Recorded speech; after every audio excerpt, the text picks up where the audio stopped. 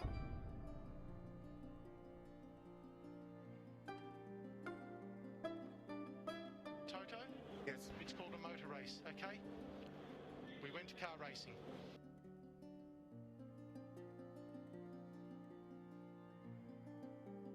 Sandwich! Tea Earl Grey hot.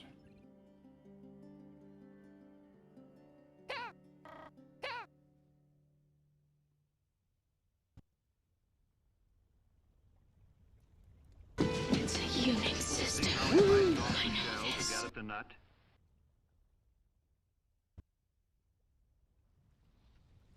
Cheese for everyone! Nuclear vessels. Hero Quest is the best game ever made, and anyone who says otherwise is wrong. No more ads, yay. Dominoc, thanks for the 32nd month. Welcome back. Appreciate you. How do you get to do cheese? Subscribe at tier 2 on Twitch and then yell at me, or join my blog at the $7 tier and then yell at me, or respond to the email that I send to you, which most people don't. Although I need to redo that, make it more accessible. It's a bit convoluted at the moment.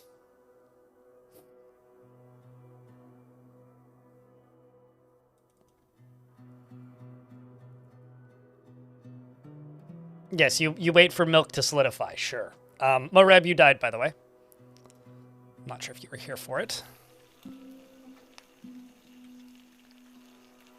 There we go, that's what I need to see happening. Need to see this happening.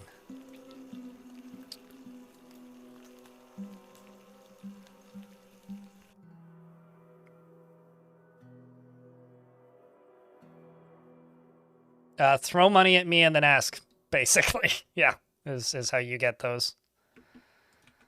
Ooh, what materials are those? That's Goblin Cap?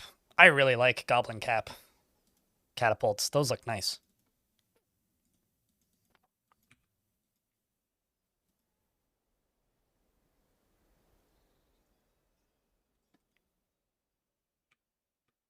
Servesh.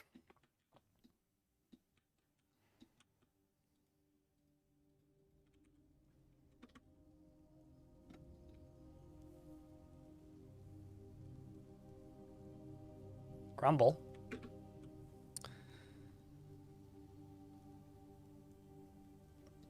You won't come back to haunt? Well, now ghosts can't haunt maps that aren't where the player is playing, so ghosts won't be able to haunt areas that the player can't memorialize them and keep your game running longer. That's maybe one of my favorite bug fixes from the patch yesterday, is ghosts can no longer appear off map. Apparently that is why some forts would just, like, you know, the fort would end pretty clearly. Everybody should be dead. And instead of the fort, like, ending properly, it would just, like, peter on forever, ever. Supposedly, that's why that would happen.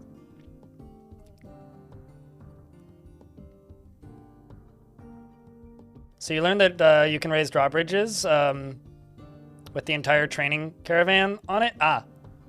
Well, I mean, you threw them in the air. What goes up must come down. Naturally, that's how gravity works. Do we know if goblins just...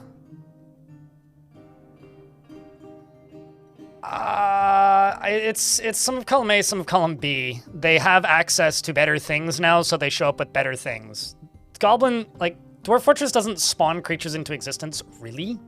It's taking things from pre-existing populations. You can always tell when you're, like, when you've depleted the majority of an allied faction, because they start sending bards and things as, like, their method of defense instead of actual soldiers. So do they spawn? I don't think they really spawn at, like, in the video game sense. Because kind of very little does. in this game. I'm gonna go to you, and then I'm gonna go back down to this. I'm gonna just melt an object that needs to be melted. And you make coke. From lignite. Just gonna do those manually. And also, chat, there's a little hype train happening. It needs 3 subscriptions or $14 in bits to level up. If you happen to have a Prime sub or a resub, maybe look up and think about using it. Otherwise, thanks for just tuning in and watching. YouTube folks, don't forget to leave a like on the stream, by the way. It does tell the YouTube machine to do the thing. And thanks to everybody who's tuning in. You know, we got almost 300 people here on Twitch and 150 on YouTube. It's really nice, actually, since the Siege update released, because things have been a lot busier in these parts. It's been really nice. Devil Dawn, thanks for the 5-pack. Appreciate you. According to the dev notes, they may have the ability to detect incoming sieges when they get back to the army stuff. Where was that in the dev notes? Was that in Bay 12? Was that part of the today's patch? Like yesterday's patch? Or did I miss something? This is Sparta! Blah, blah, blah, blah, blah, blah, blah. Moose, thanks for the $3. Appreciate you. 300.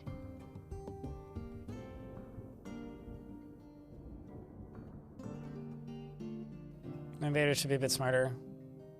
Where was that?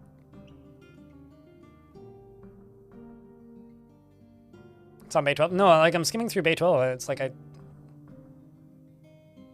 unless it's like on the actual roadmap, because I'm looking at the blog posts. But yeah, I know Tarn's talked about like messengers and stuff being smarter. Dwarf Fort, are you supposed to be frozen? Dwarf Fort is frozen. Like, it's not responding. In the roadmap? Alright. Like, I've straight up got, like...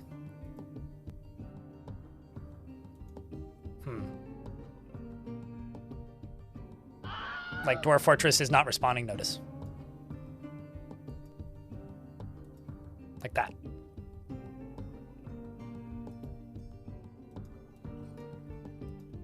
Just gonna tell it to wait.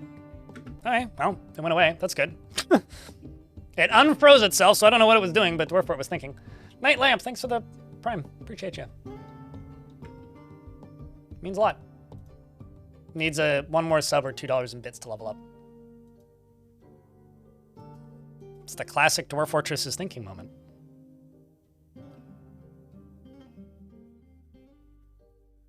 What can you do to make animal people join your civilizations more frequently? Generate a world until you get one with a large population. Or play adventure mode as a chosen and then go to an area with a lot of them and then convince them to join you. And then retire them in your fort. And then those populations will all be there. But only if you convince them to join you are they useful, because otherwise if you embark with them as adventurers, they will be sterile and won't be able to have kids. So, unless that's important to you. Are you a woodcutter? No, but you do have some health problems, I think. 4th toe is broken.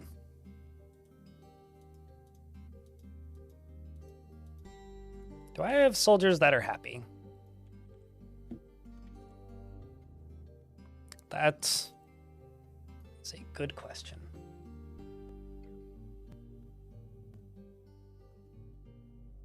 Well, Meng, you can get booted out. Because you're pissed.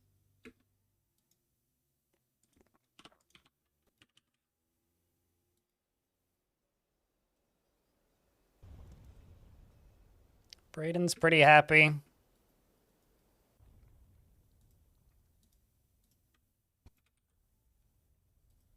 You're going to move to this squad. I'm going to throw some newbies in to train.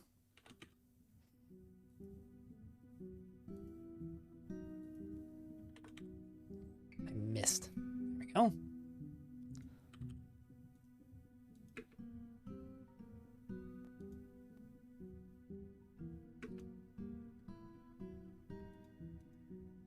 Let's see. How much coke am I sitting on? 24?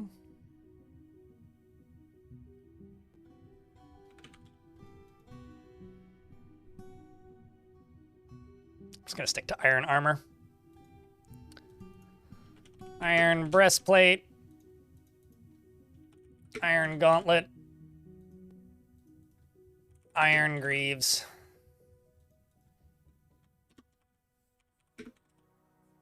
Iron high boots.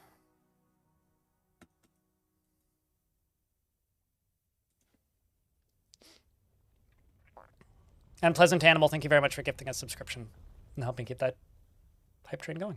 Means a lot, mate. Oh, is that your name? Oh, I'm sorry. Mosiah White. Yeah, me reading usernames confuses people sometimes. We've got somebody who's actually named this a similar name to one of the dwarves. Which is always kind of funny when that happens. All right, let's go up to one of the temples. Did I not finish that? It's a little awkward.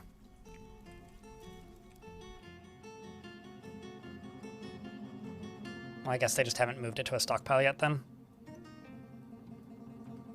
Unless I'm just straight up, like, out of slabs, which is possible.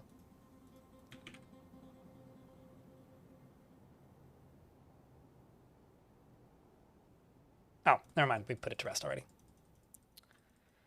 What are the current cooldowns on naming things? It should give you a countdown timer if you mouse over it, but it looks like 4 minutes. It's every 25. Last one was 21 minutes ago.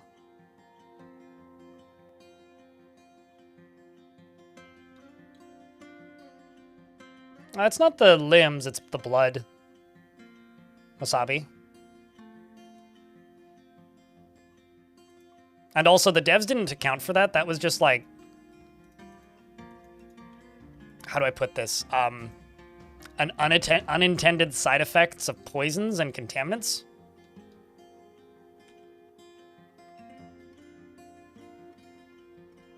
The countdown is hidden? Really? Oh. Maybe that's like a mod view thing then. Because I was always under the impression that it should be visible, but I guess not.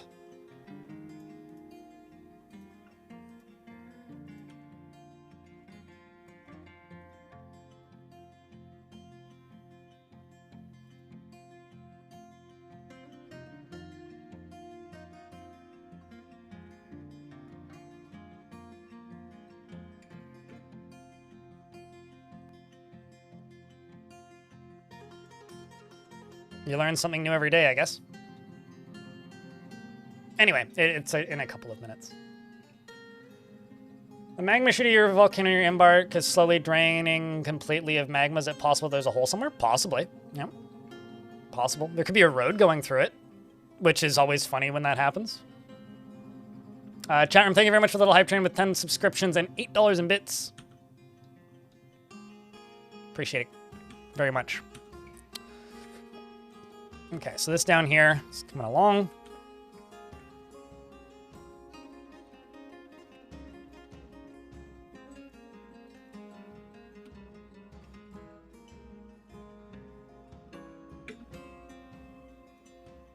I do wonder, is there anything of actual value in here?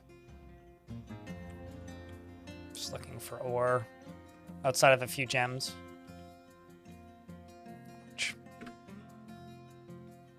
Choo-choo indeed, Dominoc.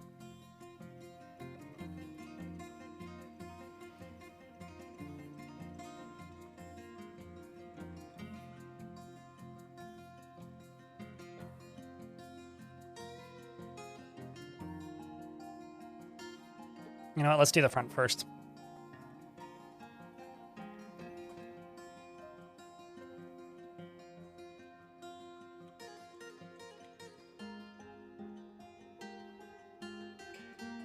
Guess, like, the reason to build more bridges like this is getting stronger.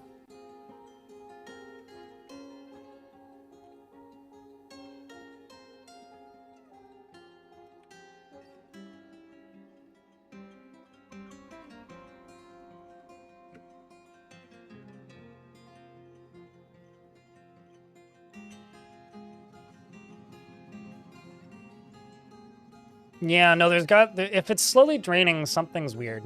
Because they shouldn't slowly drain. They shouldn't. I'm not saying that they don't. I'm saying that they shouldn't.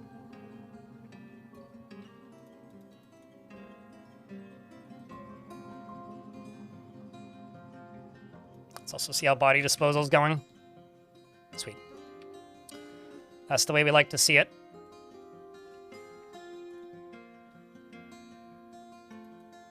Which means I can probably unforbid some tasks.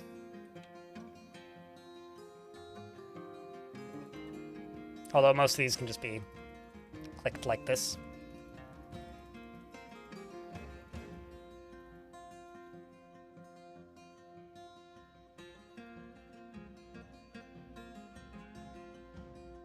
Because these are all automated, so they'll just reappear momentarily.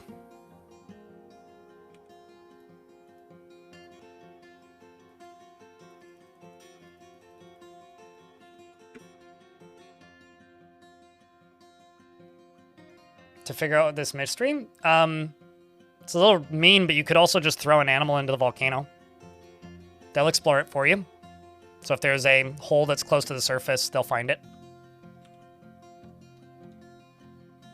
I realize that that's like kind of an extreme response, but like a volcano draining is pretty extreme, I would argue.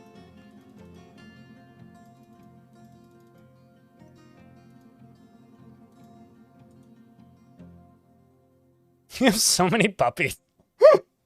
I mean, I don't know if I'd say genius, but it is certainly a solution. Uh-oh. I was a little worried that that might happen. All right, chat. What are the odds that somebody falls into the volcano? Or not into the volcano, into the lava. What are the odds? What do you think? See over under on it.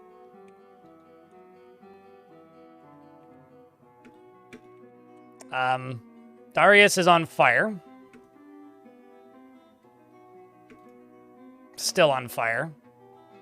Darius burned up. Zapper totally fine.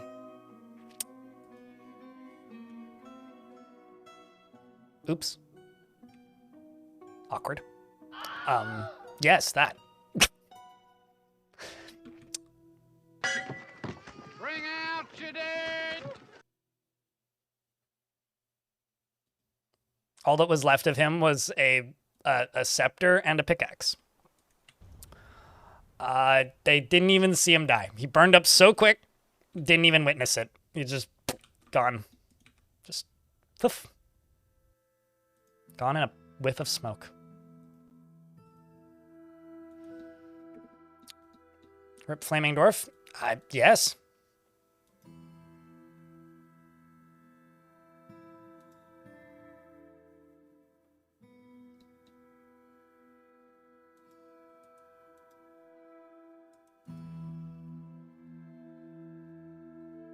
What, the dwarf that just, like, exploded into flames and disappeared immediately? We could make a religion out of that? Oh, certainly. Although, honestly, I think that this volcano would probably start a religion.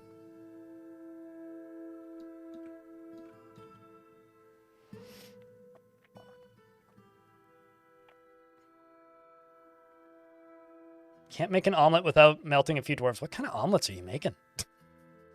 Like, geez, man. Seems like an intense omelet.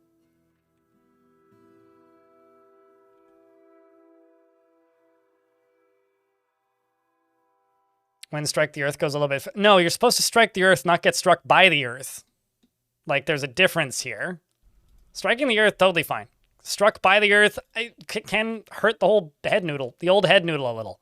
You know? It's like really not optimal for your brain chemistry to have your brain rewired by giant rock. It's like, you know, you're supposed to dodge the hockey player instead of getting hit in the head by the hockey player.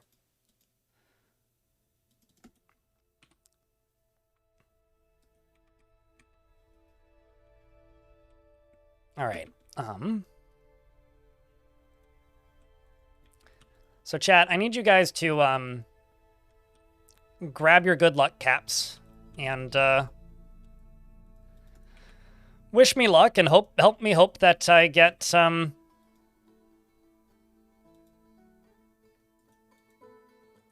do I put this? Wish me luck and hope that we get mechanisms. Wish me luck and hope that we get a decent supply of migrants this year. Because otherwise we are not in trouble, but things are going to be a little awkward. Because we've gone from 110 dwarves to, well, we've lost 15 today.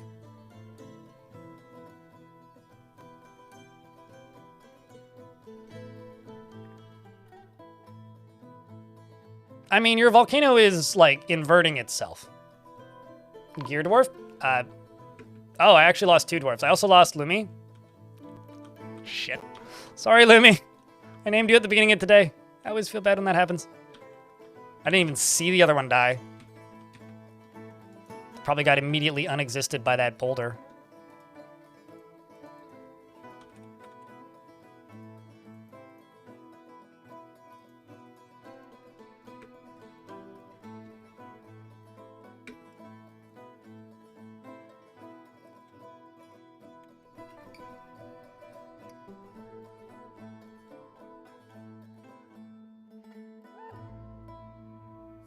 Need a flood of fresh blood. Well, not a flood.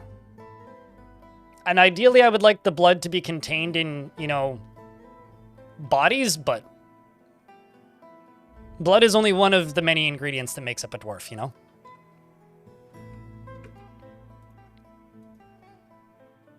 And considering both of those dwarves had pickaxes, I think that they will be honored to be placed inside of the Miners Guild.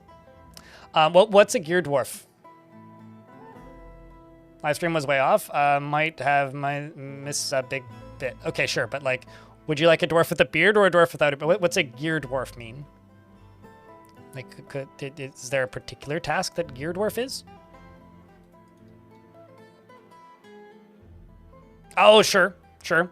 I was reading gear as in like loot, you know? I mean, if you want a siege operator, we got plenty of those. Got some pretty happy ones too. Also got some pretty pissed off ones.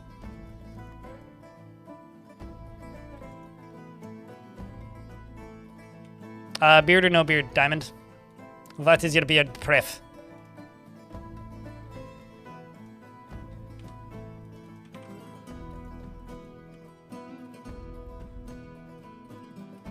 Beard this time? Okay.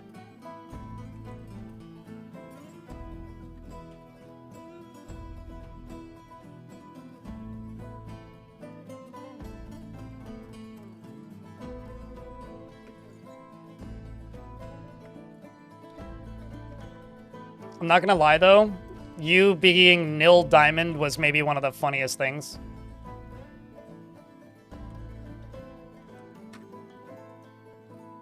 Looks like you've missed a lot. You're still the mayor, so you haven't missed that much. They keep electing you. The puppy failed in his scouting expedition, unwilling to sacrifice its unwilling sacrifice was for naught. Well, throw a bigger animal in then. They take longer to melt. He forms only strong and emotional bonds with others and at times to his detriment. Very good use for a horse, actually. Throw it in the volcano. It'll scout its way to the bottom. He is confident under pressure and he is quick to anger. He occasionally overindulges and has a calm demeanor. He doesn't cling tightly to ideas, is open to changing his mind, and tends to assume that the worst of two outcomes will be the one that comes to pass. He is swayed by the emotions of others, and he is somewhat unquarrelsome, and he is bothered by this since he values friendship. He prefers to present himself modestly and likes a little excitement now and then. He has a greedy streak, and he tends to ask others for help with difficult decisions. Nil Diamond was not in this fort ever, and everybody in the other fort died. So that's up to you to imagine, Diamond. He greatly respects shrewd and guileful and thinks that it is of the utmost importance to present a bold face or never grouse or complain or even show emotion. He likes slate, lead, and peridot, as well as crystal glass and pigs for their snorts. Batmen, just gonna leave it at that, for their haunting cries and the sight of the wispy style of impossible prefers to consume cheese, rye beer, and absolutely hates toads. You like Batmen for their cries. Their haunting cries. To me, I know that it's talking about Batman, but like, I never thought that I would ever encounter somebody who liked Batman for his origin story, you know?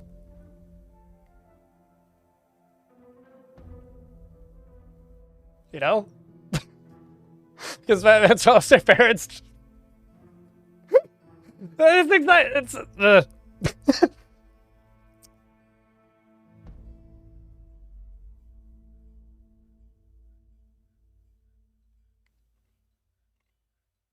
There's more to things in life than value. Wasabi Mental in YouTube chat. Anyway, you do have a bunch of friends in the fort. The Mason, who was your friend, died though, which you're probably upset about. But you do have a great bedroom. I'm gonna huck together a library over here. Because I feel like we need one.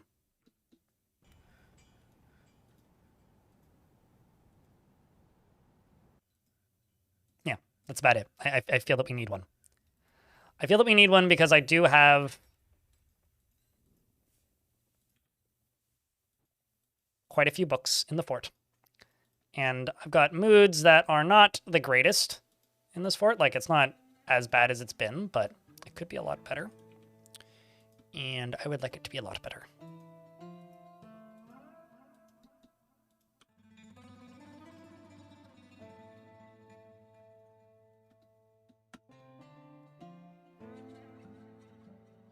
What's up, Just My Goo Kit?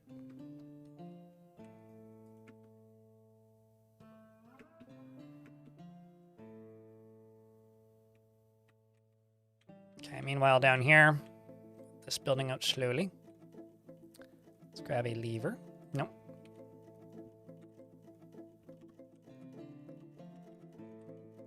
No, do I not have any?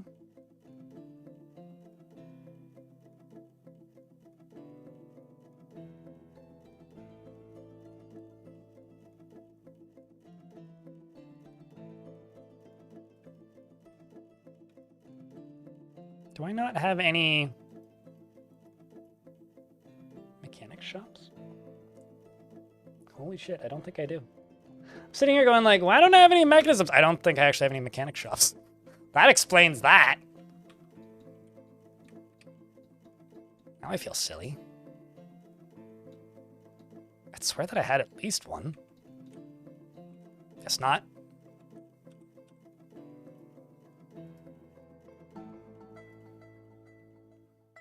That explains a lot.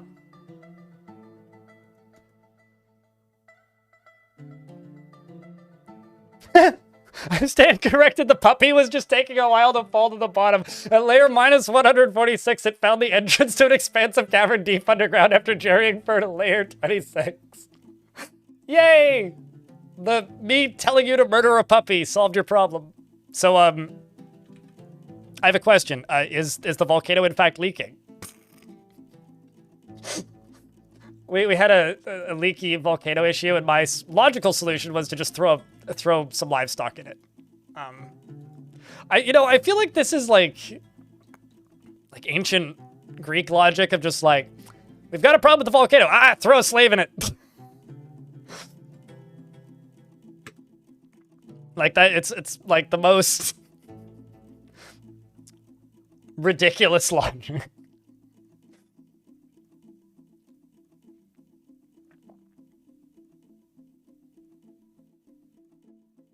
Yeah, constructed floors and metal. Constructed floors, walls out of any materials can be engraved ever since the Steam version. So if they're made out of wood, you can engrave them. If they're made out of metal, stone, glass, etc.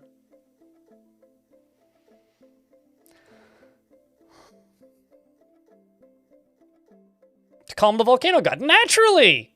DD934 ever. I mean, what's the difference between sending something to the magma sea and sending it to space? I guess it's probably cooler in space. But that's about it, really. Less oxygen, I suppose. You die of radiation instead of burning. I don't know, neither of these seem pretty good to me.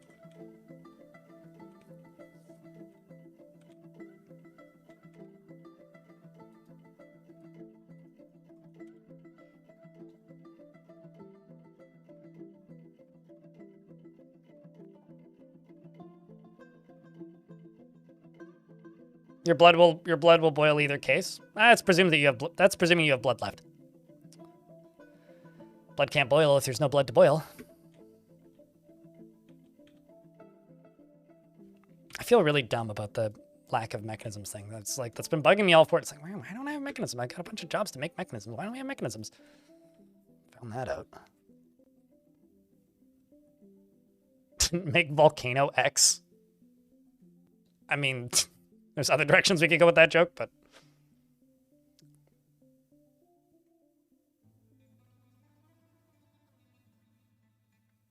Is there a reason to build in hell aside from the cool factor? In the modern era of Dwarf Fortress, good luck to the siegers getting into hell. Like, why am I forgetting his name? There's a scientist in Twitch chat who's a Bay 12 forums regular, who was doing a little bit of science, and they figured out that if you are settled beneath the lava sea, underneath semi-molten rock, it is impossible for the enemy sieging armies to dig into your fortress. They just give up.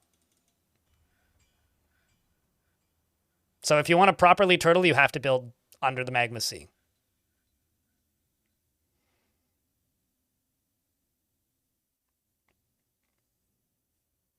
With a completely empty volcano shaft for who knows. I mean, I built a fort in a volcano relatively uh-oh. Whose teeth are getting punched out? Oh. Shady shopkeep, why do you keep doing this? Like, all of these are shady. Or Az, actually, who's no longer here. I'm gonna have to, like, boot Shady Shopkeep out of the fort pretty soon. Because he just... Drop your pickaxe. Stop doing siege engineering. Maybe do other tasks.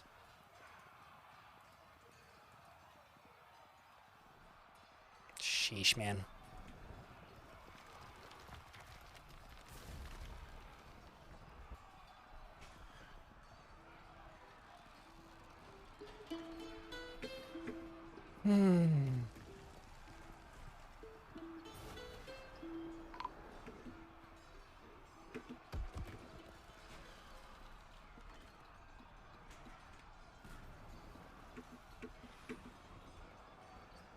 A lot of teeth are getting knocked out at the moment. All right, Shady. I don't particularly like you, but I also don't particularly dislike you. I'm sending you away to the hillocks because I don't want to kill you. And you keep causing way too much unnecessary mental trauma on this fortress by attacking people for no good reason. So get out. Go away. Please don't come back. Because it's just not worth it. Because how many people has Shady killed, actually? Oh, only 2 they're actually credited for, but way more than 2 have died because of that dwarf. Because this whole fight is because of Shady. It's a bloody shame, man. You know, honestly, that would be kind of funny if they did.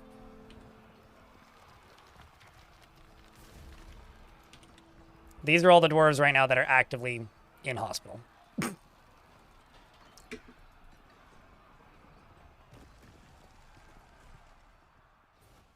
Let's grab the extra hands from the military.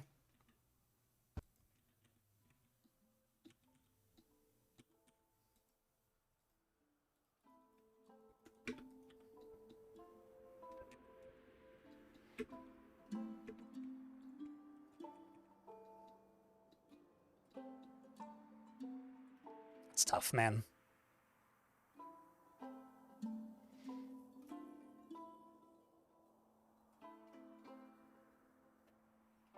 Although, actually, you know what's the scariest thing ever, FemJess? Is a were creature that has necromancy skills. Because if a were creature has necromancy, everything that they touch and decapitate from the things that they're fighting with and trying to kill also becomes a full-size were creature. So you basically just, like, rapidly accelerate the number of like full-size, ready-to-murder-you were creatures in the fort by simply, you know, doing that. It is scary. Also, a lovely job on the pottery recently, later on. Looks lovely. I really, really, really like the wood hat that one gnome has. I presume they're gnomes. Or dwarves. Undead can become were creatures. So if there's like a zombified arm that was bit by a were creature before it died, during the full moon, that zombie arm becomes a full-size were creature and then goes back to just being an arm. It's like the scene in Pirates of the Caribbean when like there's just a hand stuck in that guy's like cupboard and he's just like screaming at it and freaking out.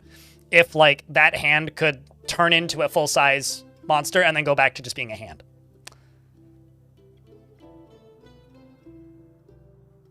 Like I've had forts like insta-gibbed by necromancer were creatures before. Like they rip off somebody's arm and then that arm becomes a were creature. They like punch a dwarf, their head flies off, that head becomes a were creature.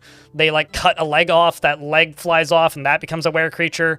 The 5 new were creatures like decapitate other dwarves and then those all just become multiple were creatures. Like a hand gets chopped off, that becomes a were creature. Head flies off, that becomes a were creature. And then it's just like a bunch of like zombie limbs just crawling around. More or less, yeah. Well, although once they've once they're zombified, I've never seen them become were creatures. But it's still horrifying. I'm actually going to go down a layer. I'm going to go down to here. This is going to become the coffin layer. Bring a tissue.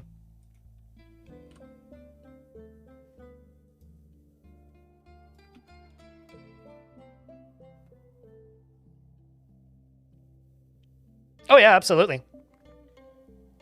Nevik.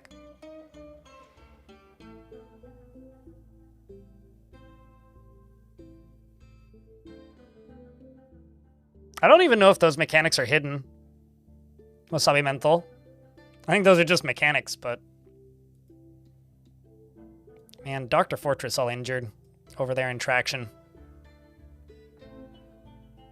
Gotta get the clothing industry up and running sooner than later.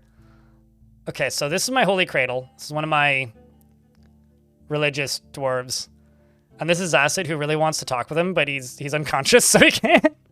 He's trying to like speak with this dwarf who's in charge, and he just literally can't. It's always sad when that happens, but it's also kind of funny. In a weird way, it's kind of funny.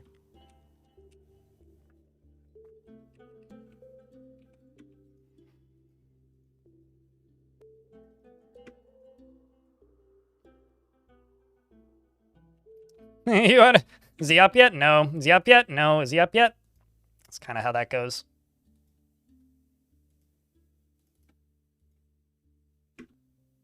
Now, historically, I had a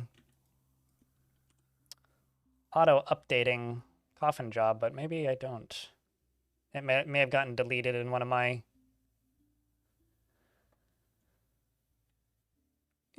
my... great purges. Yeah, I don't see that. Rock coffin. 20.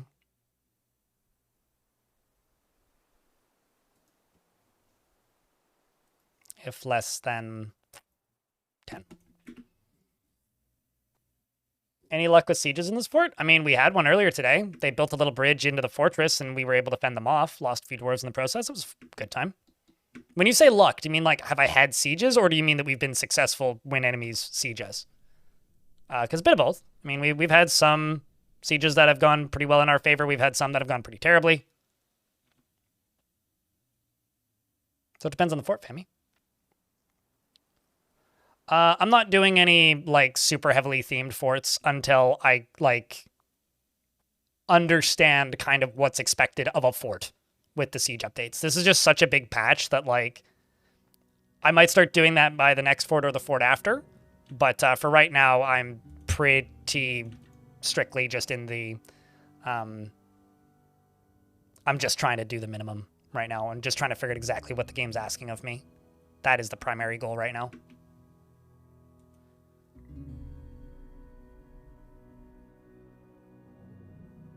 Probably pretty terrible, Nevik.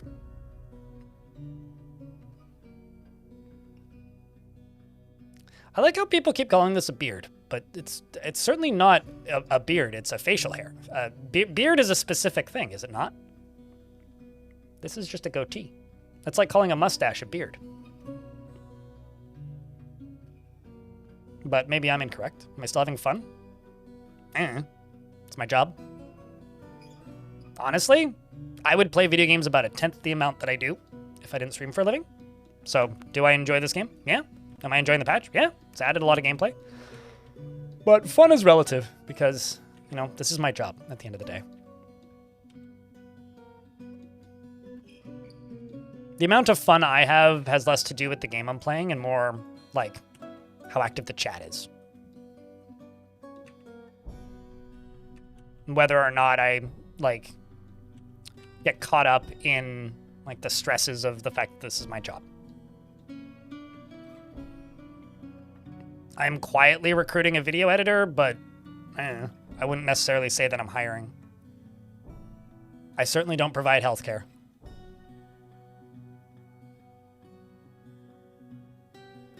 Beard is all your facial hair except for mustache? Yeah. I don't know how much I like this. I don't dislike it, but I don't think I like it yet in regards to the goatee. I don't like it being called a beard, though, for some reason. Mostly because I really dislike beards. Which I know is like a strange thing, but... at least on me, anyway. Watch the video I uploaded this morning. Mag. I did the science.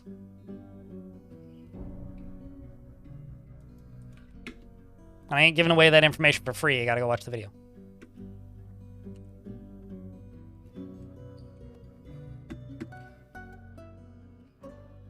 Sideburns are ugly.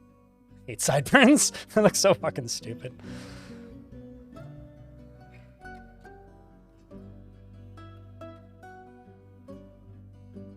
But yeah, I don't know. I think I dislike my facial hair about as much as I like it.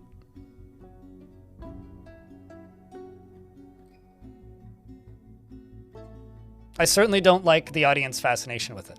I'll put it that way. Which is weird. It's like, the something that like has always been difficult for me in this job is like being dissected by the audience and feeling like I'm being dissected. So when something changes, like I get a beard, even if it's like compliments, I don't like it. It's weird.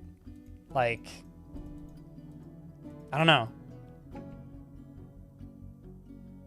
How to get banned in my chat 101. Mark. But yeah, I don't know. What is this? Schrodinger's beard? Feminine?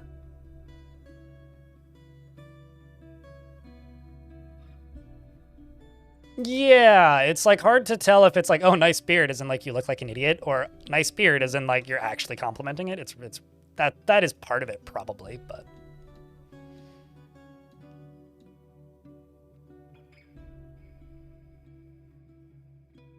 About Viking? Or is this is it the Schrodinger's beard problem, or like just more abstractly?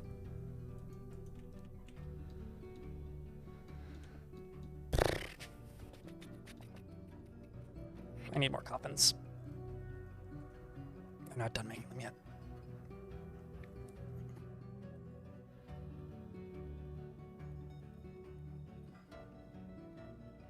If you can find my email, you can send me a resume. It is listed in obvious places.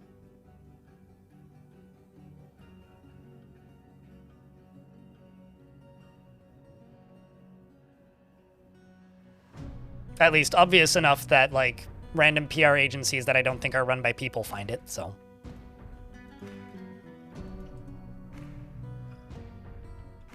I have actually intentionally made my email a little bit harder to find than it used to be at around, because I got tired of randomly getting requests to, like, do sponsored time for Raid Shadow Legends. That gets kind of old after a while. But it's like Raid Shadow Legends and, like, these days it's mostly just random Chinese advertising companies that all look like they're the same company that I'm pretty sure don't have human employees. That or just everything that they send me are, like, so heavily machine translated that they don't read as human anymore. Like, if someone ever told me that, like, androids were sending me emails, I would believe them. But, like, not even good androids. Like, not even, like, data level of androids. Like, I mean more like the unfinished, like, version of a worse robot than C-3PO, kind of. Just put a filter on the phrase and then instantly. But that's the problem, is there's like 70 of these companies that all use the same wording. Assuming they're even companies. I don't know. I'm being generous calling them companies. Mass emailers.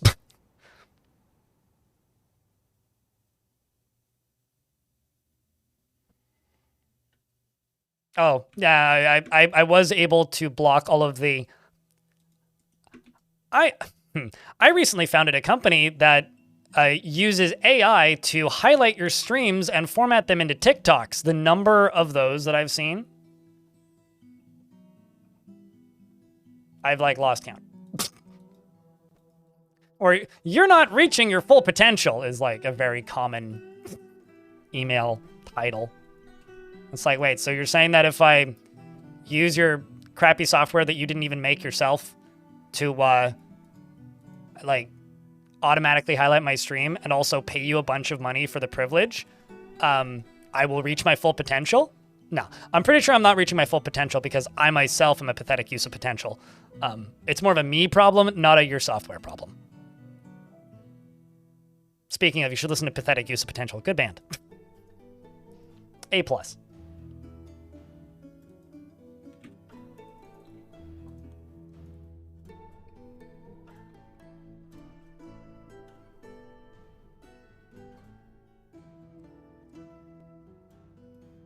I mean, if by, like, not meeting full potential, they actually just mean not putting out enough random bullshit, then, yeah, you know, they might actually be right on that one.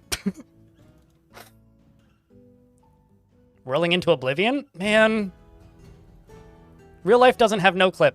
It's gonna be hard. I'm gonna get stuck in a loading screen.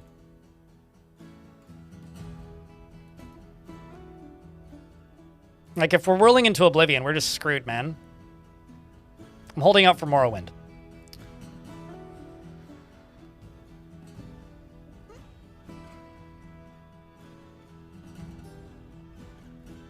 These same people would be selling self-help books 30 years ago. 30 years ago? No, they're also selling the self-help books using, like, I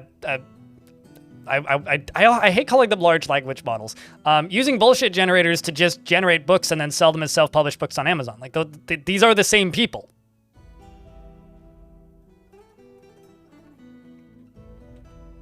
Well, I don't think Morrowind had limited save files, so we can all save. I don't know if this joke is, like, getting rot yet, but...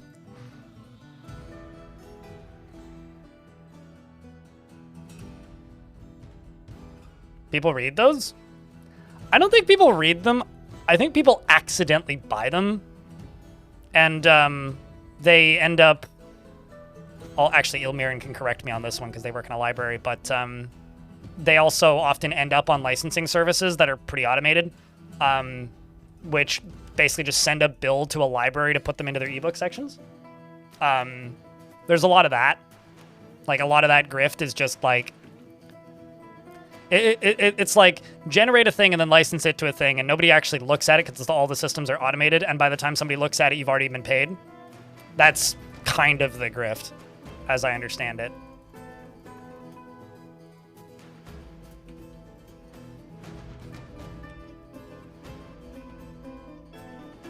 There we go, we're all caught up on tombs.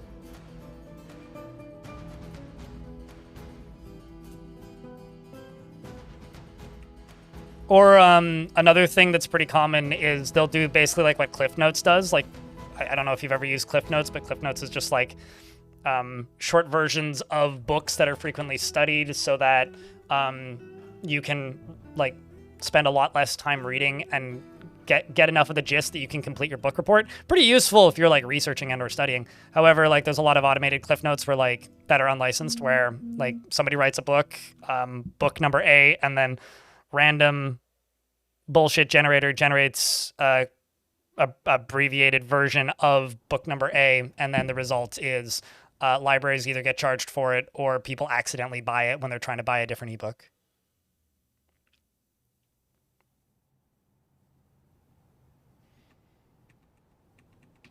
I mean, there are some self-help books that aren't terrible. Like, I'm not going to blanket say they're all bullshit. A lot of them are. But I don't know. I don't like generalizing that much because there are some things in self-help books that can be useful.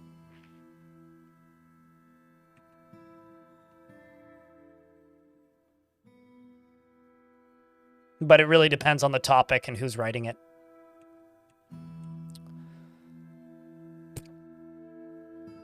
Gigmoth, hello. It's good to see ya. Well, moods are still terrible, but they're slightly less bad than they were.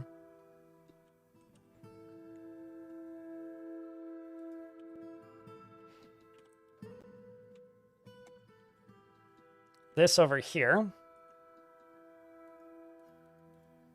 Let's just get rid of these teeth. The dwarves that lost these teeth are still alive, such as Viking and Shady. Just need cleaning. You're all smashed apart. Can you bury those teeth? Not if the dwarf isn't dead. They would be getting buried if, oopsies, if the dwarf was dead. So if there's just teeth everywhere, it means the dwarf probably ain't dead. 16 dwarves are gone. Some died in a cave-in, some died in a siege, 3 died in a fight. I expelled some because they kept tantruming. The huge. It wasn't one specific event, if that means anything.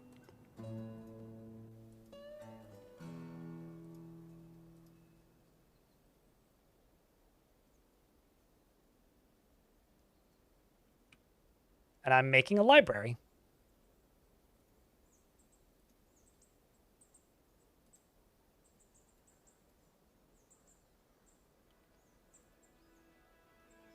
Do I have bookcases? I don't.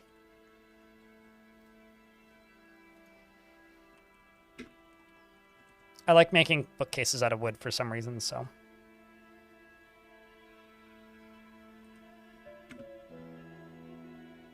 No. The things that count for reanimation are things that have fingers. So if they can't grasp, they can't be reanimated. I've definitely taken teeth of living dwarves and put them on a pedestal in their bedroom before. But today I'm feeling lazy, so I'm just going to dump them, throw them in the volcano. Which is where they should end up eventually.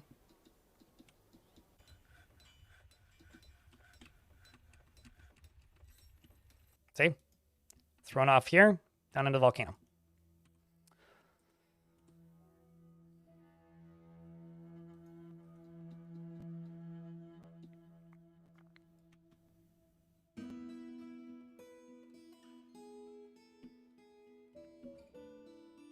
Got a legendary siege operator. Look at that.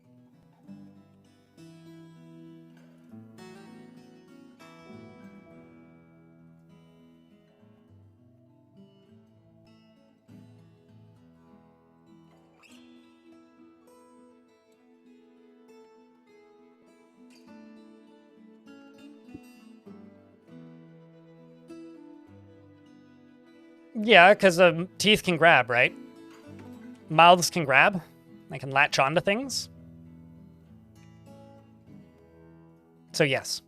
Apologies for the nightmare fuel. Chat's inflicting it on you, not me. Please do not blame me for this madness. I am innocent in this matter. I insist. Loldio, you died in a siege earlier. In a Blaze of Glory. In Mortal 1v1 combat. We are very proud of you.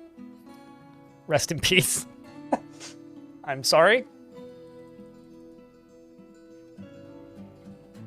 I kind of wish you could, but you can't.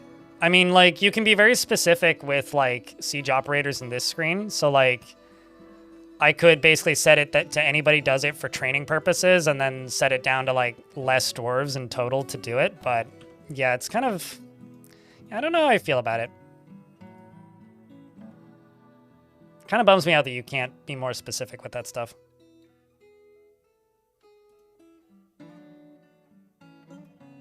Actually, no, not you.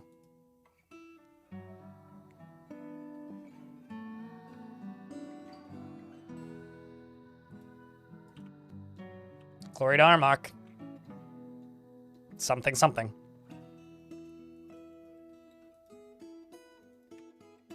Let's get my soldiers fighting again. Training again.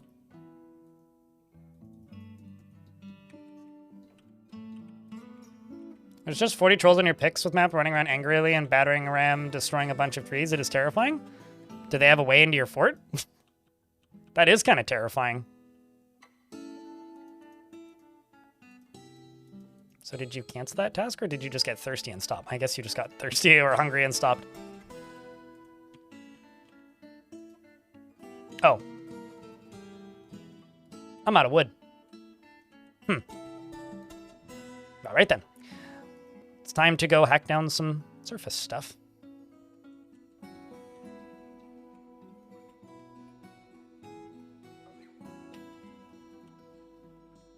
Kind of amazed that the elves haven't actually attacked me yet. Oh, speaking of. Okay, good. I do still have my guard pig.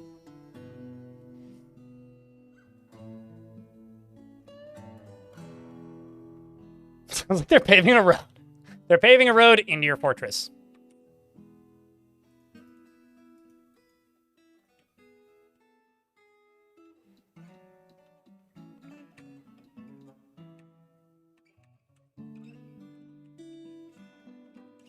Can I make a lever down here? We've got an ad break coming in 30 seconds. When the ad hits, I will pause the game.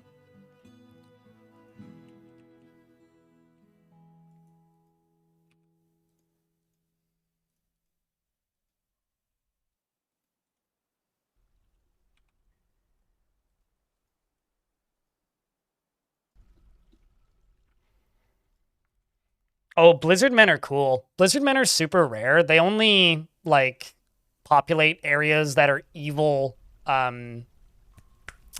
evil glaciers, which is super cool. Can I just point out that I think it's really weird that bits cheered as part of combos do not appear at the top of the leaderboard? Unless, like, I just need to refresh or something, because it kind of irks me that that doesn't happen. Like, what's the point of the leaderboard if... Okay, never mind. It just didn't populate on my end. Well, now I feel silly. Tree collapsed. I don't think that killed anybody.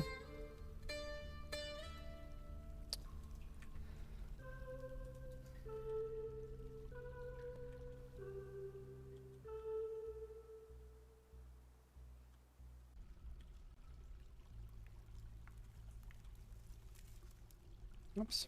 You right here. You go there.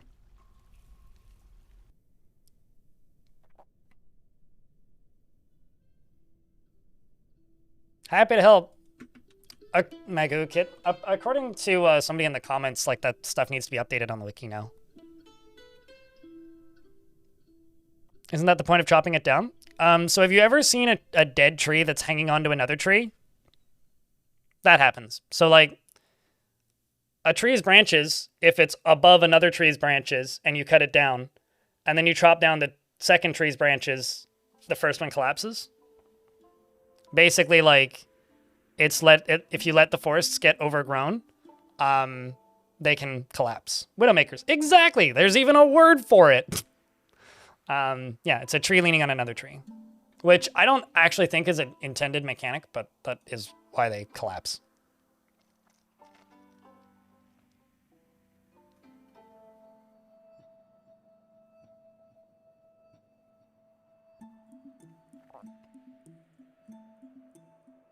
Correct, Dire Stupid. I don't know why we're wide pogging, but we're wide pogging.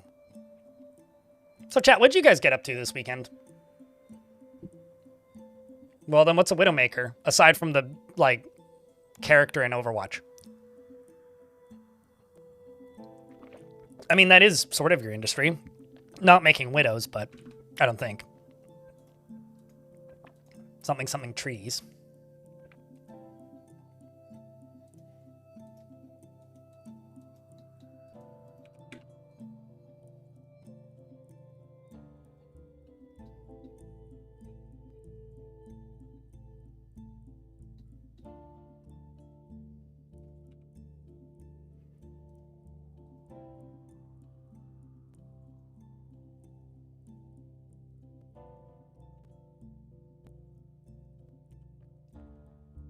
Well, I do have 2 dwarves felling trees, so there is that. Uh-oh. Kind of putting a bunch of holes in the floor.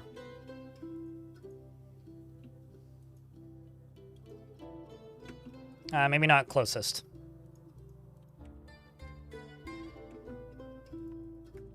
Gonna have to fix this.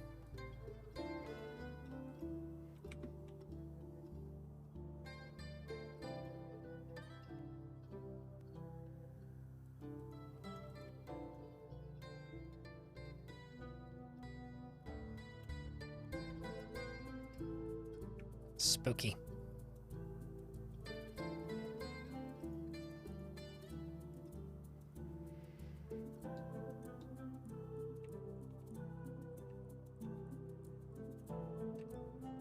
You know what? Actually, I'm just going to erase a bunch of these.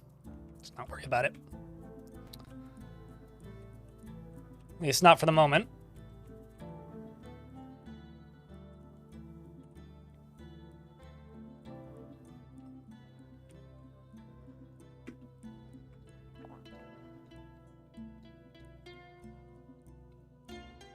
Widowmakers are technically a broken branch that is hung from the branches of a tree as opposed to a hung tree, which is then fallen over and is being supported.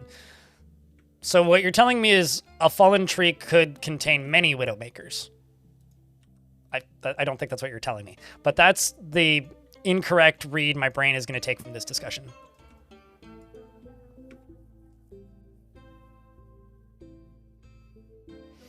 Alert, and then nothing will show up. That shouldn't happen. Maybe they're all stealthed. I don't know. I have a question. Have you generated a new world since the update?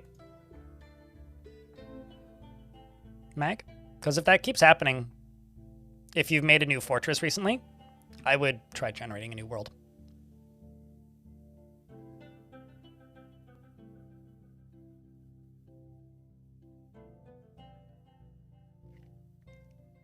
If a group of married men decided to hang out underneath it, then sure. Idle villager. Username checks out.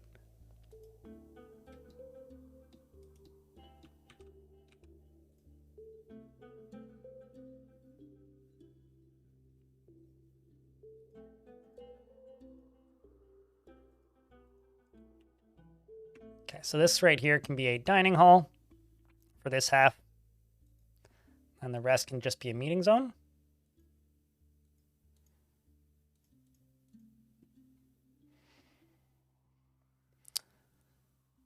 It's a brand new world I made? Okay, I don't know then. I haven't had that happen in this world. Is it your first siege? Or has it happened multiple times?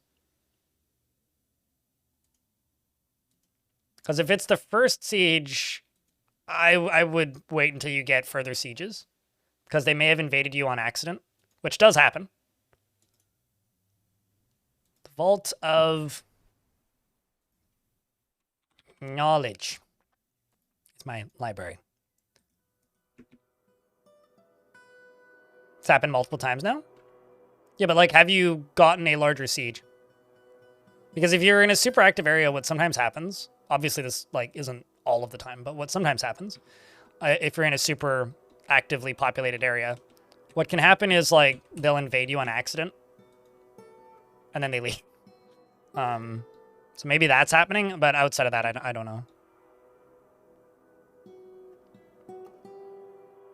Yeah, like there were enemies going somewhere else, but they didn't realize that you'd settled there yet. I've definitely had it happen a bunch at like the beginning of some forts, and then it just stops. It's not supposed to happen, so it kind of sucks, but Okay, so I now have a library.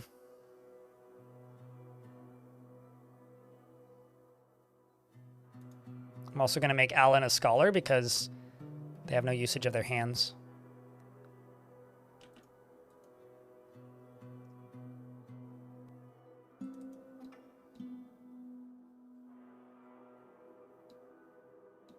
Or undead do that a lot more often than not, because the undead just like roam around and scout. I'm doing air quotes. More often than almost any other creature in the game, from what I can see, or from what I've seen over the years, where like they will just actively be there scouting, like doing kind of nothing of value, just constantly for ages, ad nauseum, seemingly forever.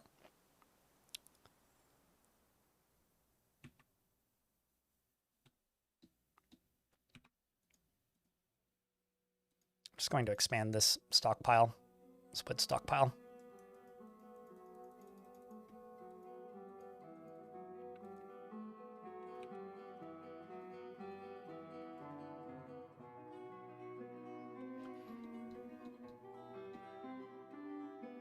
Is there any prisoners? My dungeon is right here. Okay, that's very confusing. I had a bunch of chains down here, but they're all gone? I'm not sure. I was supposed to have a bunch of chains down here. I don't currently have any prisoners because, like, they've all been booted mostly. Alan, thanks for checking out a gift.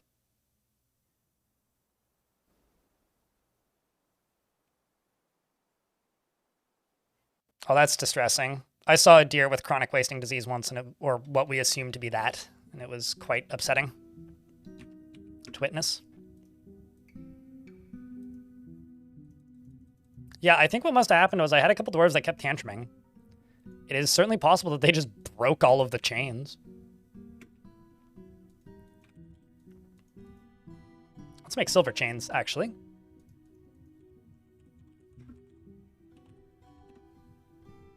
Silver chain, silver bookcase, silver warhammer, and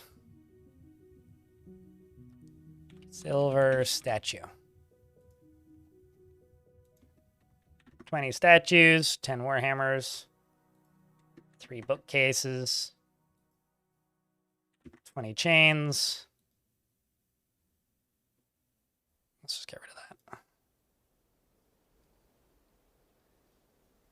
Don't need all of these mechanisms because I actually have too many now. Okay, you.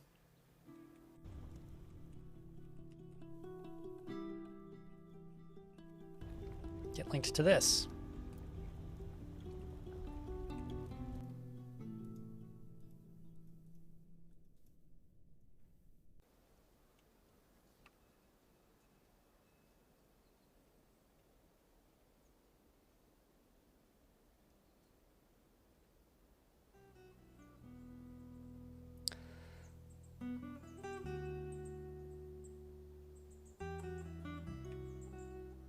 That's not a bug.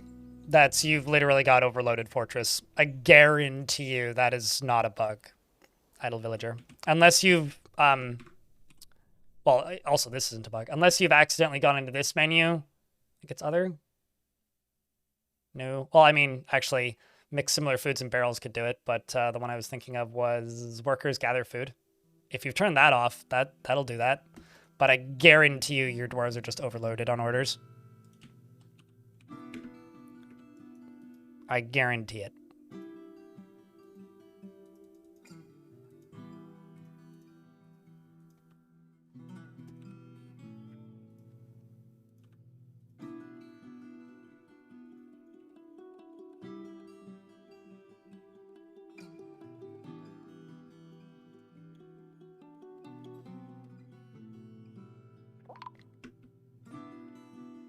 Something's collapsed on the surface.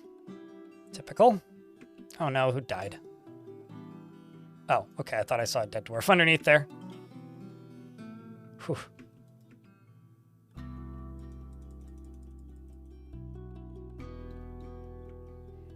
I think like one of the biggest problems that Dwarf Fortress has, just as a video game, is that whenever people misunderstand a mechanic, they assume it's a bug and not working as intended, and they refer to it as a bug.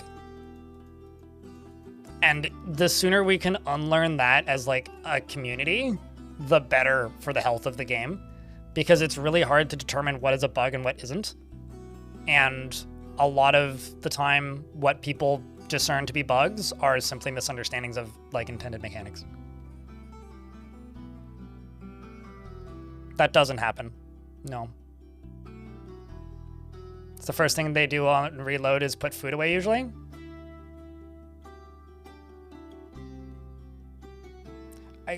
I'm still on the side of I'm pretty sure you're just overloading their work orders.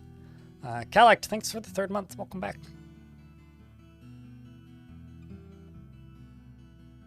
As consistently before the update. So what has changed? What are you doing differently between now and then? Are your food stockpiles full? Is the other question.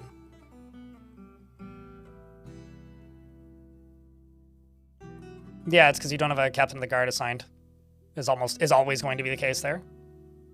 Benny Pizza, thanks for gifting out some memberships. Appreciate you.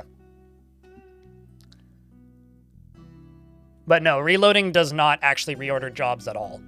Everything is saved and consistent between reloads, unless like you're going back in time in a save, but like, I don't think that's what you're describing at all. I'm out of cloth. Or I'm out of bags, rather. I'm gonna make 150 yarn bags.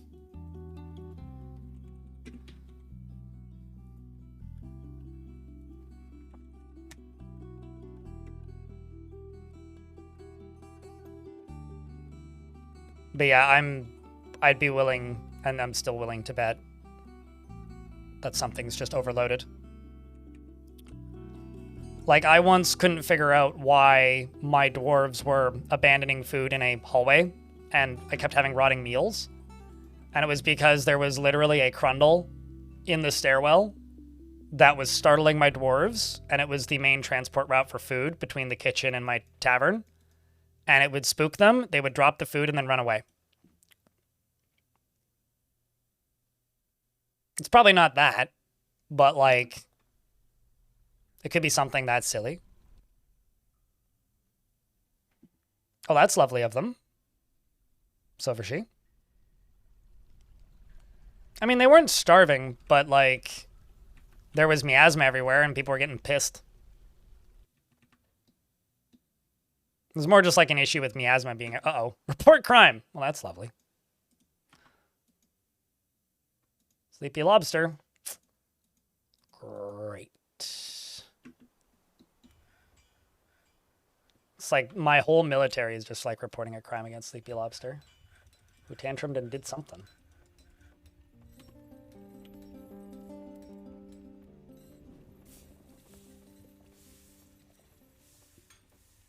The sad part is this dwarf's happy after improving fighting.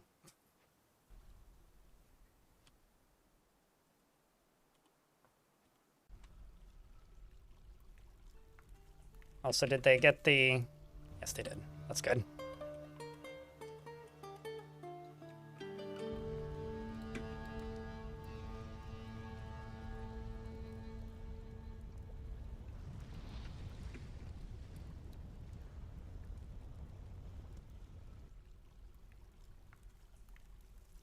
Do you have some... Are you using DF Hack? Idle Villager? Because DF Hack absolutely resets certain tasks upon reloading. But the game itself doesn't. I think, like...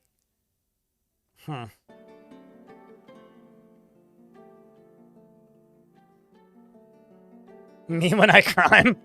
Sometimes I just don't like somebody. I mean, hey, you know, sometimes that's a legitimate thing. Sometimes it's not. If you're using DF Hack, I'd be willing to bet this. Okay?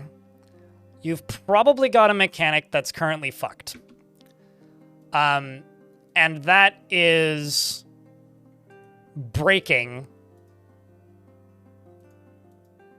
something in your, like, the management of your fortress. And if that's the case, then I would be willing to bet that reloading DF hack is fixing the problem temporarily, but then it breaks again.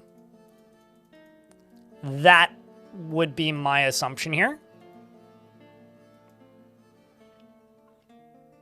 So, like, and that's also, I guess, another problem with bugs, in air quotes, in Dwarf Fortress, is it's really hard to tell sometimes if somebody's encountering a bug in Dwarf Fortress, or if DF hack is configured in a weird way, doing something weird that it shouldn't be, which can happen. And then that's breaking something. Okay, so we've beat the criminal, we've recovered wounded. It seems that Sleepy Lobster is going to sleep forever now.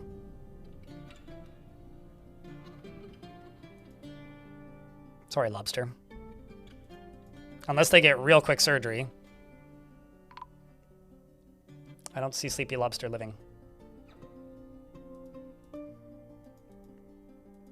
Nope, never mind, they can breathe again. They did in fact get tended to quick enough. That is impressive.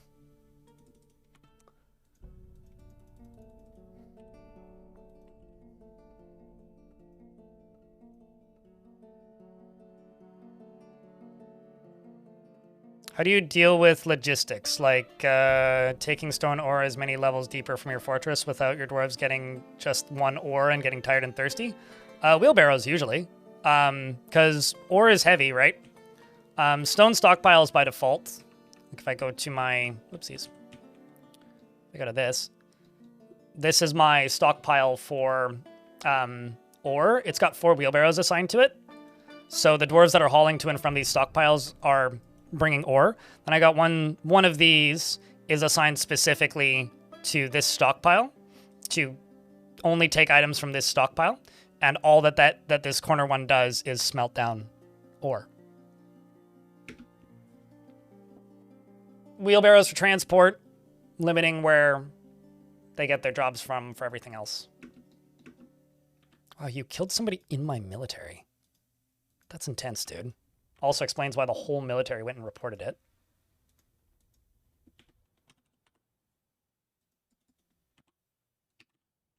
Got to interrogate Sleepy Lobster, it turns out.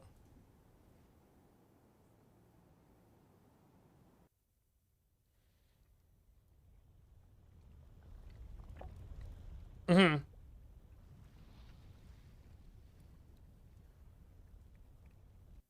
Like,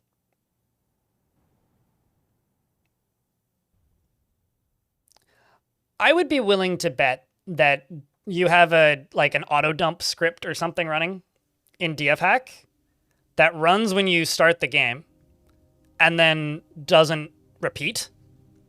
And you've probably got an overloaded stockpile somewhere that's making it appear as though they're incapable of hauling. And the result, based on my guess with minimal knowledge, is probably everything appears to start rotting after a while. But, you know, it's like also far from just a Dwarf Fortress problem. It's like many games have that problem. That dwarf is running from the cops.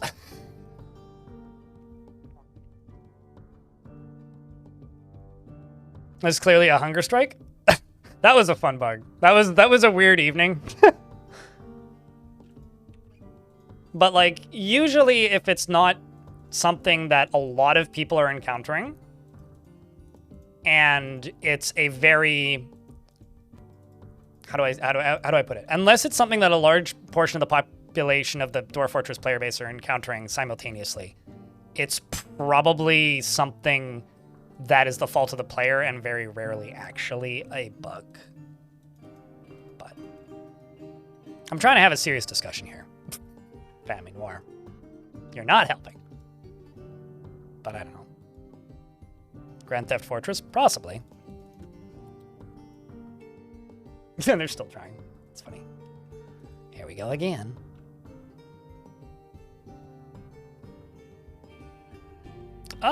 Not good, Mythic. We got sieged at bad times several times in a row. I'm actually just going to expel Sleepy, I think. Just get out.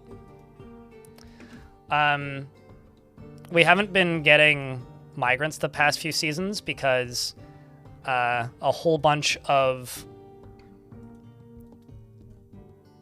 like dwarves died when we got attacked by. We got attacked at some pretty bad times. I'll put it that way, and those attacks caused me to lose a bunch of neutral traders, and we've kind of fallen on hard-ish times since then. Hopefully we start getting migrants sooner than later. I would either mess around with DFX settings or like, this is something even I do. Like if I'm having like a weird, strange problem that I don't understand why, and I don't understand why it's happening, I will like uninstall DFX or like just completely disable, like make sure it doesn't launch. And then launch Dwarf without DFX and try that and see if the problem keeps happening.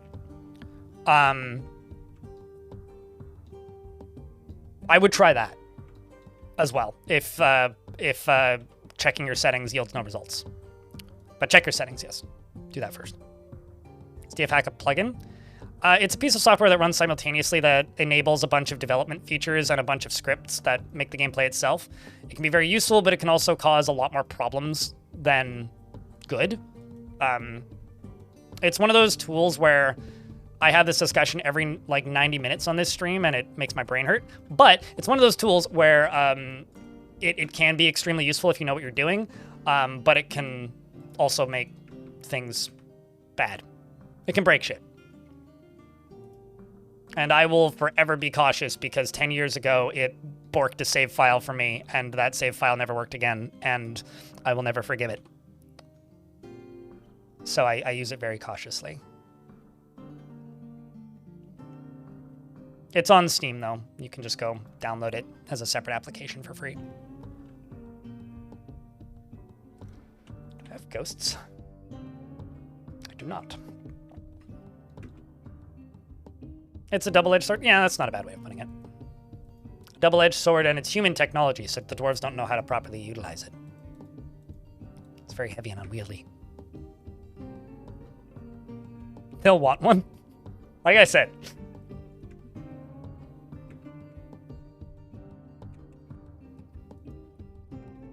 So let's go all the way to the end. You're hooked up.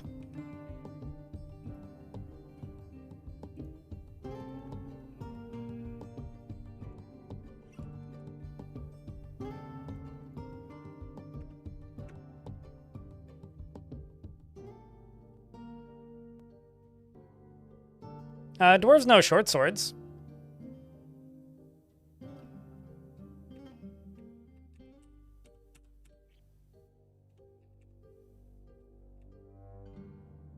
So I'm going to fortify this.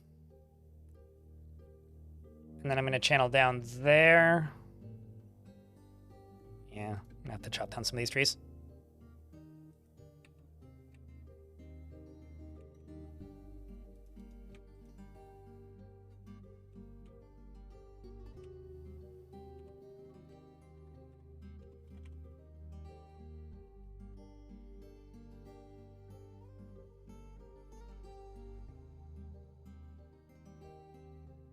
They can build over the wall, but I've got lots of extra magma.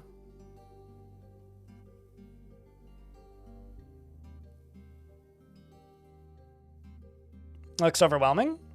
I'd like to describe it like this, Rock of Fire. It's kind of like Civ, where if you've never played Civ before, and you go watch somebody who's playing endgame Civ, it's going to look a lot more overwhelming than it actually is.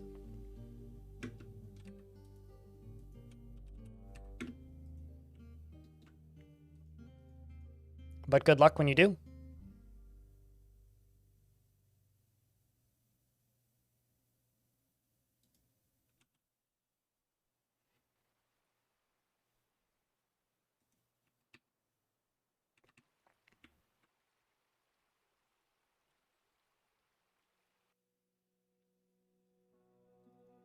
Also just dig through that instead.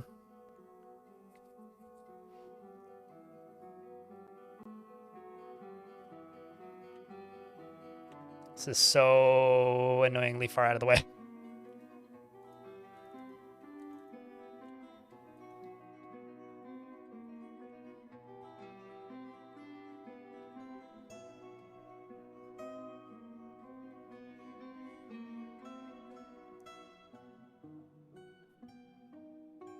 You know what you could do, Keller Max? And this is the trillionth time I feel like I've said this exact sentence. You could just make a craftsdwarf shop. Or not a craftsdwarf's guild. Or a blacksmithing guild. Or a glassworkers guild. Something that a couple of dwarves have skills in, and make it public. And that will satisfy that need.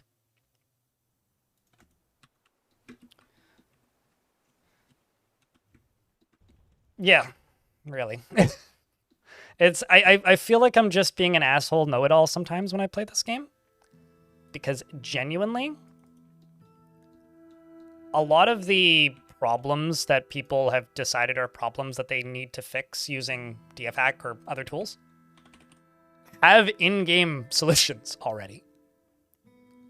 But people never figure them out because they just do the DFHack thing a lot of the time. I need to make more blocks.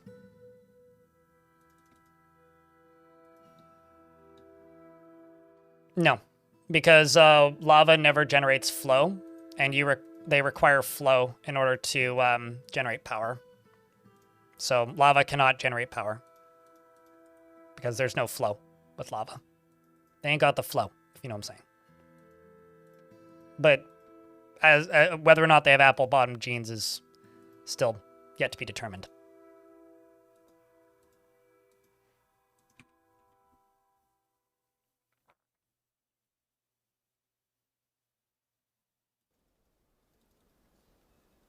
What do I use it for? Quick save.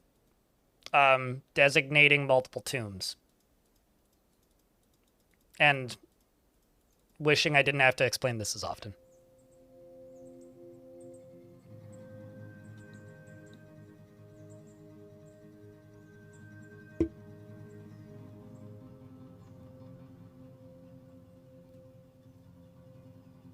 Yeah, I mean, tutorials often help. I mean, I've made several dozens, plural, at this point.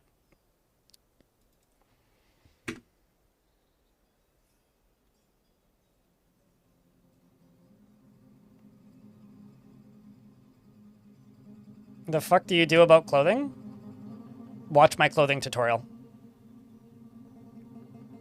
And don't get mad, I guess. I don't know. Give dwarves cabinets so that they can put their clothes away. Make a few automated annual jobs to replace your lost clothing selection as stuff depletes from stockpiles. And you'll be fine. I've had automated clothing in this fort for a couple of years now. We make socks, shoes, shirts, trousers, gloves, and I think robes and loincloths. I do 10 seasonally if there isn't more than 10 in the stockpile. And my dwarves are all nicely clothed. Clothed. Cheers, Rock of Fire.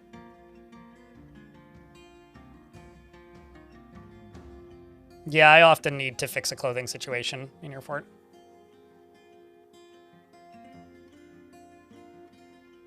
Pigtails work exactly the same way hemp does. Oh, also, since you haven't played in a while, Wasabi, there's a lot more different plants that need to be processed. So I would be a little bit more specific with processing and stockpiles and farmers' workshops if you're going plant clothing.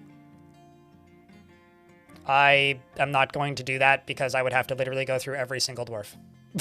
So, just a bearded smith? Okay. Let's see what I have for smiths. I actually don't have that many designated smiths. I have a singular smith that isn't bearded. I have a singular armorer that isn't bearded. It's not a super active task in the fort. How about a bearded engineer?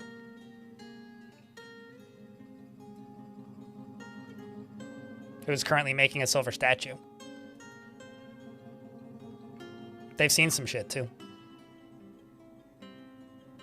Cheers.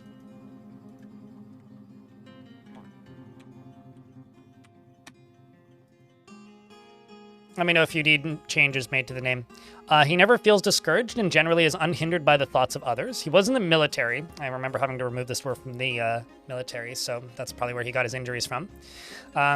He's generally unhindered by the thoughts of others concerning his actions. He has a very calm demeanor, and he is not careful with resources when working on projects. He often spends unnecessary effort, and he is slow to anger. He often spends unnecessary effort, and he actively avoids exciting or stressful situations. He doesn't mind wearing something special now and again. He could be considered rude, and he enjoys the company of others. He tends to think before acting, and is stubborn. He prefers that everyone lives as harmoniously as possible, and he has a tendency towards forming deep and emotional bonds with others. He is assertive. He dreams of crafting a masterwork someday, and personally believes the idea of war is utterly repellent and would have peace at all costs. Likes native aluminum and copper, as well as amethyst and crossbows and crowns, and toy axes and nightmares for their unfathomably horrifying nature. When possible, he prefers to consume celery, gutter crewer, and pearl mullet flower, and absolutely hates fire snakes.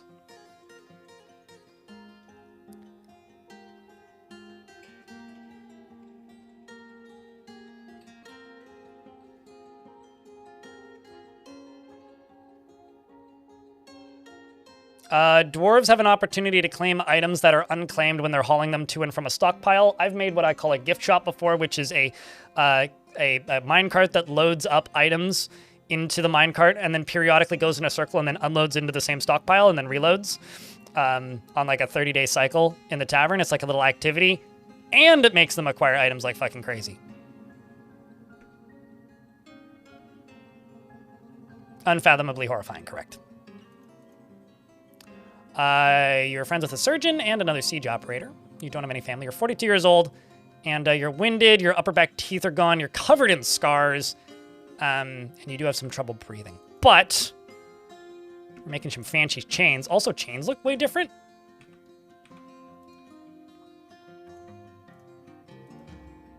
They updated the sprites for chains. I wonder if they're updated when they're constructed, too. Kind of not holding out hope, but be cool if they were.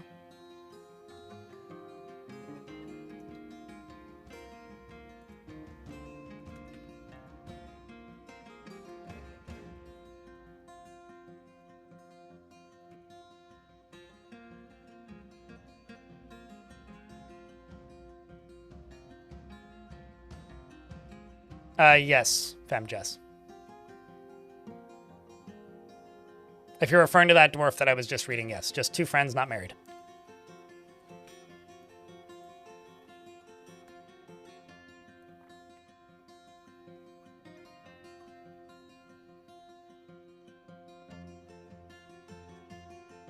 I mean, he doesn't seem to be, like, tantruming, so... Oh, there. That's nifty. And then this is also going to be assigned to the captain of the guard eventually, once I make more tables and chairs. But I'm gonna get this engineers guild done.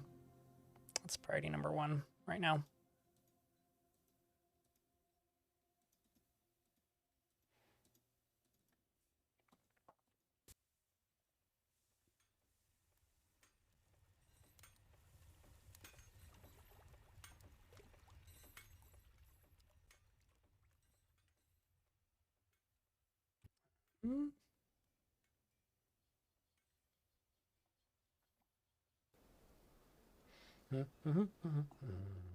You know, when people complain about the Dwarf Fortress UI, I just wish this was sortable. Or searchable.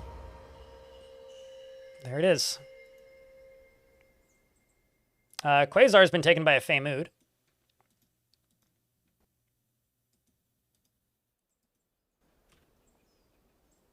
Also sounds like a catch. I mean, he's not a Fisher Dwarf.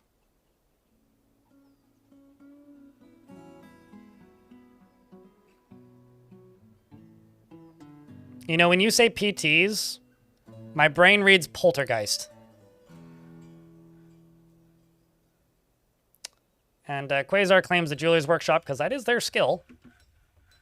They grab clear zircons and work furiously. Cool. I think that you are just going to earn that workshop as yours.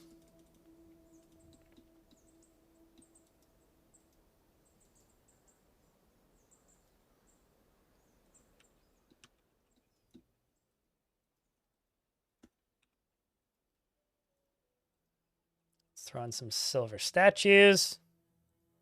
Somebody made a statue of a cat. Let's also throw a couple statues over here. I'm sorry, is that... What kind of spider is that? Is that a jumping spider? Did they... Hold up. Did they update the... Because statues of, like, spiders and stuff, or, like, ants used to be itty, tiny bitty. Did they, like, make them actual logical size? Unrelated to anything. My dwarves need some books in this library. So we're right here. I'm gonna poke around and see if there's a temple with no population where I could just go yoink some books. There's some right there. Did genius falter? I must know.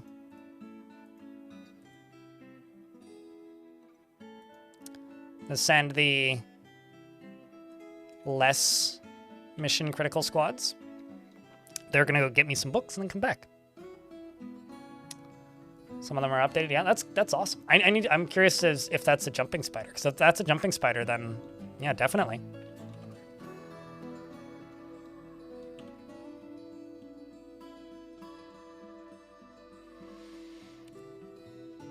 Isn't that just called like restocking shelves? Quasar, the gem cutter, has created a Sauceral, a perfect clear zircon, and offers it to the Song of Wind.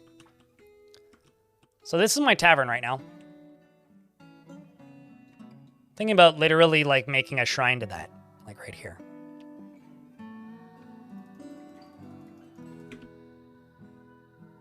Make a little dining hall or something. It's worth something? Oh, certainly. I mean, it's not going to be all that interesting because it's just a zircon, but...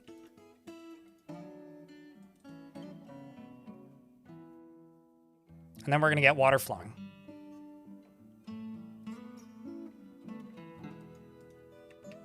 Let's actually check that.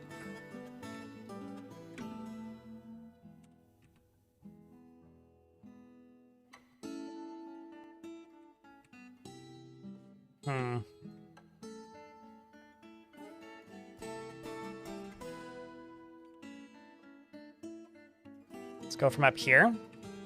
Go down into here. Take over to there.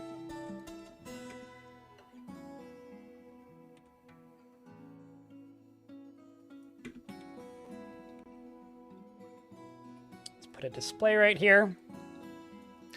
Yay! Some migrants have arrived. We have hope, chat. Thank you.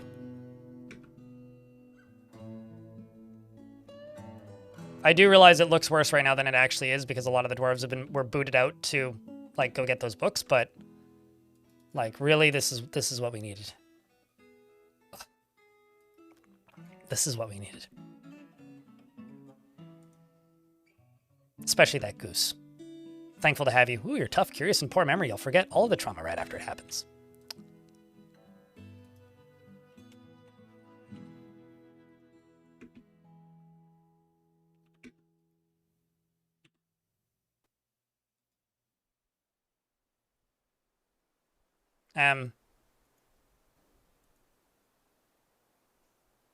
Is there a particular reason you're not?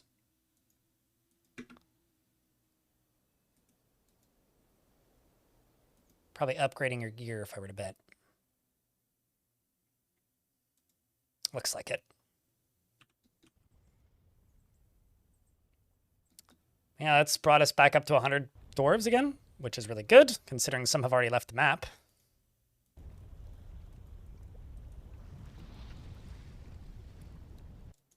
Excellent, excellent, excellent. 102. 105. You love to see it. You love to see it! Okay, let's check out this perfect zircon.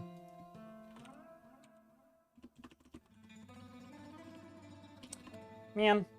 Okay, if I could change one thing about this game, I would index the categories as searchable options. Just period. No, that would be large gems, actually. There it is.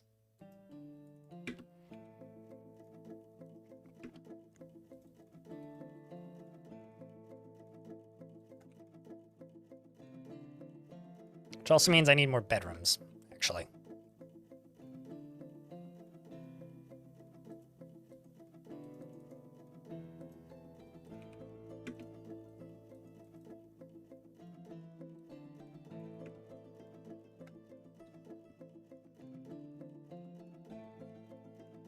Goose to the population density rescue, that's for sure. Okay, so let's take a peek at this. It's a perfect clear zircon. All craft store ship is of the highest quality. It is encircled with bands of octagon-cut clear zircons. Pretty awesome, if you ask me. And what are the odds a dwarf gets stuck in here? Getting better. So far.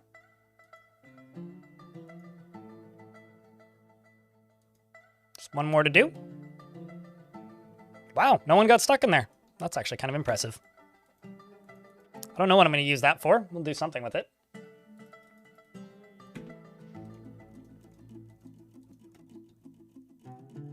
How's the value of you? Good enough.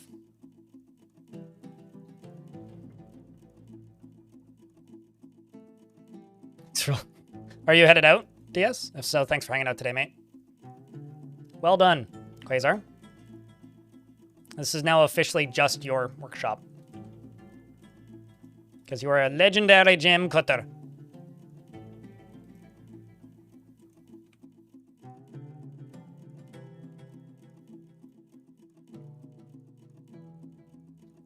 You are the only gem cutter.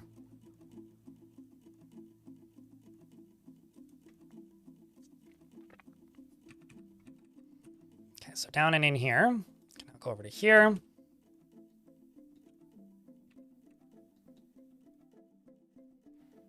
So basically I need to channel out this and this.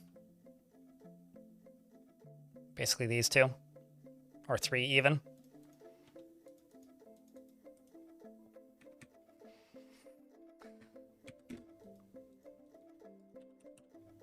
Except I gotta pause this until that is done.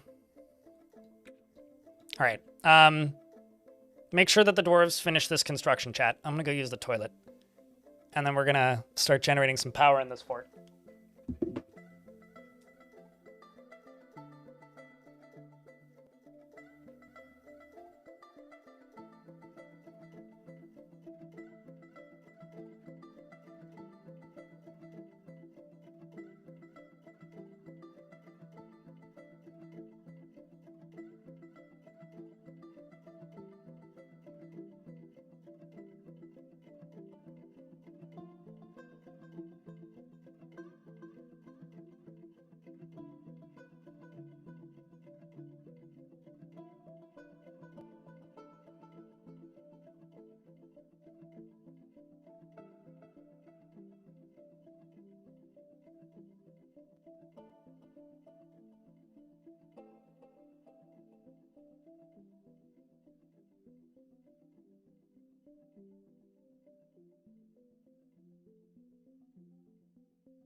Sandwich!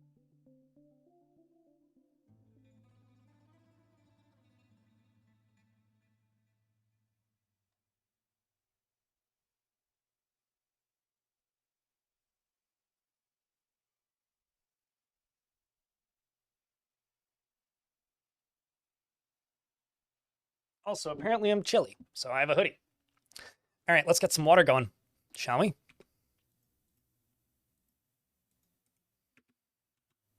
So the way I'm going to do this is I'm going to dig out all of these. Best game ever made, and anyone who says otherwise is wrong. Really? That's wild. I had no idea. Devilish.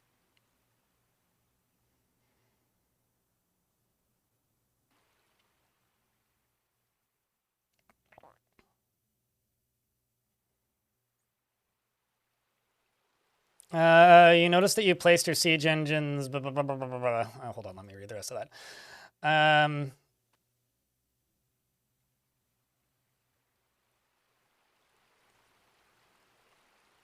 noticed that you placed yours. That was me testing stuff. I actually am slowly moving them back towards it. If you see the more recent ones that I've made, I've adjusted that since doing that. That was an experiment, is probably the best way to put it. Whew, that's a lot of water. Rivers are very active.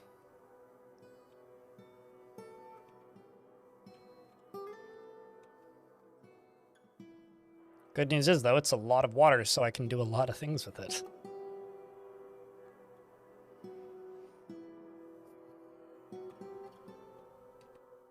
Look at all that.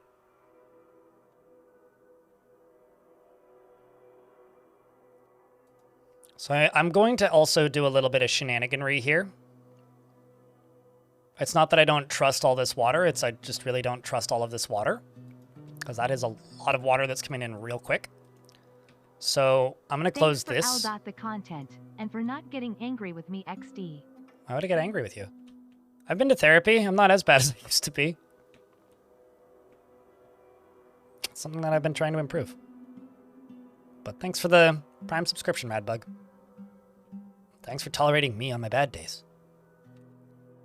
Uh-oh. You guys see that dwarf? Getting pushed along. Oops. Somebody got an unexpected shower. Water is not to be trusted. You know, honestly, wiser words haven't been said in a long time. Oh, speaking of, water not to be trusted. I sort of screwed up. I forgot to fortify this. I can fix it.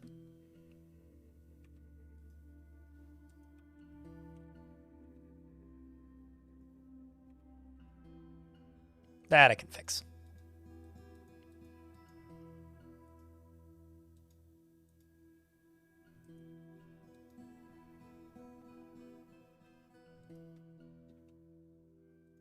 Now the question is, do you maintain power? Because one of two things is either going to happen. I'm going to need to make a drain for it, or it's just going to maintain power because the water is going to now flow back and forth periodically, which I think I may have actually pulled off. If this doesn't stop, I may have accidentally created a perpetual motion machine by accident.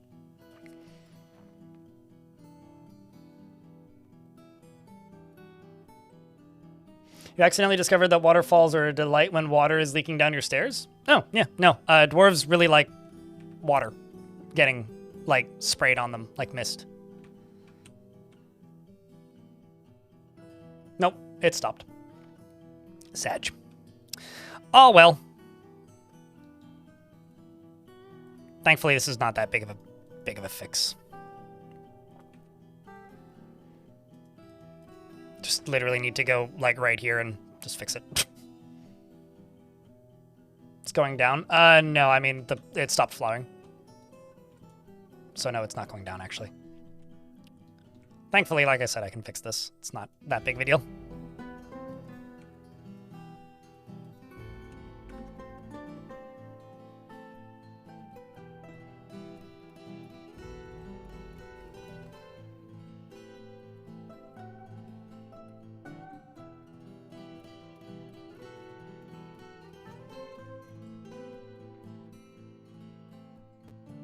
Where is the other lever? Not you, it's you.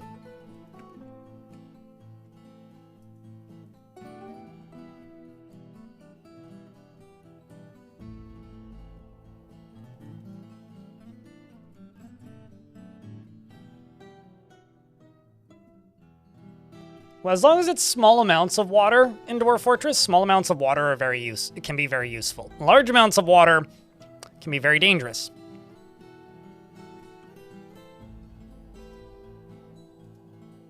Especially when it's unexpected large amounts of water.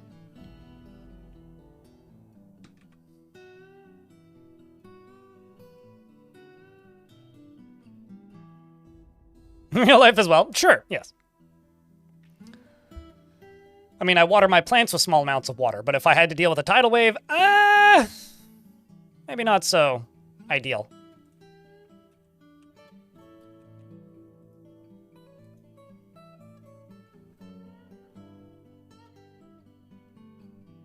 Trying to salvage a corpse from a river?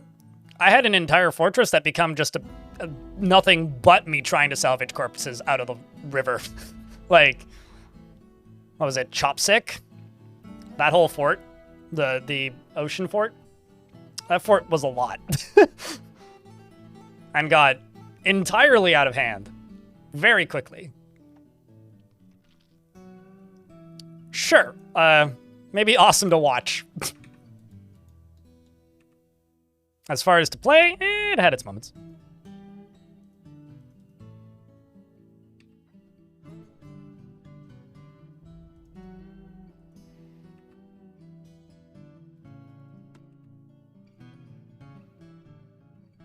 Okay, so once this is hooked up, should be able to give her a pull.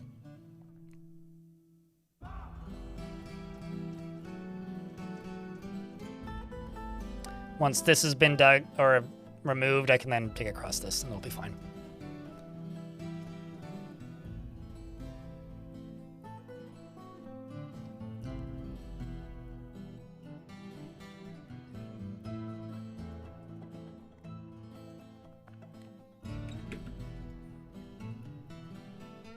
I think they're linking it. Let me actually just double check that. Yes. Watch me screw this up.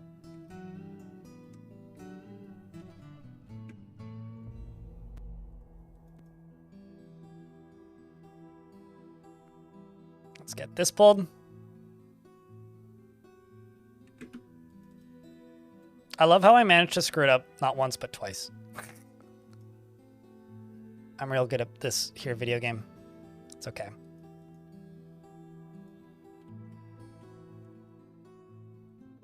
It's one of those days.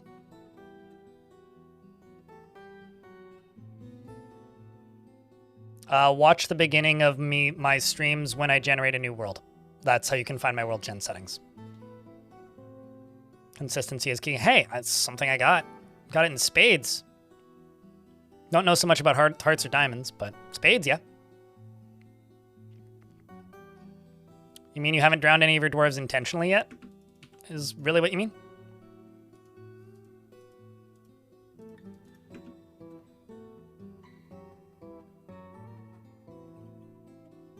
Oh, come on. Get back here, Eurist.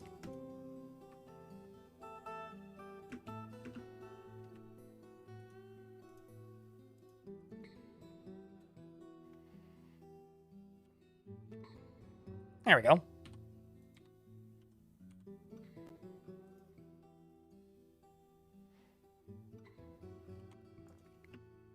Also, I've got a bunch of livestock I gotta pen pasture.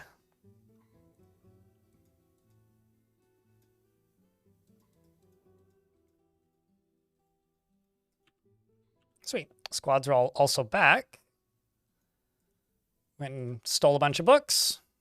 Found nothing. Well, that's unfortunate. Good news is they're all back now, though.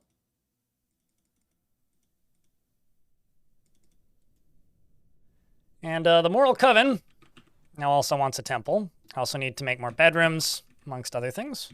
But let's just get this done first.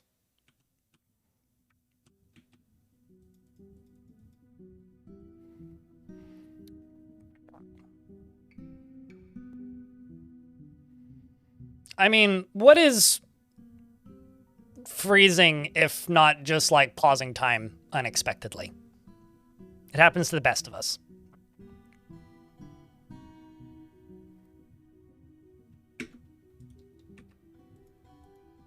Past you hardly know her? Well, I don't know anything about that, but what I can tell you is it is definitely past your bedtime. It's the best pasture pun I can think of, so...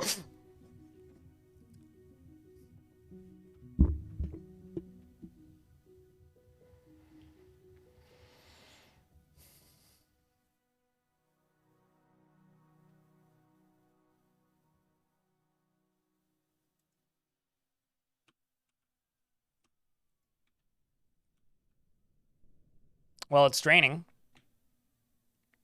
I guess I need to give this other one a pull.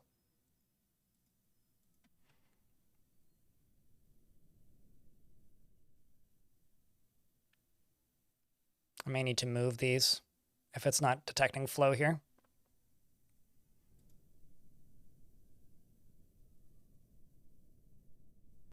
That, or I may need to smooth more.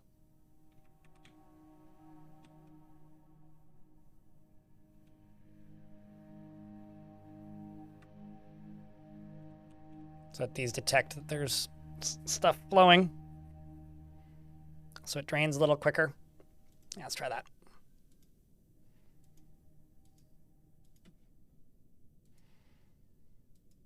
Because this down here, this will drain out pretty quick. There's too much water coming in, essentially, is the issue that I'm hitting.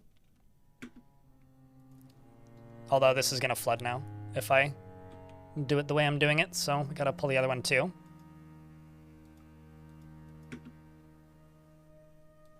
There it goes, over here. As you can see, there's a lot of water.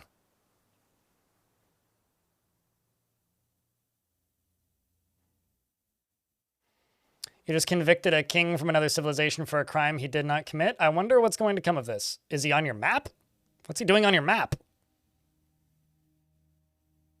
I mean, why did he do that? Why did he commit the crime? That's terrible.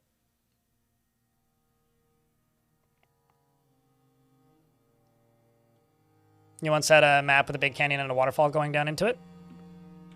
You naturally dug into the base of it and made a big terrace and a meeting hall behind the waterfall. Have you ever done that and then realized that you screwed up horribly because it's in fact actually just going to cause like it's going to freeze every winter and then your dwarves are just going to die? Because I've definitely encountered that before. It's like, oh no, everything is awful. And this isn't possibly going to end well.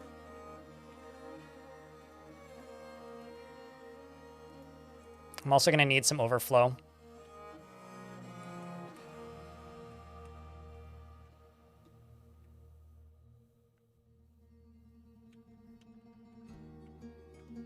He came to visit your hospital. He needed health care, man. He had a sore toe. I don't know. You convict, so you can, yeah, as one does. You, like, had a random noble show up, was like, well, he hasn't done anything necessarily wrong, but he offended me because he looked at me funny. So, here, have a espionage. Get convicted! Okay, so I'm going to go down right there.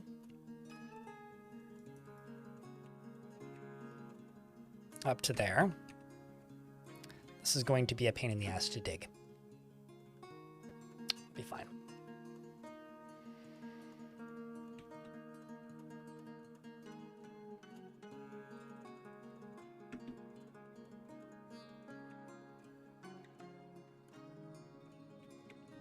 Let's see, is this down here smooth? Yes, it is. Let's fortify them.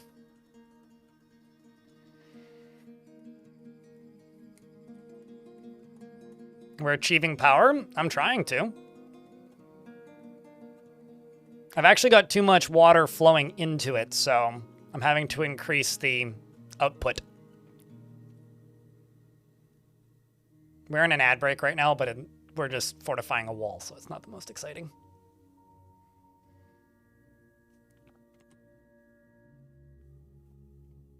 Getting a lot of siege weapon demonstrations going.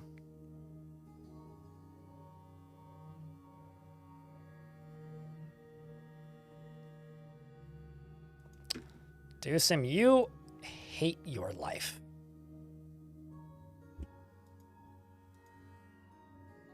You want to pray?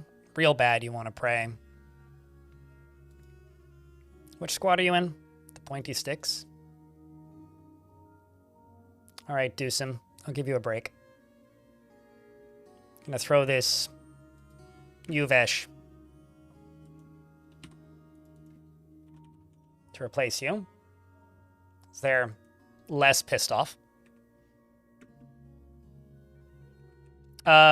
7 is the highest depth that liquids can have, yeah. Gonna get the last of this done.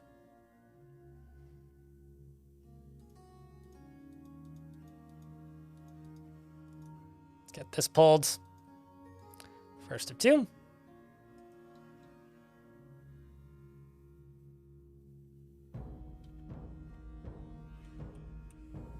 Oh, it would help if I, like, gave them away into here.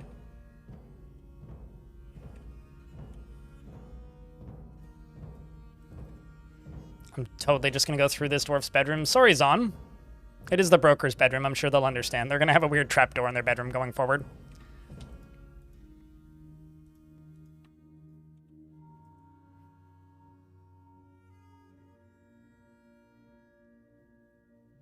I will say that that always sounds really cool, gunmetal, but in my experience, it's maybe the least interesting way to actually play this game.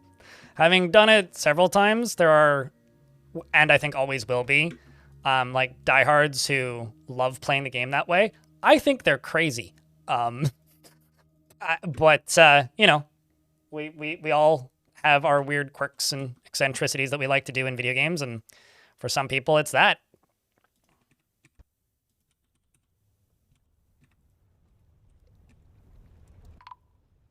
Yeah.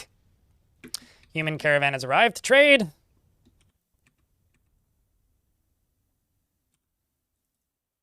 Never mind, I actually can't do it that way. I have to just go right here.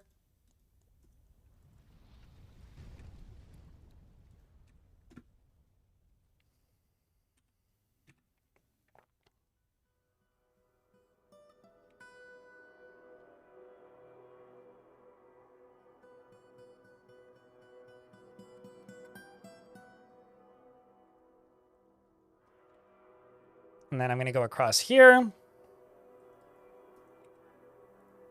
while we wait for those humans to enter the fort. Oopsies. Would help if I actually like clicked and dragged far enough. Oh, hey, Laura's here. Lovely. Glad to know I said hi, chat. The Rock Laura Ilolana Yiffy. Has come a bird of prey so large and ferocious it dwarfs many dragons. All beneath its mighty wings should fear the sky. This is fine, right?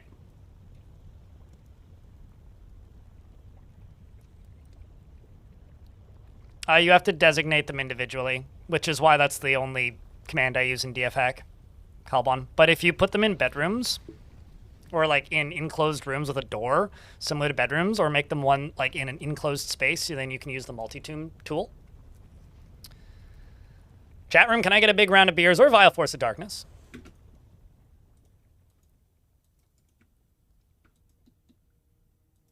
It has no families. 101 notable kills. 101 dead nations. 183 other kills. Mostly livestock, admittedly. And a gorilla. Frisky there.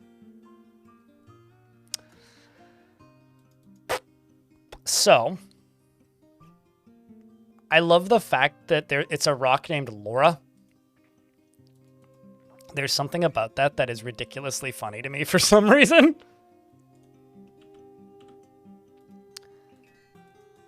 I'm going to enable this burrow.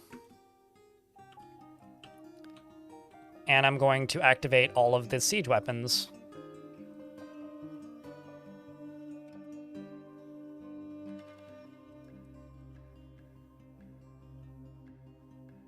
And just like that, we begin.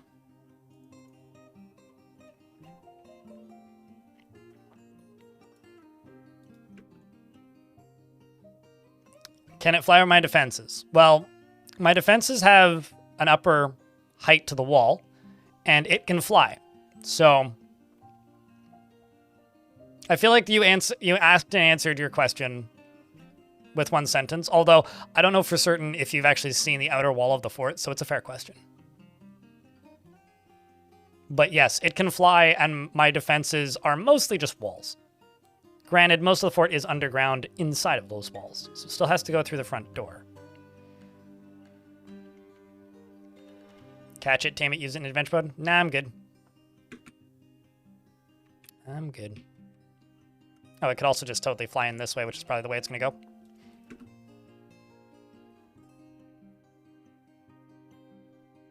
So I haven't finished building this yet.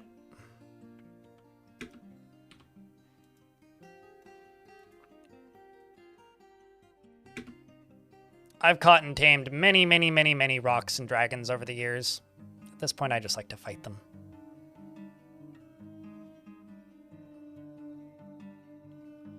You can mount any large animal in adventure mode, so yes. So I haven't trained a rock in a minute. Didn't that all get fixed, Lolotov? And also, once again, that's not a bug. So, like, okay, look at your combat logs with a war dog. Pretty frequently, you will notice that your war dogs spar or get into fights with random neutral units. That happens all the time. And this could be as little of a thing as, like, a dwarf tripping over the war dog or bumping into them. Like, look at your random livestock that show up in combat all the time. If a rock shows up and gets into a few seconds of sparring or random combat with a dwarf, the dwarf's organs are spilled out and its head is gone. It's like, do you ever get into random sparring matches with your pet cat? Same thing. It's not really a thing that's fixable. But, like, they did change it so that they don't consider neutral entities to be hostile.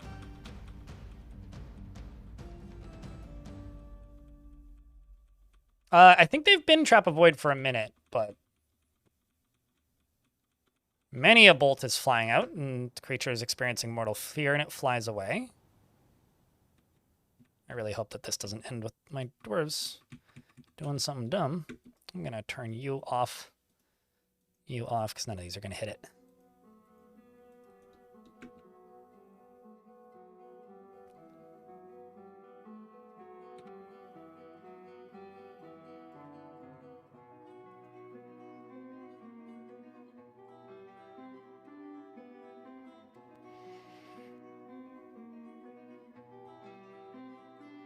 But yeah, a lot of things were made Trap Avoid. Actually, I'd be willing. I wonder if I don't even have any cage traps in this fort. I wonder if the rock is Trap Avoid now. Because there was like that one note that Mega Beast's effectiveness was supposed to be different versus cage traps.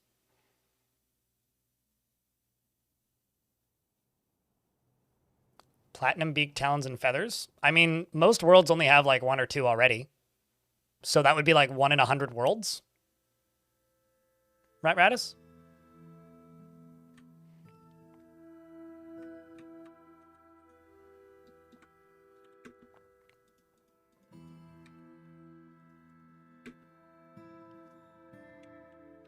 Clumsy, talented dodger? Oh, yeah.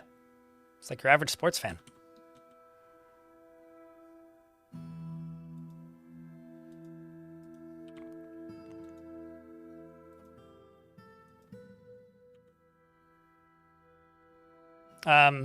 I don't baseball. Who actually won the World Series?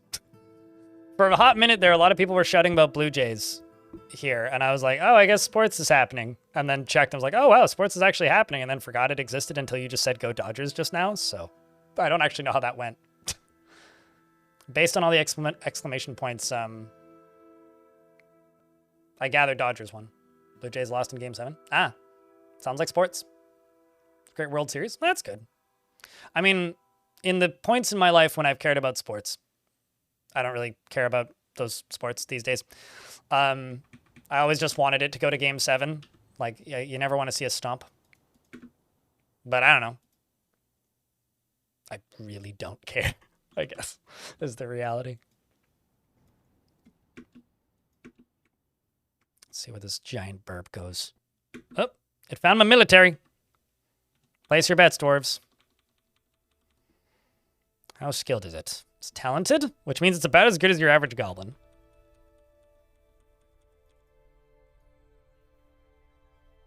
Oh, it got hit by the Putrid Slayers a bunch, which are neutral with me, but not it, apparently.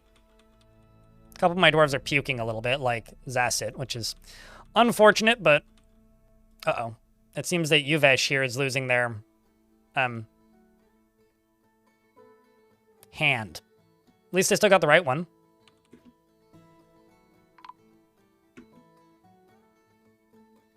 Seems like after a quick tussle, Zassit did indeed fall.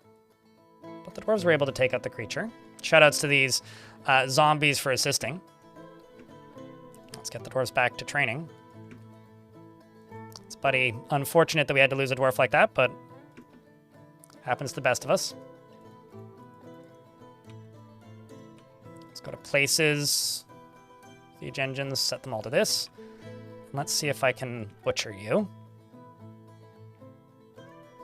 Also, I need to make sure that my river underneath is not overflowing. Let's forbid that.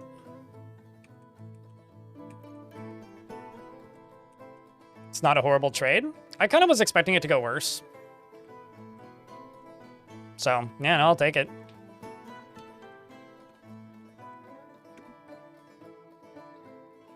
Okay, this is just draining. We do have power again, though. Friendly zombies? Yeah, they're neutral to me. One of the first sieges collided with a trade caravan, and a bunch of the zombies that were attacking me in the first necro siege had necromancy.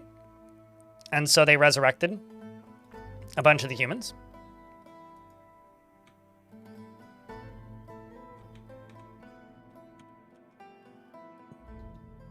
All right, we seem to have power again.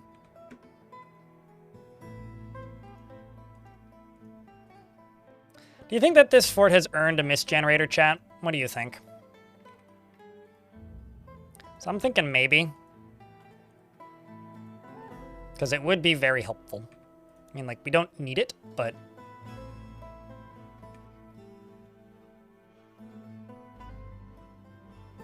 Dwarf, the good news is you're getting an expansion to your bedroom. The bad news is it's going to have an axle going through it. If you don't like it, you can complain to upper management or move. Your choice.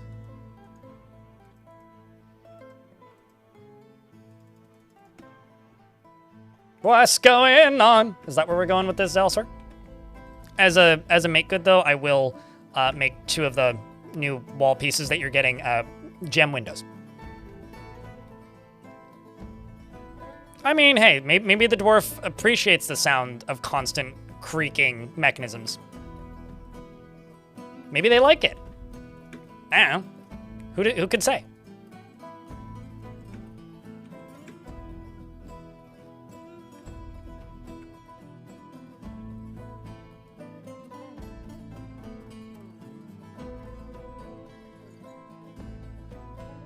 Huh?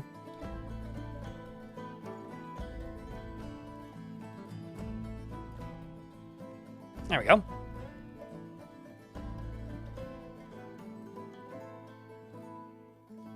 Where's the complaint department? Top of the volcano. Plunge deeply. To the best of your ability.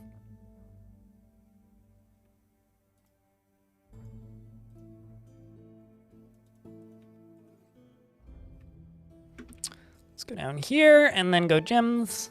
1, 2, 3. Gems. 1, 2, 3.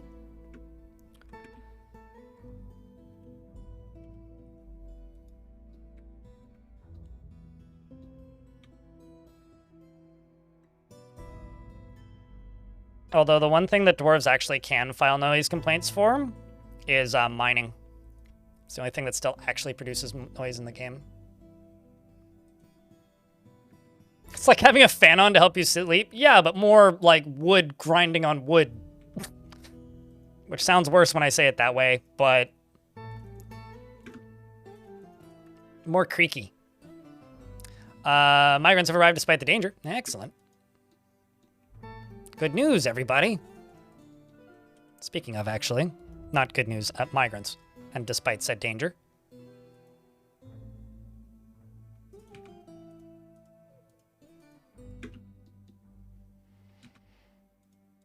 this is like such a half-assed section of the fort. I need to fix this.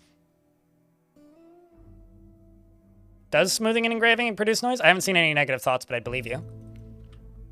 The only time I've seen it is with mining.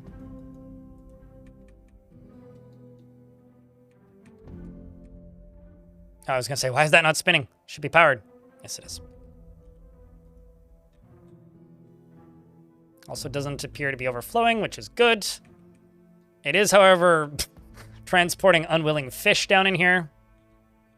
It's probably like fish down here. Generating 1100 power. It's going all the way up to here.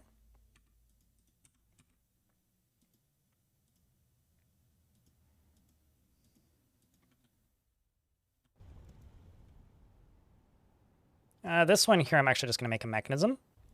Power some millstones there. And a mechanism.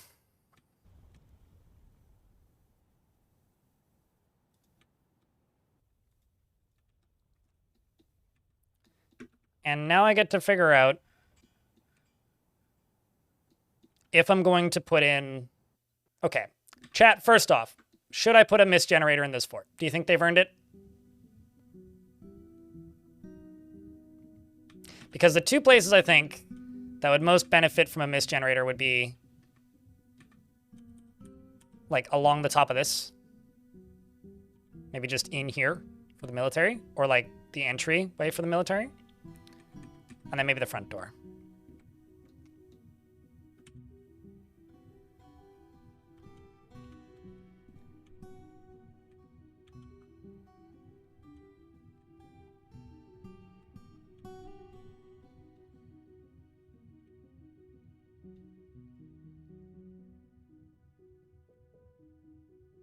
I'm going to try an extremely big brain mist generator. That's what I'm going to do.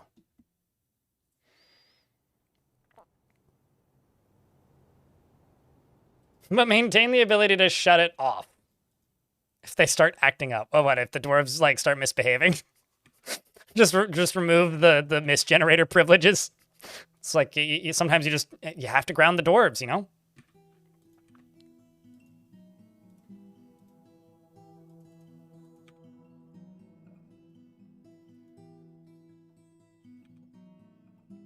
This is a Gabriel wall, which I can fix.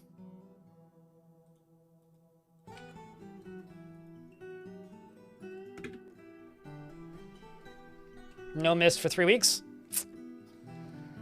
Something, something, oh no, mister. Whatever shall I do? Oh no, mister!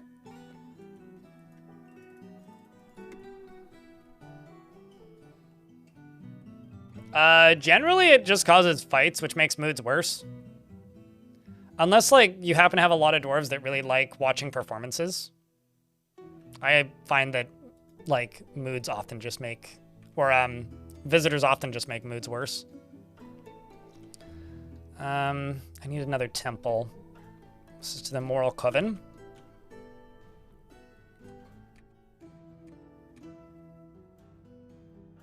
I'm not going to put it there. I'm going to put it down here.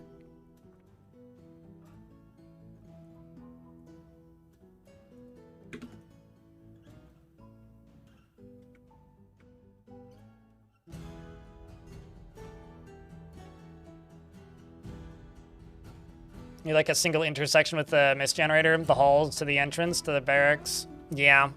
I don't like having such specific intersections. Like I've lost too many forts because like something happens that causes the dwarves to like lose access to a chunk of the fort. I've lost enough forts like that so that I kind of don't build that way anymore. I know what you mean though when you talk about that kind of design. I mean, a siege could go through the wall in just about any section. So am I worried? Sure, but maybe not as worried as you think I might be. If it happens, and we'll deal with it.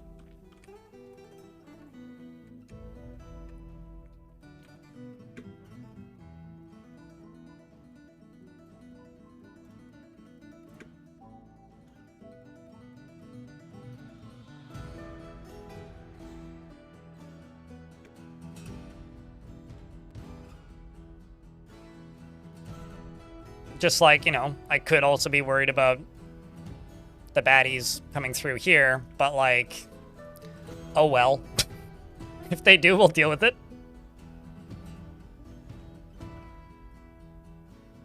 Do they only do that if there's no pathing? So I don't know enough about how sieges work yet to notice patterns, and also Tarn keeps changing it, are the two things.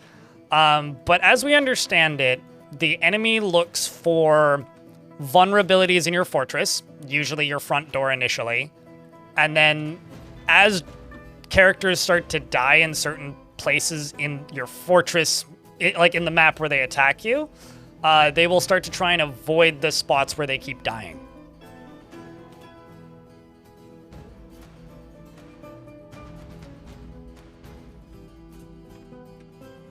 So, like, if you lose,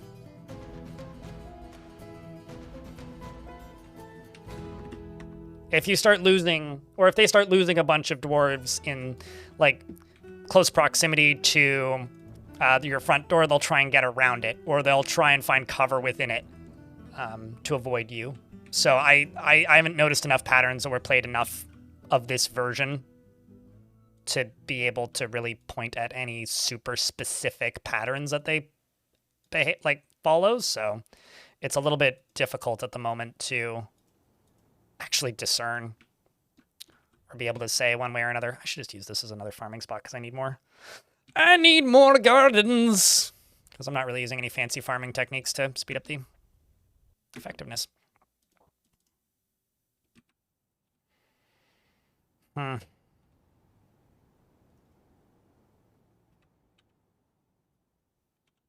Just gonna make it wider.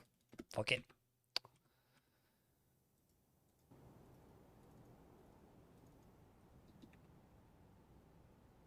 Actually, no, I need to do all of this. Do that separately. You right here.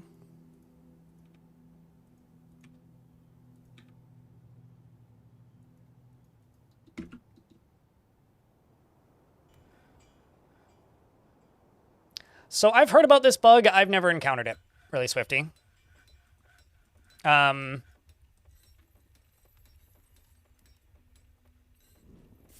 Basically, so what you're trying to say is, wait, are you trying to reclaim it, Swifty?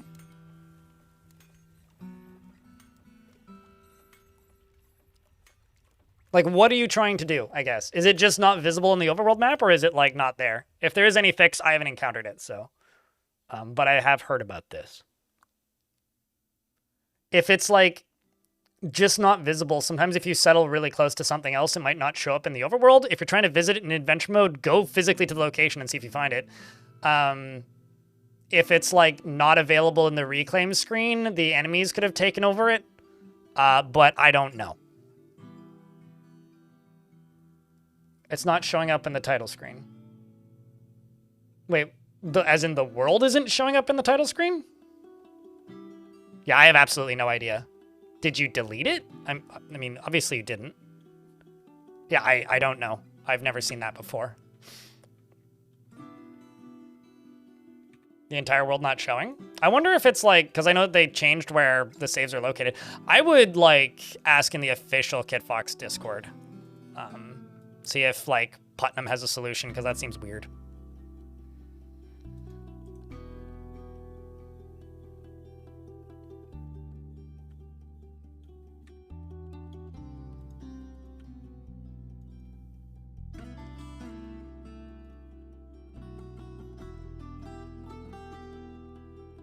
Actually, this is not the way to do this.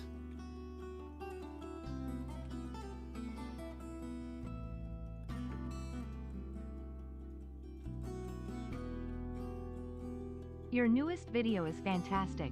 Can't make your streams often, but they're always super helpful and chill. Cheers for your hard work. How'd you like the video? Septech love. Cheers, Apoth. It took 10 hours. Most of it just sitting there fiddling with stuff.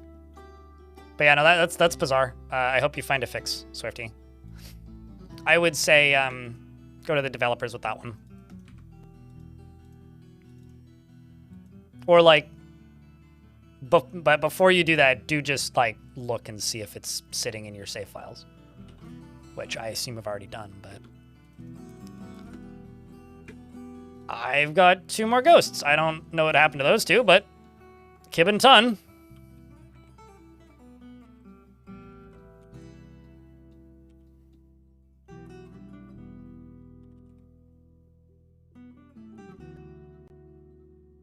Hold up, what?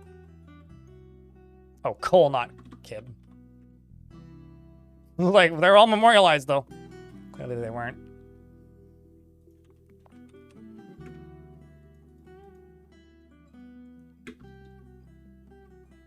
Drowning victims? What? How? Like, what drowning victims? Nobody drowned in the tunnel. Period. I mean, a dwarf ran away from the water, but there's a very big difference between a dwarf running away from the water and canceling a job than there is between that and a dwarf drowning. Didn't fill up that quick. The glassmaker has been taken by a Fey Mood, or a glassmaker has been taken by a Fey Mood. No, probably lava, if I were to bet. I just don't recall any dwarves dying, so that's just kind of weird. Oh, great. And I've got... Wait, what? Oh, needs to be grand. That's fine. I can do that.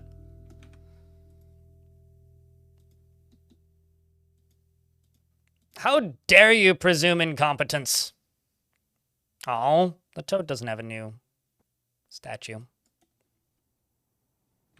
Glassmaker Fey Mood. Hey, Jack, can I get a big round of beers? For the tier 1 resub, much more important than presuming I failed to make sure that my dwarves didn't drown. Much more important. Big round of beers. Please and thank you.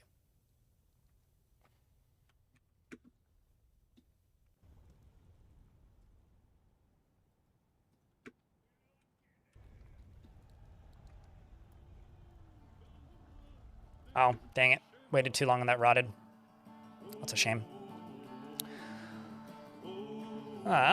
They've claimed the glassmaker's shop, and now they're playing Drinking Industry. We're also about to get hit by an ad, so I will pause it so you guys don't get jump scared by good music. Or bad music when there's good music playing. Raw green glass. Okay, spider silk.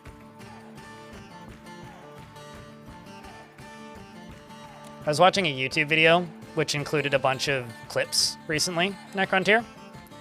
And in those clips were like, you know, various things happening on other people's streams, not mine, but other people's streams that I don't know. And I randomly saw that emote in the wild. Like, just in the backdrop of an unrelated video. It's pretty funny. It's like, oh shit, I know that one.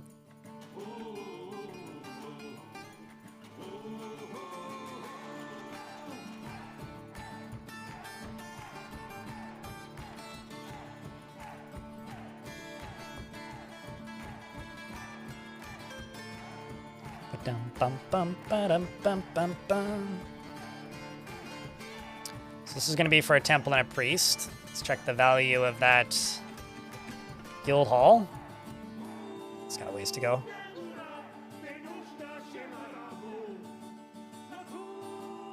Oh, kind of dumb.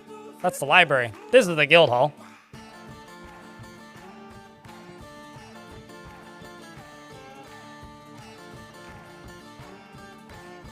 So this is the thing that I need to increase the value of. Well, I could throw some gem windows in, which is always easy. I could throw a display in the middle, give them a large gem. I could, no musical instruments around. Throw in a cabinet, but that's kind of a waste of a cabinet. I have tables. No moment. Yeah, let's just do 2 displays.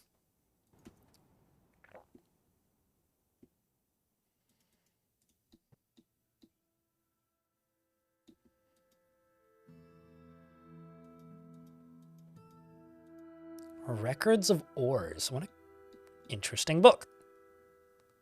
It's the classification of ores. I feel like many new players could use that book.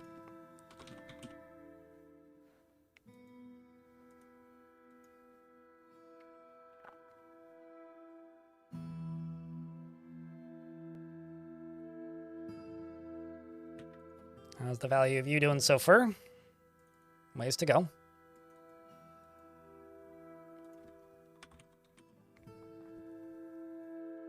Let's throw that large green jade in there. I could actually connect it to that. That'd be a little cheesy, though.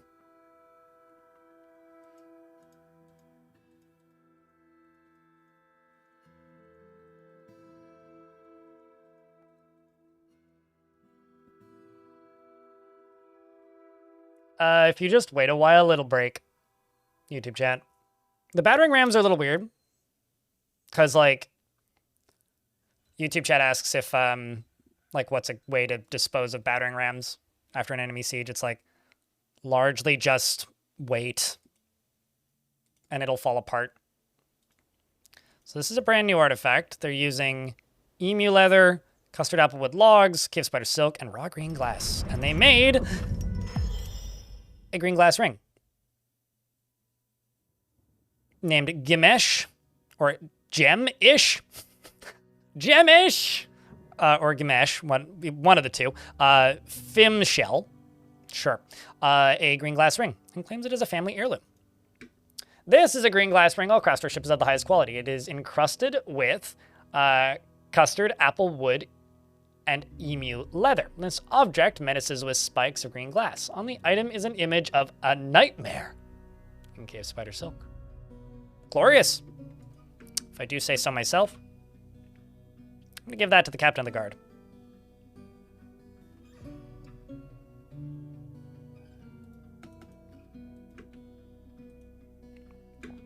Okay, so we got an ad break incoming. I got that sorted. These sorted. Ghosts over there.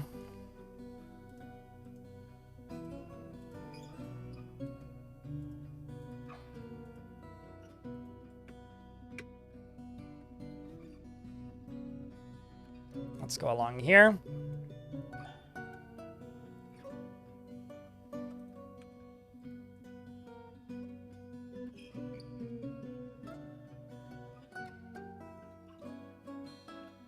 Let's go here. I'm actually changing the entryway quite considerably with this, more than I expected to, but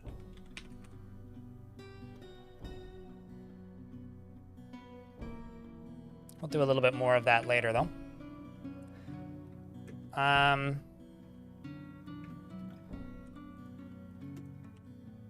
Let's just do rock statue.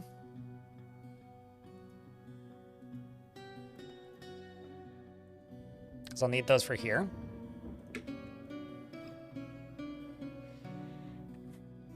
And I'm going to do rock grates. And it doesn't really matter as long as they're all the same material, so that they're similar colors.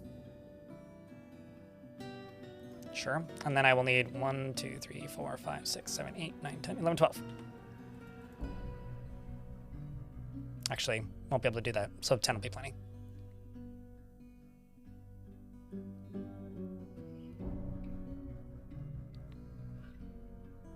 There's many Vivids. It's a very vivid chat. Vivid Wilson.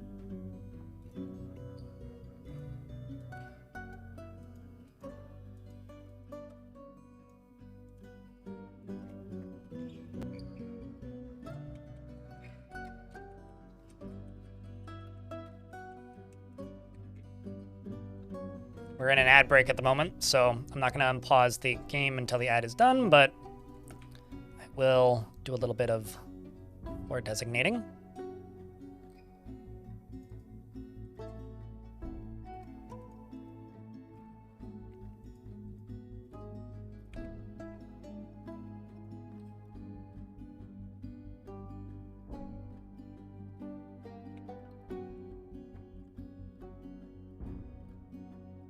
Man, kind of don't have enough of any of the...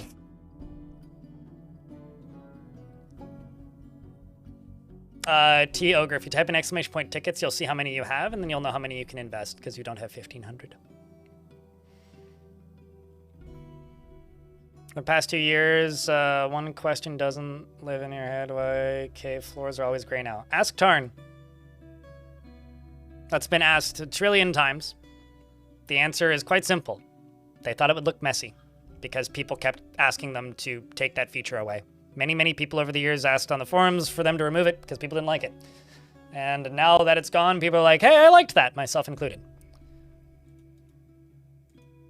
I think that question gets asked every,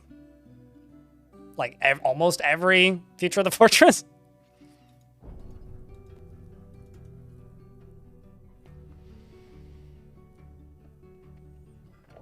It's not the channel points. Nope. No, this predates channel points. Bane, thank you very much for the 35 months. Has it been that long? I guess that checks out. Good lord. Would look perfectly fine with the new graphics. I mean, Tarn is susceptible to feedback, just like I think we all are. And if people tell you for long enough that something is ugly or they don't like it, eventually you start to believe them. And I'm pretty sure that's kind of what happened with the floors, because there was always a portion of people on the wiki, not on the wiki, on the forums that were always complaining that it ruined their forts in the older versions. I remember seeing people actively complaining about it too.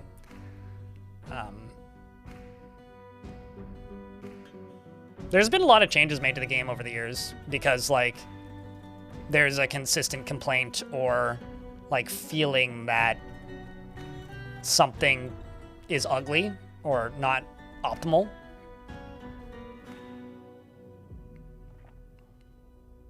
Good job, Freeways. Usually, yeah, Vivid.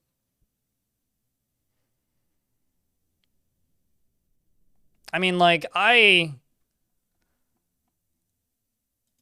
really miss the, I mean, this is another thing I talk about almost every stream.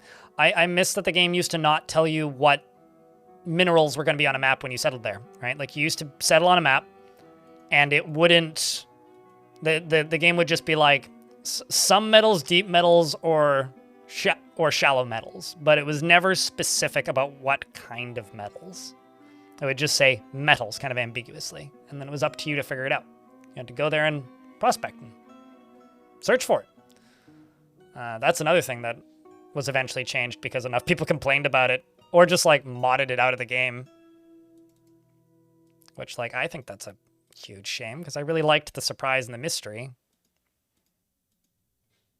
But oh well. It's not the case anymore.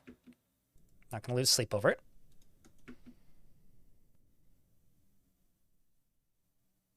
Why would it ruin my fort if I didn't have iron, gold, platinum, and coal? Which, you know, those are the people who ruined it for everybody. It was the people who wanted everything on every map. You know, that happened to me too, and that's how my last fort fell. Butch cats. You might want to kill them. Or, like, try.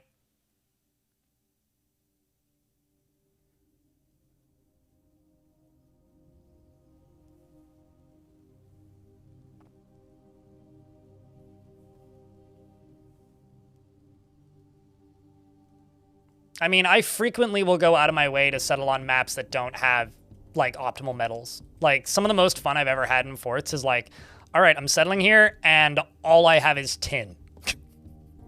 Like, I get to make crafts and trade for what I need. Like, I really like that kind of gameplay. Like, I get that some people just want everything to be, like, handed to them on a silver platter and don't want to actually work for their rewards. But, like, I like that. Playing Dwarf Fortress optimally is the least interesting way to play Dwarf Fortress. That's why most of the forts I play have fun themes. Because, like, it's what makes the game interesting to me. Restrictions are what push my creativity. What was the name of this religion? This is the Moral Coven. Excellent new video. Sorry I haven't been able to catch you as frequently. I'm just starting to experience the new siege mechanics and I'm terrified. Me too. Fun.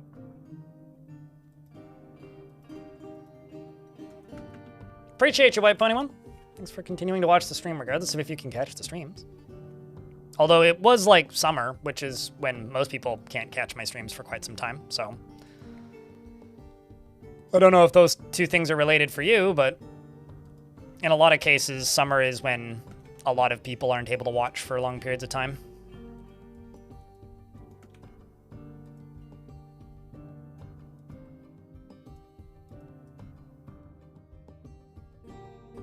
Tin is good for crafts. Not all of them. I mean, I'm not an optimizer.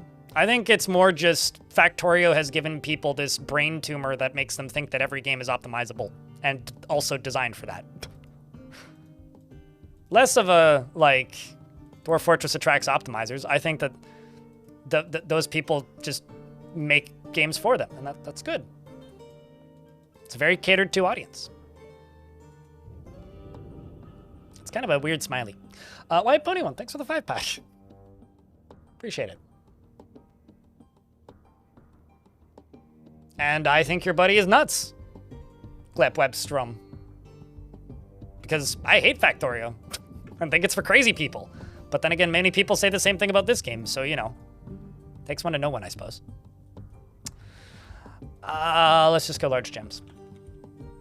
I'm also poking fun. Please don't take me too seriously.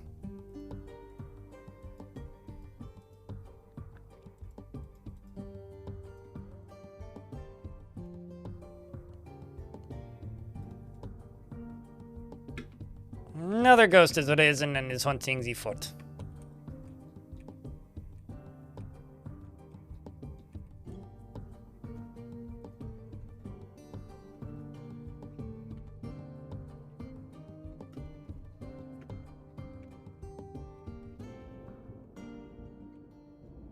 You're doubly crazy? You know, sometimes you want to optimize and sometimes you want to witness chaos.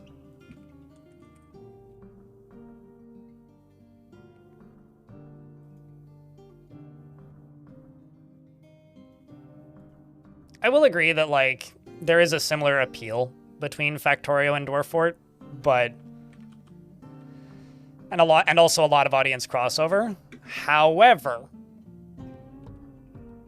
I do think there's a lot of people out there who just compare everything to the thing that they like and just try to play everything the same way. And I think that does end with a lot of boring video game homogenization. Like, I'll put it this way. Here's a negative example. I don't like card mechanics in video games. I don't like deck builders, specifically. I really dislike that kind of build management in video games and find them pretty unpleasant to play, actually. And so I'm sad that every game needs to be a deck builder because that's what indie games are these days, is put deck mechanics in it. It's the last thing I want most games to, like, implement, and it kind of upsets me when they implement them. However, you can give me a game with deck building mechanics and just don't put a physical deck of cards in it, and I'm totally fine with it most of the time. Like, I will, like, realize after a while that, oh, you've duped me here, you meanie, but, like, I'll get into a game anyway. If a game has, like, conveyor belts, I just won't play it, because I know that that's probably not a game for me, and I just won't give it a chance based on that. So, you know, if, like, people see a game and they go, oh, this looks similar to a thing that I already like, or does something similarly, or encourages a certain type of gameplay that I know that I like, that's not necessarily a bad thing. But, like, it does kind of suck when everything's just the same.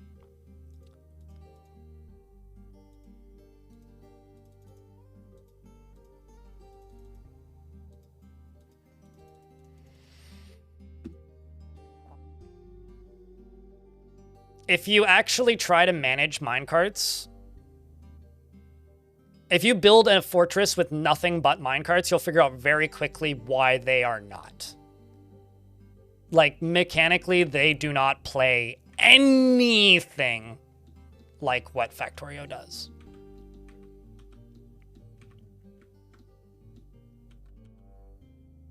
Like, the actual gameplay of the way minecarts work could not be more different. The amount of optimization that they allow you, for one thing.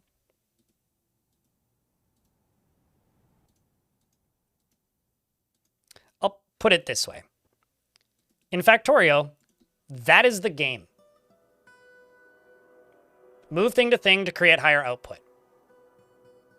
You could make that the game for Dwarf Fortress, but that's one of many different ways to enjoy the game. I don't think it's a particularly engaging way to enjoy the game. And I can totally understand why I see people who are trying to play the game that way very frustrated in my comments sections, complaining about all of these mysterious problems that don't exist with the game because the game's just not designed for that type of gameplay.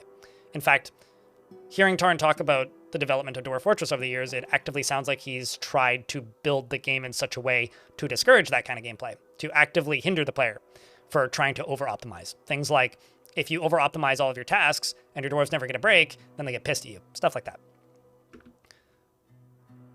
So I would argue, certainly, you could theoretically be a dick and say, oh yeah, no, it's that. But have you actually tried to play it that way? Because generally when people try to play it that way, they just get mad at the game and quit.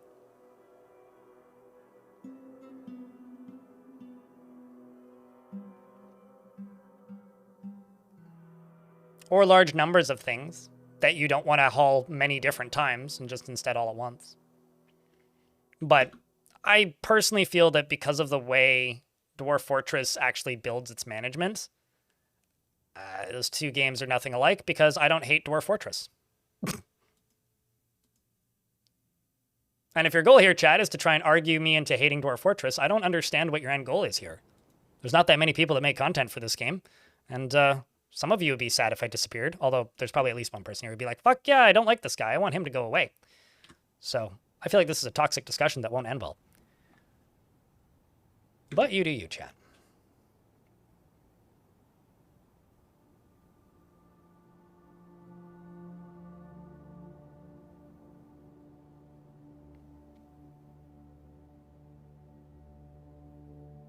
Oh, chat trying to be like, oh, this thing that you hate, isn't that just Dwarf Fortress? I'm just being dramatic, Sloth Dad. Mostly just being dramatic. Might just cut this whole floor out.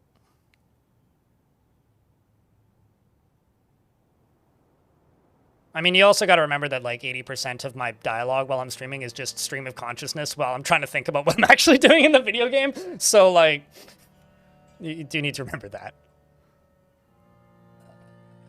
Done.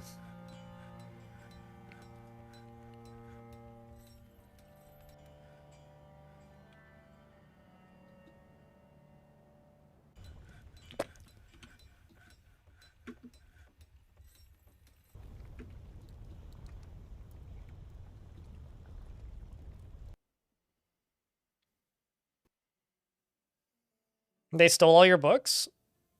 You should have, like, designed a library with limited terms. Also, did you make those books or did you steal them? Perhaps they were stealing back stolen books. Did you ever think about that? I often think about that while I'm attacking the enemy anyway. And then shout really loudly, it belongs in a museum or something along those lines. Steal them or write them?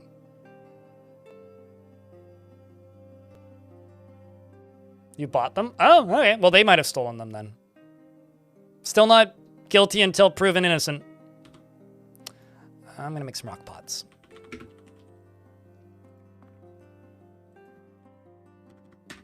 That is too many. Let's do 200.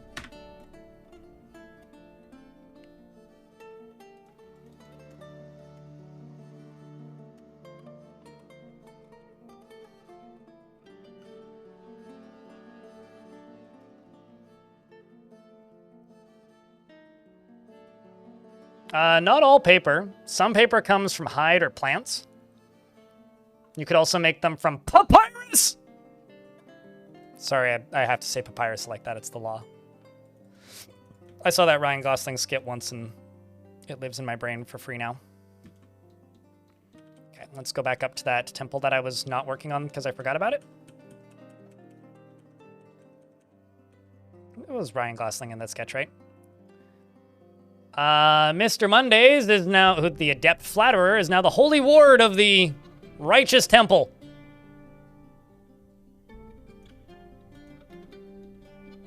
Congratulations, you're a priest now.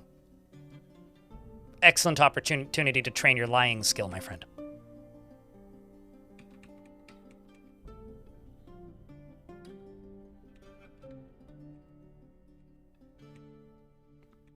All right, let's see if I can make this multi-story nonsense work. Mothcat, the ghostly wrestler, has been put to rest.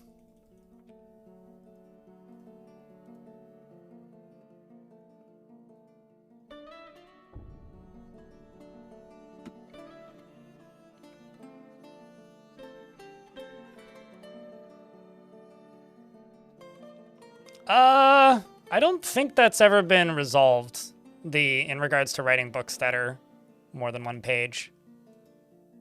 They can copy books that are more than one page.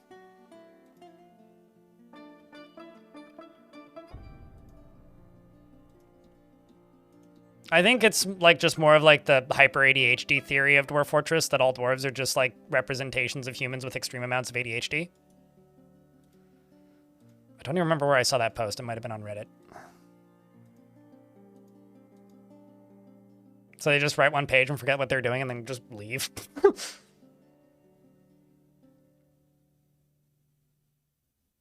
Like, literally, as long as books have existed in Dwarf Fortress, they've only been able to write one page. What are books even for, though? They teach skills, and dwarves can learn, like, new forms of poetry or songs from them if they're written down. They teach knowledge, which some dwarves claim is, like, crave as, like, a life goal. And they give a lot of really good thoughts and reoccurring memories. It's the title and a description. I actually don't know. Do I have any books in this fort? I think I have... Oh, I saw that blood. I was like, why is there blood in my fort? It's not in my fort.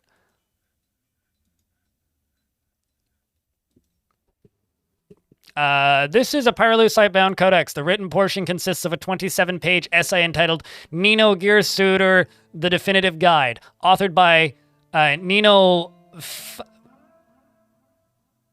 Fathalnero. It considers the Vilt of the Elf Nemo to the Gearsuiter to magic styles in the midsummer of 137. The writing is reasonably serious and takes frequent interesting tangents. The prose is passable. That's what you can read. Also, what is this a statue of? Giant! Oh, it's a giant jumping spider. That makes sense.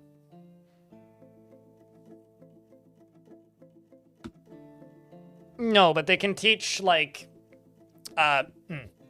So, books train reading comprehension, and they can train, like, teach you, like, special powers if you're as an example, necromancy is the clearest one. There are other ones, but that is the obvious one. Some books that teach necromancy have, like, other abilities attached to them, such as the ability to summon nightmares, but not all do. It depends on the book. They can teach you poetry, which is technically a skill. They can teach songs, which is technically a skill. But no, they can't give you, like, a boost to cooking or something. It'd be cool if they could. I want to say there was a mod that did something similar to that. Because, like, if you actually go to...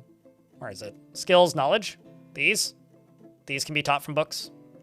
Also, the essays and the guides that they read can be capped out in their knowledge. And so, like, as an example, if this dwarf reads 245 books in Fortress A and then migrates to Fortress B, and I set that dwarf up as a scribe, they can then rewrite all of those books. Does that make sense? They can make copies of all of those books because they have them in their brain. They read them once and they memorize it. So, like, that sort of thing. But that just provides more opportunities for dwarves to find books that they like or read books, and that makes them happy. That's all it really is. It's one of those systems that, like, desperately should be expanded upon, and I would be very happy if it got expanded upon, but, like, is just kind of neat for what it is, the way it sits. But if it ever does get expanded, that would be super cool.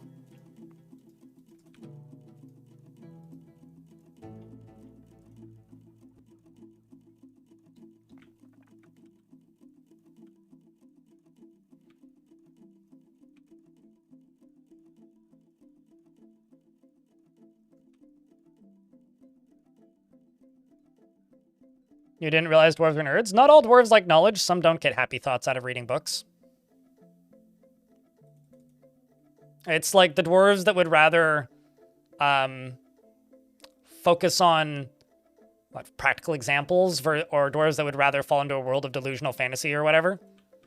There's a few different wordings for it, but There are some dwarves that are literally just like, oh, you play D&D, and that's your only hobby.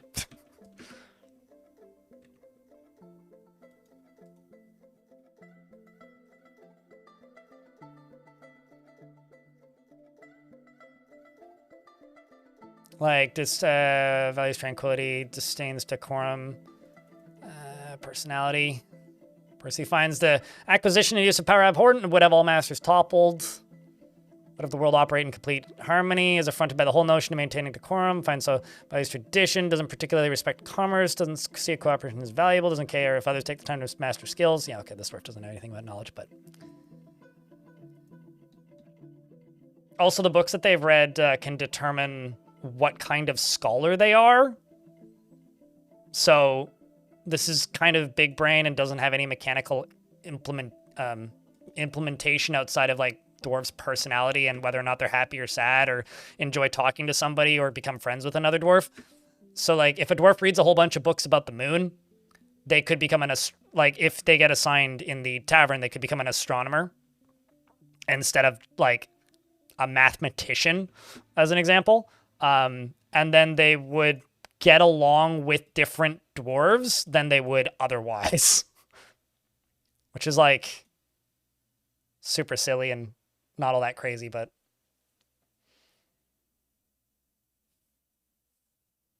you know, biology and studying animals and their migratory patterns is a very important science.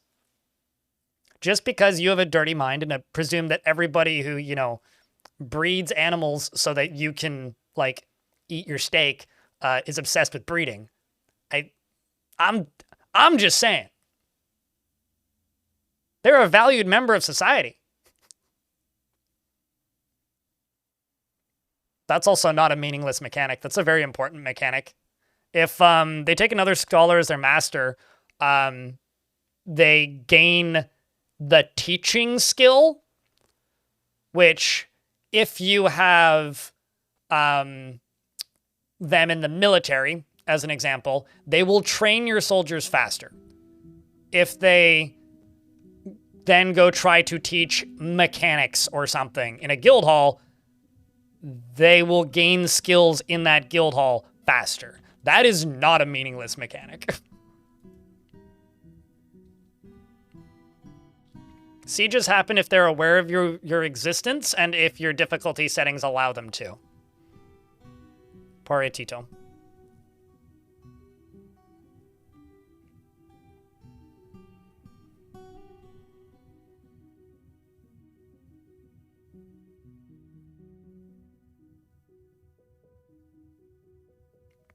Is it worth the point in teaching to give it to your dwarves?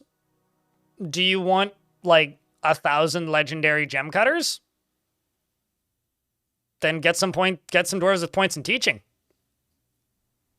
I had a fortress once that was almost entirely made up of legendary weaponsmiths because I had a dwarf that I started 50-50 weaponsmithing and teaching, and then started the fort off with a weaponsmith's guild. The only artifacts we got in that entire fort outside of like the odd anomaly was a weapon. I've lost count of how many ghosts I've had.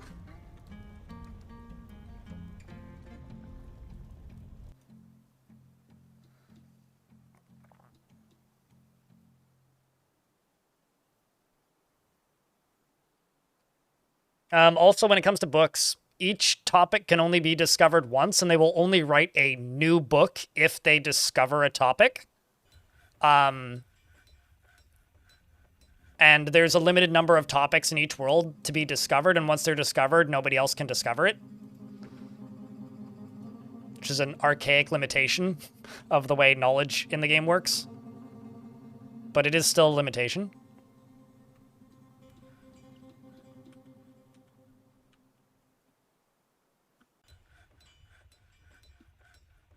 So if it's taking a super long time for your dwarves to discover things, you might want to play in younger worlds.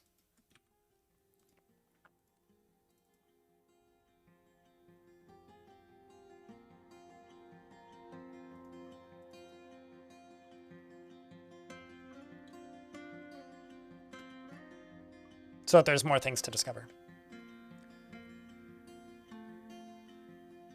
I will say that Dwarf Fortress is a game that can entertain me with literally just its flavor. Like, I've done whole forts that have had no combat just purely so I can just sit there and read a bunch of text.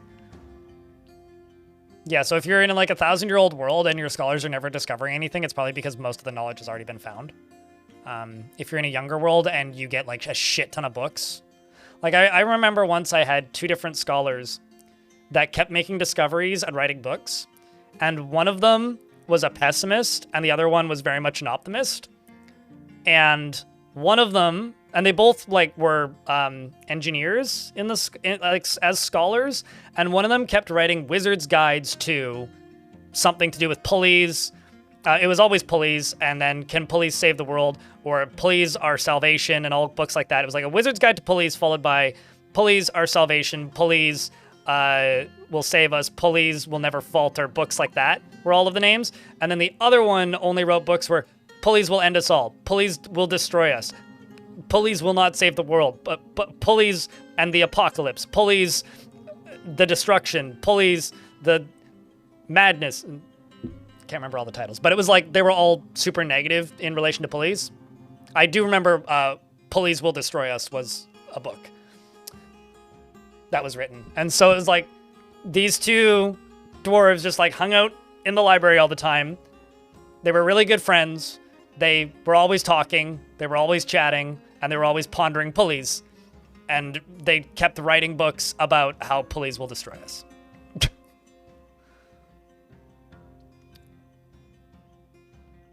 They were peer reviewing each other's discoveries. I like to imagine that they were secretly in love, but both married.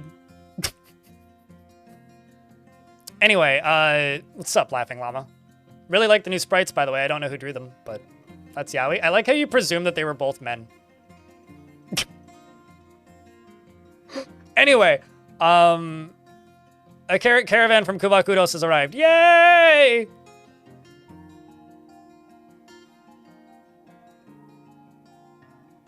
They were roommates. They were best friends. Colleagues, even. I'm not going to go down a very specific podcast reference hole, because I'd be here all day. Diss tracks. Yeah, that's another way to think of it.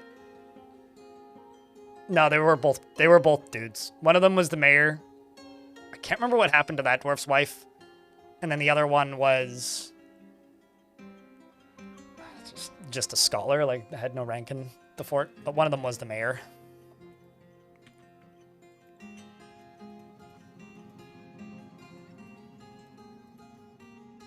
They wanted quivers.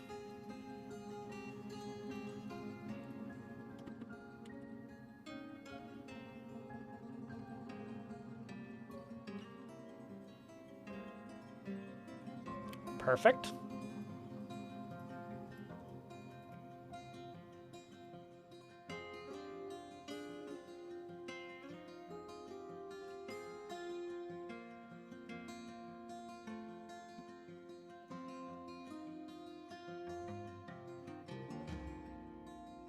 I wonder how many times people have had, like, their home faction request something specific, and that thing is banned by a noble.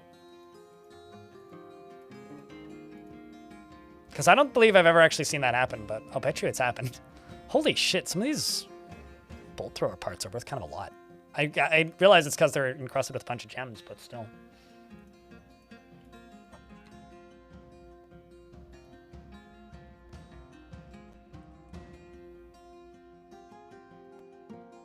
Yeah, that'll probably be fine.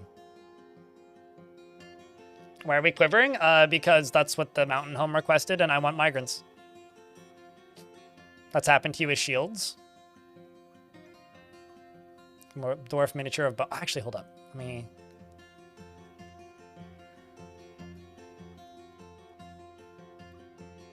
Yeah, it's fine. Just let them haul stuff.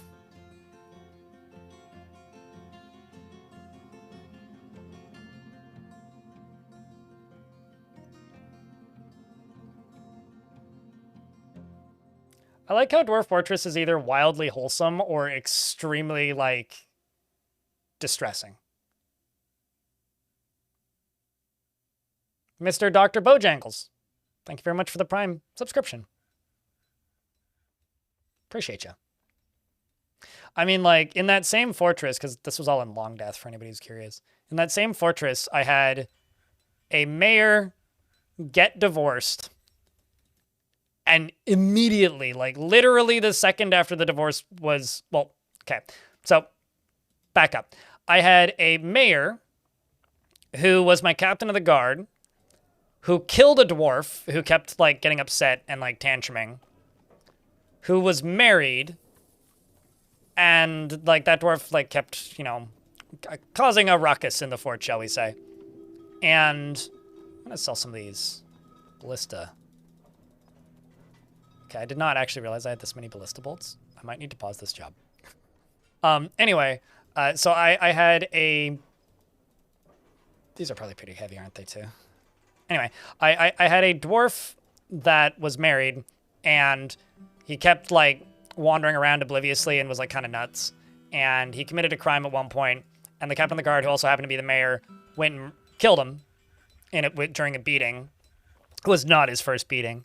And then when that dwarf died, the mayor then immediately married his wife.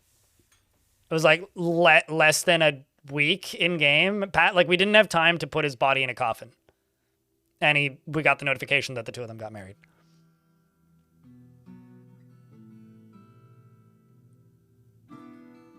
That was an affair? Sure. Not your own name. I mean, that the response kind of screwed it up a little bit. Can we get a round of beers for Mr. Bojangles?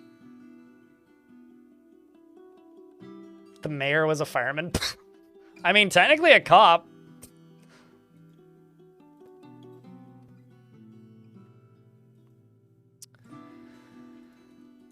All right, well, I will buy literally everything that they have because I think I probably have enough. Okay, maybe I don't actually have enough. I won't buy the cheese then. I'll just buy some of the cheese.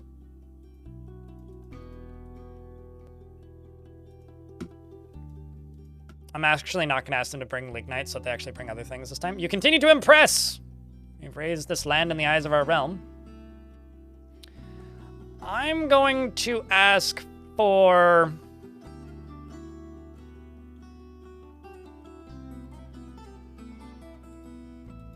I don't know. Goblin cap. They want splints. Okay, well, as long as it's not splinters. Time to fill this stockpile back up.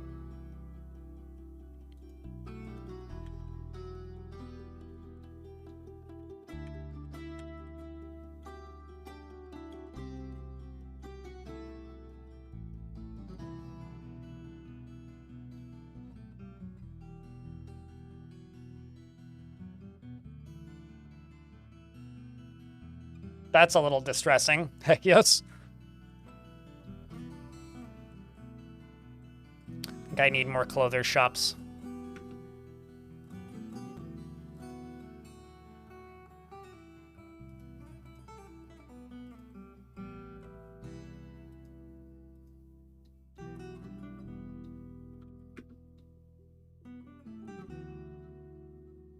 I don't think you can use any of the siege weapons in adventure mode.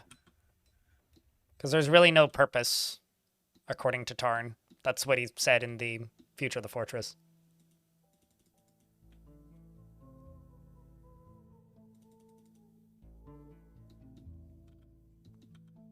Okay, so all this is now hooked up. Have I ever played Liberal Crime Squad? Not in like a decade. I've never streamed it, if that's what you're asking. It's not on Blind Extras, it's on the main channel, because that was back when I did that. I would recommend not watching it, Vivid. Not that it's, like, bad. I was a much angrier person when I did Long Death. And, like, if you want to see me get, like, ridiculously angry at nothing of value, watch it. Like, I generally don't recommend people watch it. I'm going to keep it there just for, like, archival reasons, but I kind of have If you want to see the worst of me, watch it. What makes me less angry? I'm just sarcastic. I'm not angry. But no, that was like pre-therapy me. During a pandemic. It was like, that's the other thing, is like Long Death started like summer 2020.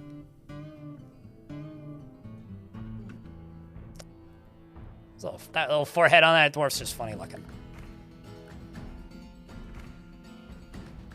Love personal growth? Eh. I'm sure somebody could make a watch list for it, but like you also got to remember, like at a point that entire fortress was automated. So there was like months where quite literally nothing happened, except for like maybe one dwarf would get married in like an 8-hour stream. Like there's a reason why I'm not ever gonna do a fort of that length again. I don't see why I would, really. I don't really have much interest in Liberal Crime Squad. There's better roguelikes and more interesting roguelikes. It's maybe like as a weird novelty, but like I don't really see the purpose.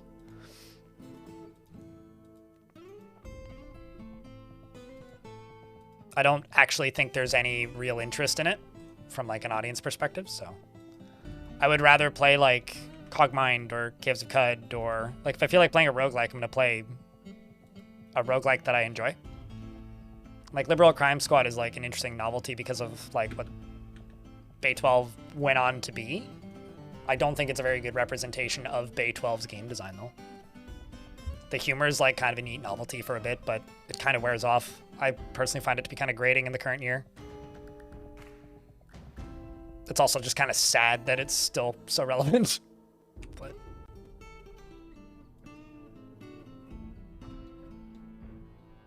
like if I wanted to inflict relevant politics on my audience, I would probably go play Papers, Please. Or Caves of Cud even.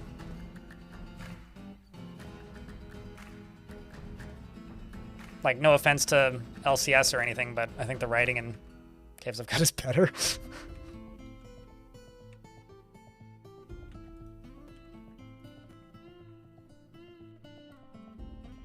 Nobody's filling a puddle? Come on.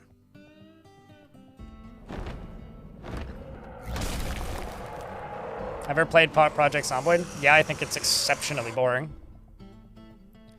I mean, it's fun for the first, like, 2 hours.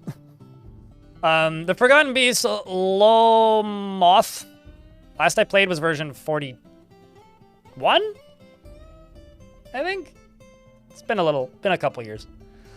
Has come. A huge humanoid composed of water. It has wings, and it appears to be emaciated. And we wonder why how it survived this long.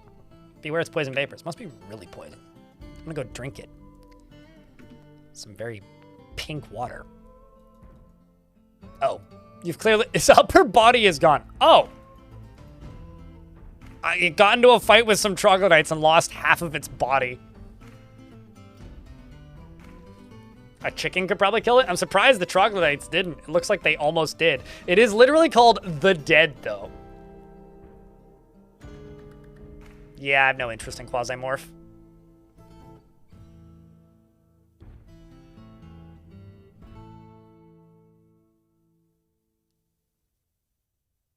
It's good to see the general mood of the fort steadily going up. Yeah, it's like we haven't been attacked in almost a year and a half now.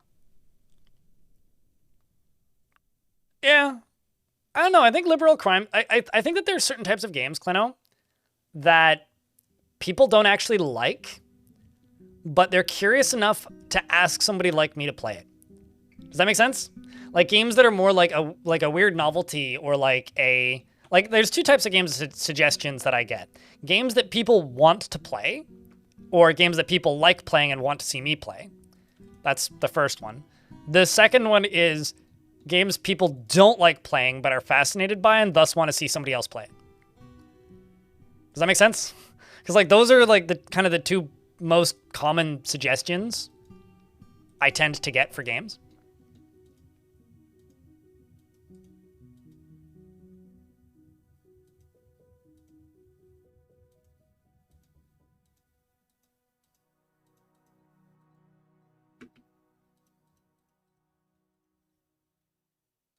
It's either games people like or games people don't like and just want to see somebody else play so that they can experience it vicariously.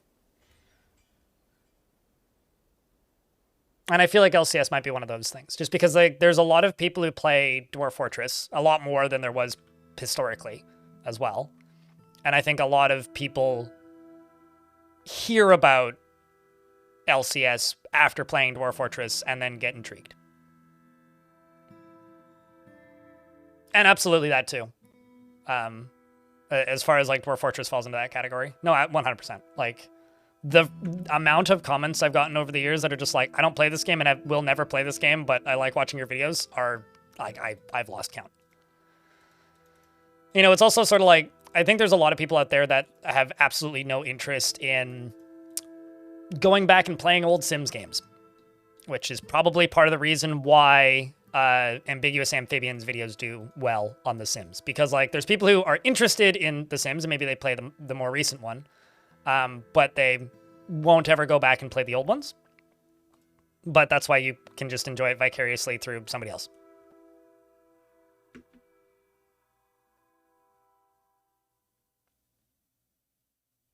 Doesn't all the games that people like and don't like cover all games? Doesn't all the games that people like, don't like, cover all games?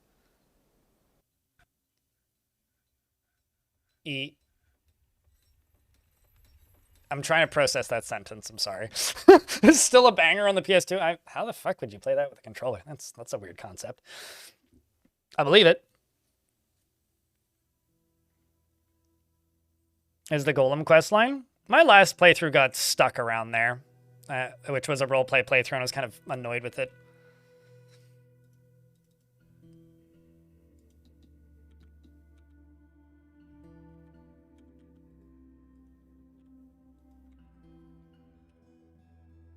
Am I just out of buckets?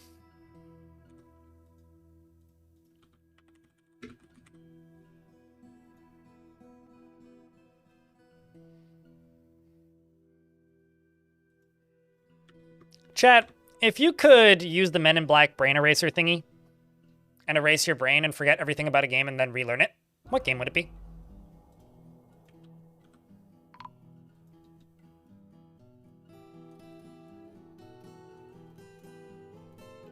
Outer Wilds? Oh, fair, yeah. Because the one I always say would be Portal 2. I want to see that end sequence again. Skyrim? You could literally relive the meme. I'm just like my brain's going through the intro to Skyrim again. Just because, like, Skyrim's fine, but, like, that intro's really funny with all of the memes attached to it. Red Dead 2? Actually, Portal 1 as well, probably. Tunic? Ooh, don't hear people talk about Tunic very often. This would also require me going back in time, but I would like to have the summer... Like, I'm not very much the kind of person who wants to, like, oh, go be a kid again or whatever, because honestly, I think being an adult is way more fun than being a kid. I can actually do what I want in my life most of the time, unlike having a kid and having almost no agency or control over my life. But I would, if I had the opportunity, want to go back and have the summer again where I bought a copy of Mount & Blade for a penny. Because I am virtually incapable of enjoying Mount & Blade on stream. Because, like, the people who play Mount & Blade seem lovely, but they're also very opinionated. And will tell you how badly you're playing the game immediately without even, like, watching for more than a couple seconds. And that makes it really difficult to enjoy Mount & Blade. And I might have to suffer through it for that sales DLC, because that thing looks neat. Is that out? Or is it, like, not released yet? But yeah, I played the original Mount & Blade with no internet. Was it today? Okay.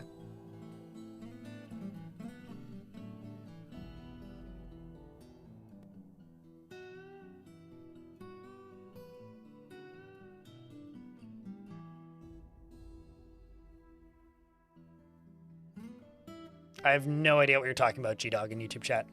Mass Effect? Oh, fair. You know, there's some reveals in Mass Effect 2 that were neat. Although I never finished the series. kind of feel like I dodged a bullet sometimes with that one.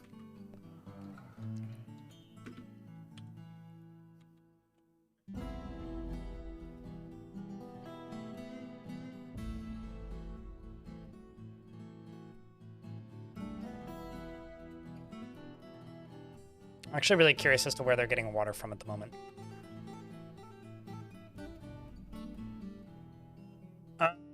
Sometimes, but you'll run out of water really quickly in ponds, Sev. Cage_Jitai cheered. X150. Love the video by the way, but something I'm unclear on. Elevation didn't increase the range and only decreased the dead zone? Correct. Targetable range does not increase with elevation.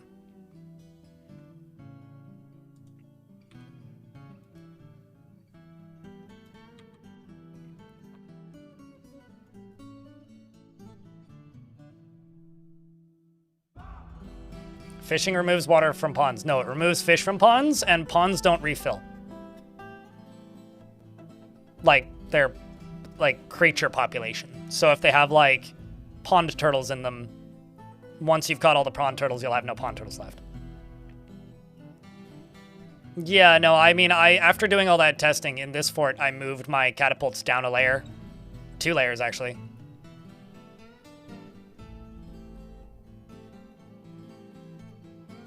It nukes chat and you have to refresh the stream to get it back? Oh no. I wonder why that would nuke your chat though. It doesn't make much sense.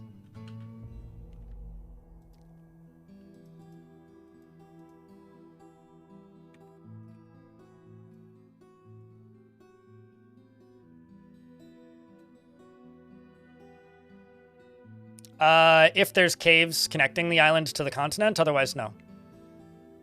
Poor Tito. I like to prefer to those as Australias, which is probably in poor taste now that I think about it, but...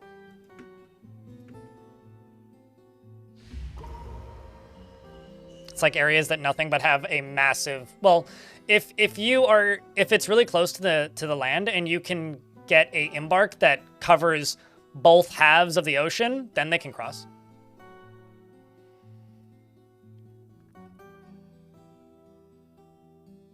Please play Heroes of Might and Magic 3. I would rather rip my one working eye out. Actually, no, I wouldn't. But I don't want to play Heroes of Might and Magic 3, thanks. Stinthad, the woodcrafter withdraws from society.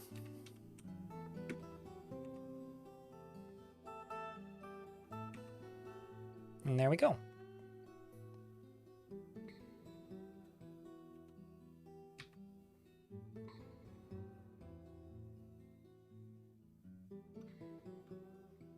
Excellent. And he claims a craft store shop. Which one? Oh, he already ran off.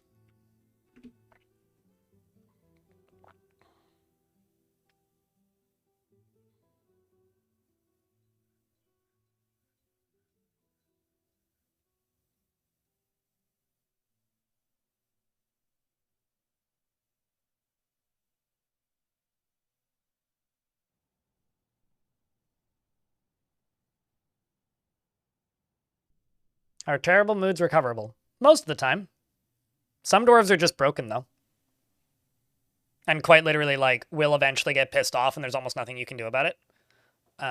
But most terrible moods are at least mostly recoverable. And even unrecoverable moods can be made moot by simply killing and resurrecting them. Or throwing them in the volcano will cure any negative mood. But I picked a bit too safe and embarked. 10 years and a handful of attacks. Have you invaded the enemy? Or the goblins, I guess. Maybe not the enemy. Okay, so now we've got the first of those.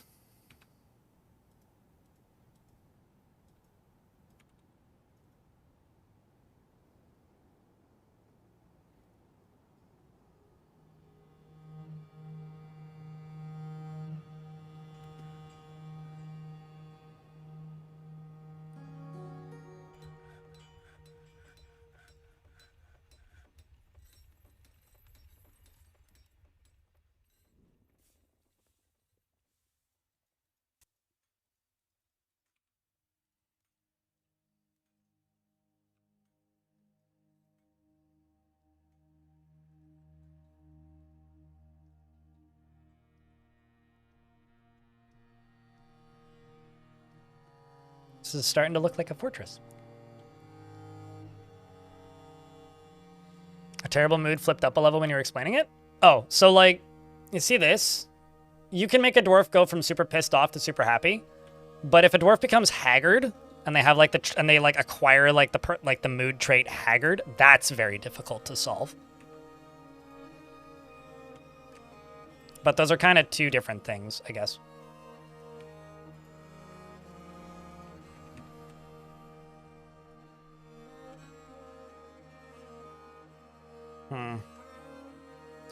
Don't think that's actually how I'm going to do this. I'm going to make the little firing areas come down from up above, up here, maybe.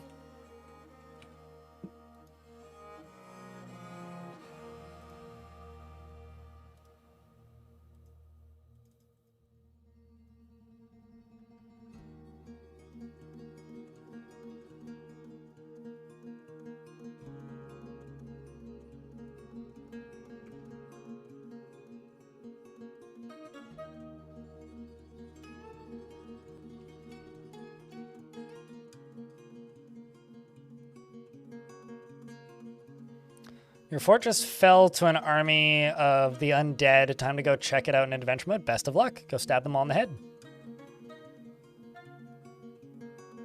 Maybe you can inherit it from your old baroness. That's very unlikely, but... Which one would you like? Actually, hold up. Snail needs to get booted out of the military, I think.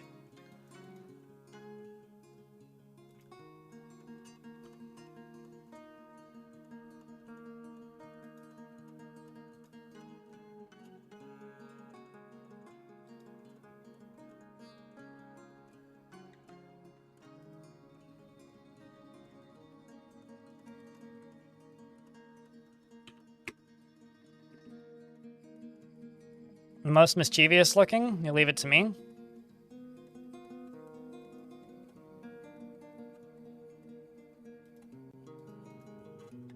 You left it up to me. That was your mistake. She could not care less about her appearance and talents and other personal vanities, and is actively avoiding exciting or stressful situations, would never pass up the chance for a good fist fight, sounds like a goose, and has an active sense of humor. She tries to keep her things orderly, and she is quick to anger. Also sounds like a goose. She is comfortable with others that have a different appearance or culture, and she tends to be a little wasteful when working on projects, and often feels envious.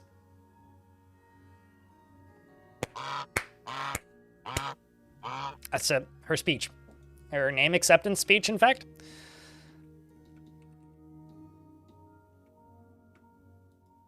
It's quite the honor. I mean, literally.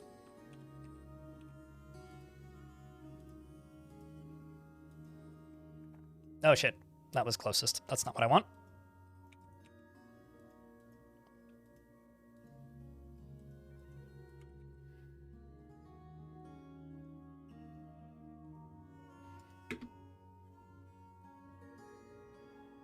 What's a good way to handle kobold thieves? You read somewhere that you can just have dogs near your fort entrance? So spotting them is what makes them... Thank you.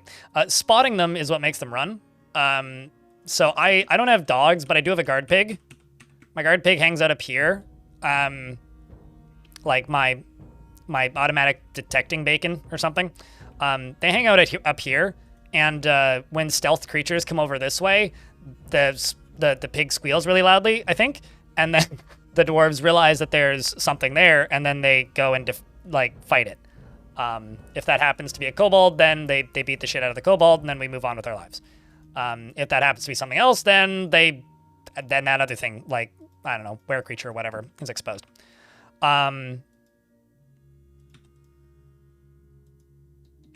Yeah. Because they committed a crime and they know what they did. Why else would they be tied up? We wouldn't have tied them up if they hadn't committed a crime. Things just feel guilty when you tie them up in Dwarf Fort.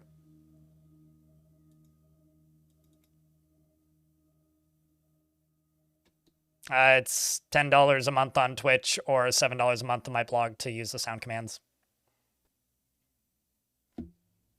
Pigs don't need a pasture. Pigs do not need to graze. Nope. Early pig detection system. Sure. Excellent. Gaslighting pig. Consider this squealer. Gaslit.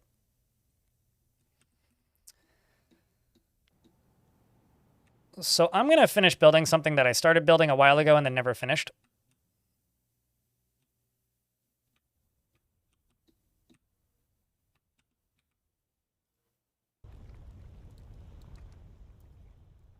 Because this right here goes all the way up to there.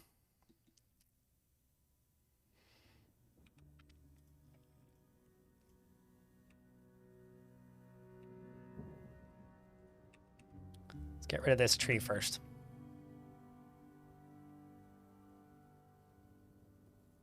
In my fort? No. I have not seen any Gorlaks in this particular fort.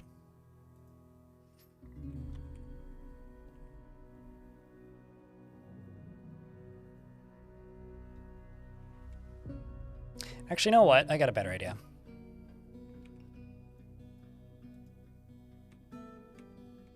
I wasn't planning on doing this way, but let's do it this way.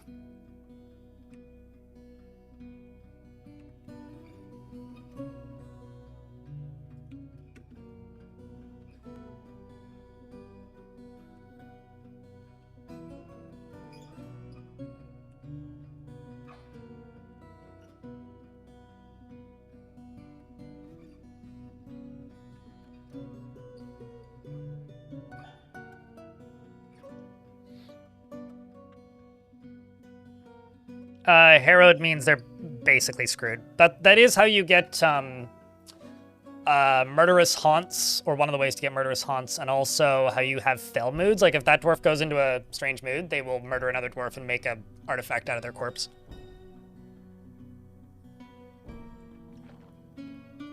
Once there was a Gorlak. Alrighty. I could name something Gorlak.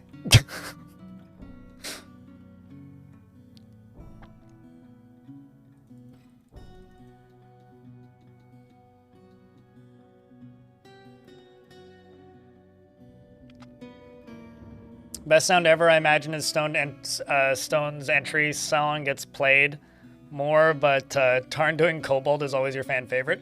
That is, you know, Tarn making kobold noises is honestly maybe the highlight, one of the highlights.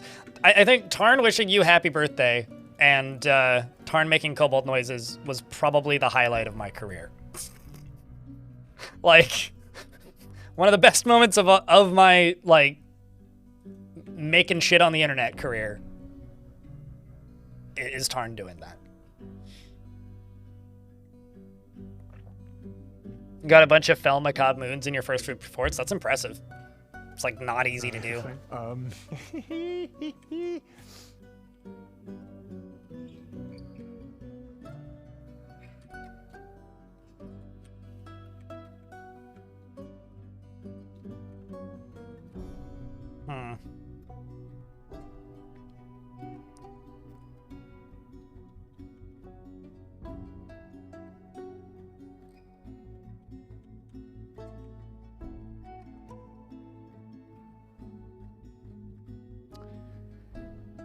So I'm currently having a change of heart. Do I do the ridiculous thing from the top that's actually super suboptimal? Or do I do something that looks significantly less exciting, but makes actual sense? It's like, oh, okay, actually that's not too bad.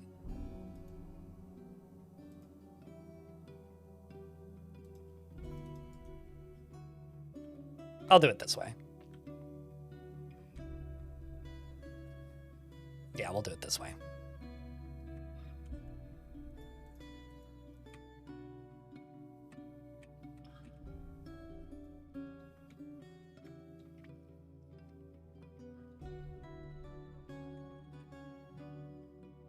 Is that a faucet for the lava? Well, yeah. So far, I haven't actually made any like real large lava storage places. I'm gonna make some real large lava storage places. Or a real large lava storage place. Ooh, an artifact instrument. Stinthad the Woodcrafter has created Ega Suvar, a kumquat wood vukas. Vukas. And offers it to the Song of Wind. Ironic that our fortress is called Song of Wind when we have no wind. This is a kumquat vakas. All craft dwarf ship is of the highest quality. It is encircled with bands of deer leather and drathla leather, and this object is adorned with hanging rings of silver and menaces with spikes of kumquat and moss opal. On the item is an image of a pear cut gem in rock bone. On the item is an image of marquee cut gems in clear zircon. On the item is an image of a quiver in pig leather. The Vakas is a large handheld instrument, cloth-stringed instrument, with a metal yoke and a glass body. The strings are suspended from the yoke down to the body, and the musician plays the 30 main strings with a tone bow. Ooh.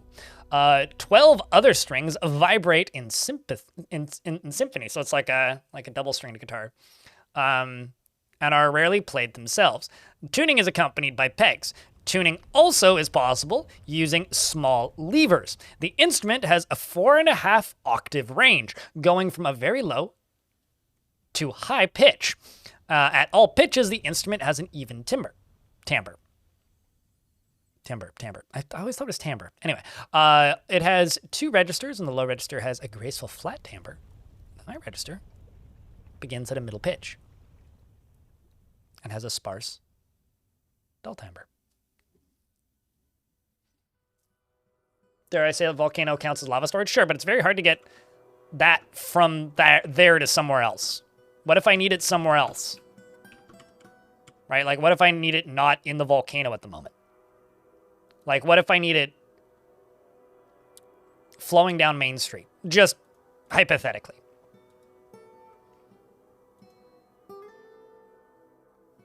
Also, cheers for all the primes, chat. We've cleared the daily minimum by $20.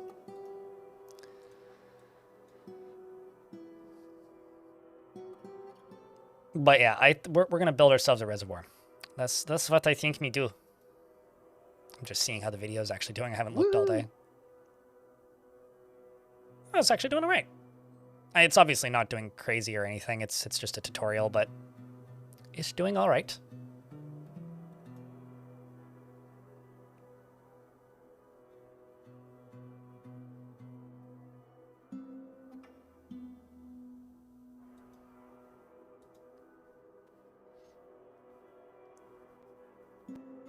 You pick it up and move it? Okay, I'll grab my bucket. I did figure out once that if you put lava into a minecart, and then, like, the lava goes from being, like, liquid, as in, like, has depth and whatnot, to just being an item. Item lava can be picked up in adventure mode, meaning you can just, like, pick it up and put it in your pocket. And if you pick up lava and put it in your pocket, let's just say that you usually catch fire, but you can pick up lava and put it in your pocket. I put lava in my backpack and I burned to death. I also, how can you make steel with no flexstone layer? Trade for some flux. Is how you would make steel.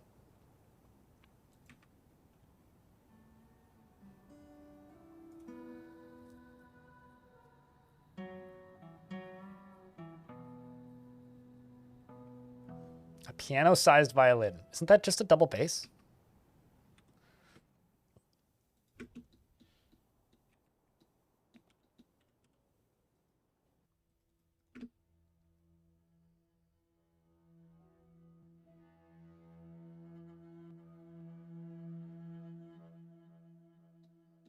Might do that with some hot oil tonight. I mean, hey, pick it up and put it in your pocket. The other thing is lava, even in item form, is very heavy, so it's hard to throw it. But I was also able to pick up lava and then throw it at somebody. I missed, and I still caught fire, but it was funny.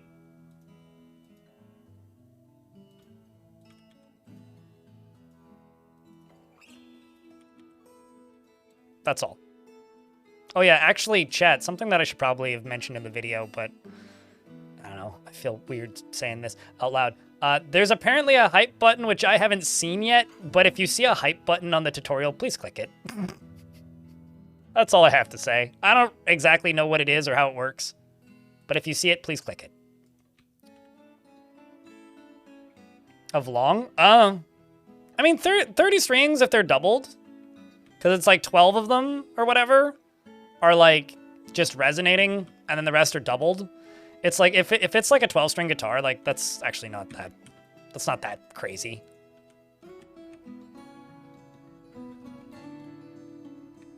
So this is gonna go all the way down to here, and be like a 2-layer deep, like reservoir. I'm just gonna go down to here, because I will dig out this. And then from there I can use powered pumps to do other things with this.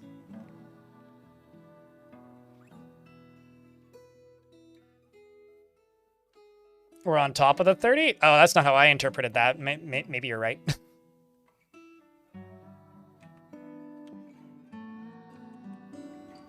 I'm also debating as to whether or not I want to use pumps for this.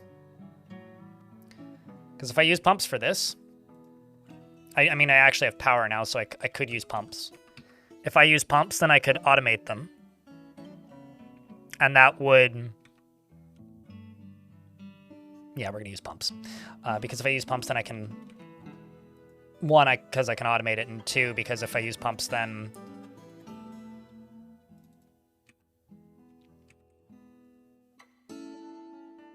I can turn it off, and it'll also add more pressure.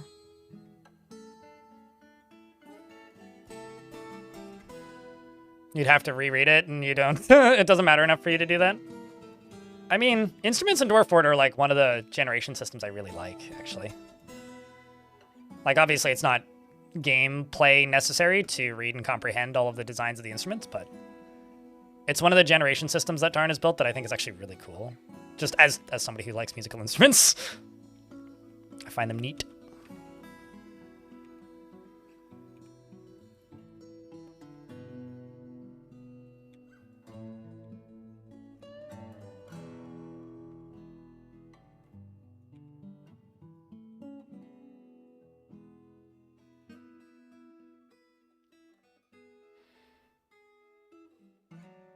I'm going to constantly be checking for the rest of this construction process if I'm going to flood my fort when I dig down into here. So I'm just going to do this now so that I stop checking. Should be fine.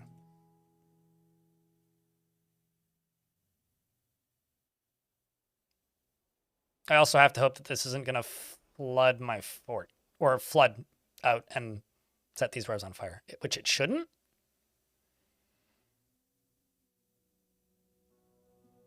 That's slightly anxiety-inducing.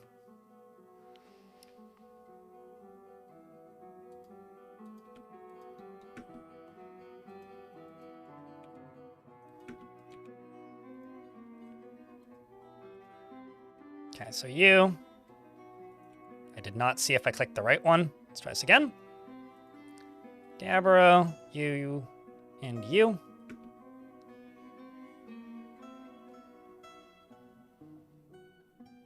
Now I just need that piece of flooring to be built there.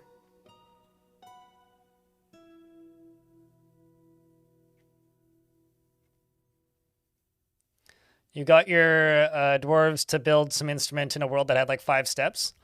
I'm always super happy when I find worlds that have instruments that are one piece. Like, oh, it's made of wood and it's made at a craft store shop. Like every now and again you find things that are basically just like a lute. And it's like they're either made out of metal or wood, and you can just make them at a like forge or a craft store shop. Dwarf, why are you doing handlebars over the lava? Why are you gonna stress me out like that?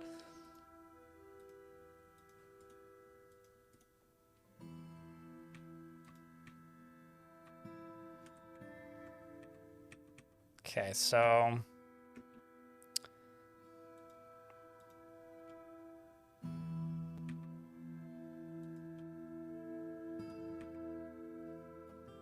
Let's just go...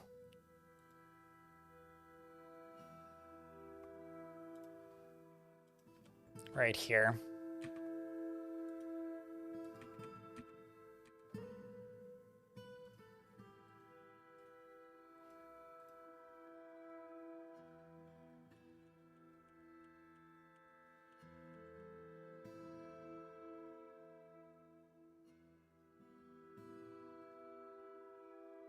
Yeah, this is fine.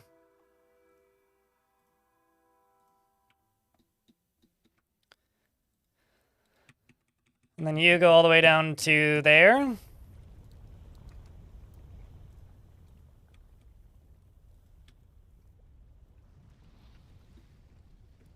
Should be good. So this is going to go all the way up to here. Gonna block this off here. And then this is going to power these two. Those two are going to be the way that this turns these pumps on. These are going to then cause lava to flow down into here and create a monster. Obsidian farm? Nah, I don't need no obsidian. No, I'm just making a reservoir.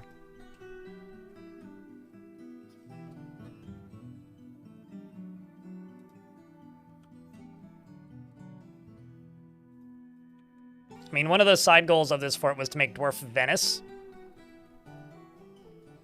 I'm still trying to do that.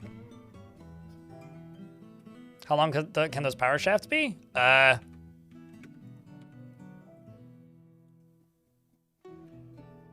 Good question.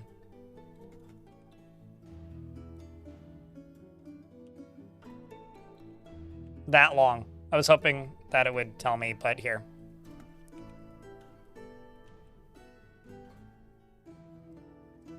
"28 tiles long." Yes. 28 tiles. That's how long they can be.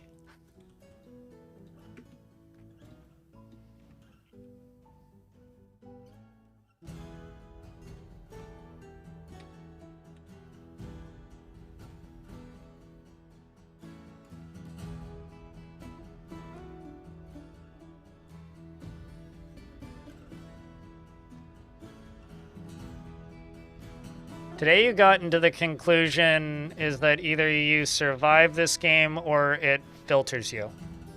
Isn't that every video game, though?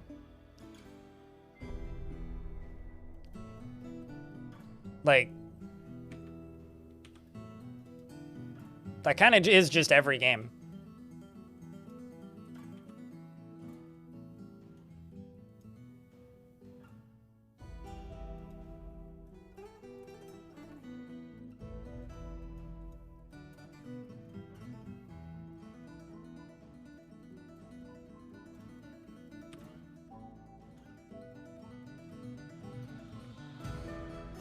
So this is getting us more schist, which is always a good thing. It's nice looking.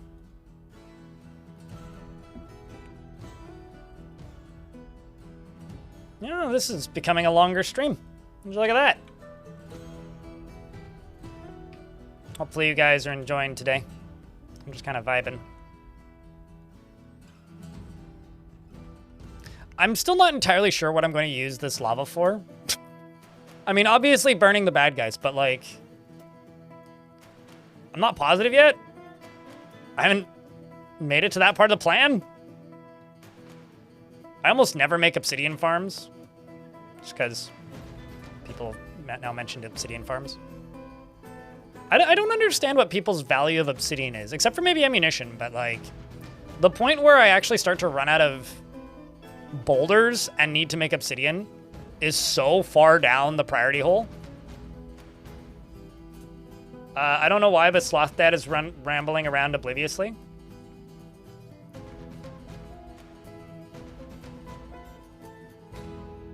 But yeah, this will let me fill up my moat a bit more. And it'll give me more ability to flood the outside, which would be nice.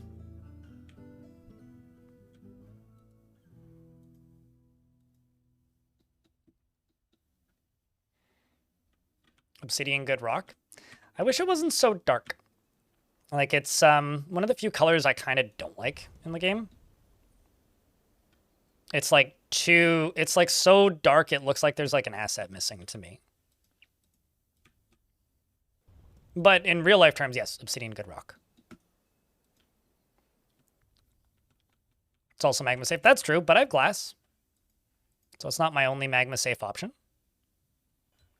It's one of several. So you're not wrong, but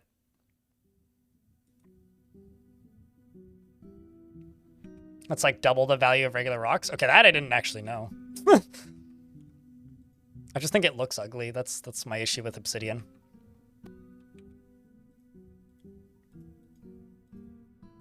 Yes, I'm bullying obsidian, okay?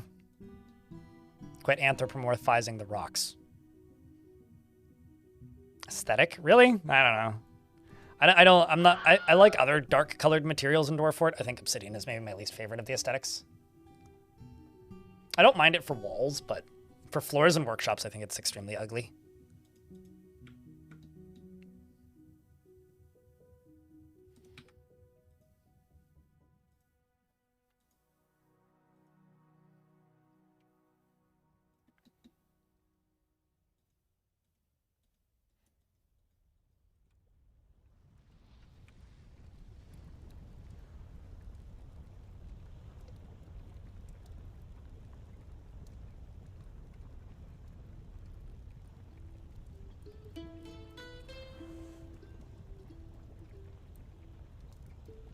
Is Thursday a normal show? Like, am I streaming on Thursday? Yeah? Why? What's up?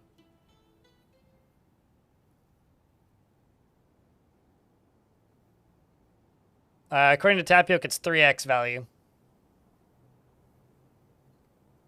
Oh, is this because you guys are late to Thanksgiving again? You know, I keep telling you that Thanksgiving's in October, but...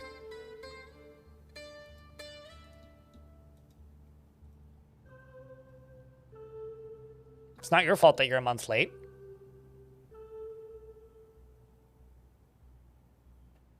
Yeah, every year Canada reminds America that, like, it's... Thanksgiving is the Halloween holiday, not Christmas Part 1. Ironically, the only reason I remember that American Thanksgiving exists is because that's when the charity marathon that my team organizes for RimWorld happens, which is running right now. So, like, that is the only reason that, like, I remember that exists.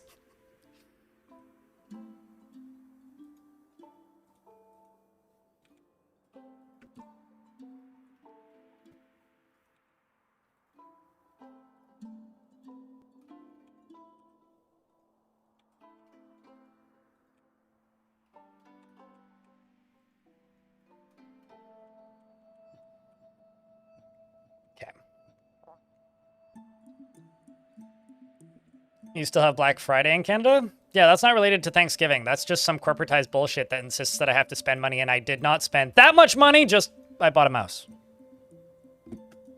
It was on sale, okay, and I was going to buy it anyway. My other one wasn't working anymore.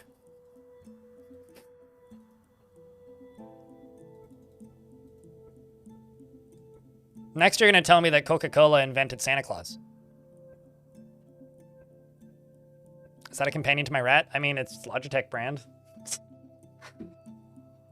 But, no, I mean, in reality, like, the mouse wheel had fully stopped working, and buying a new mouse was cheaper than buying new switches for the old mouse to repair it.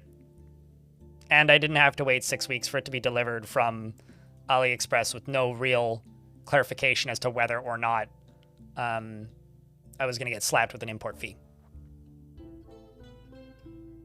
So, yes. It's the companion to my rat. The rat-panion, if you will.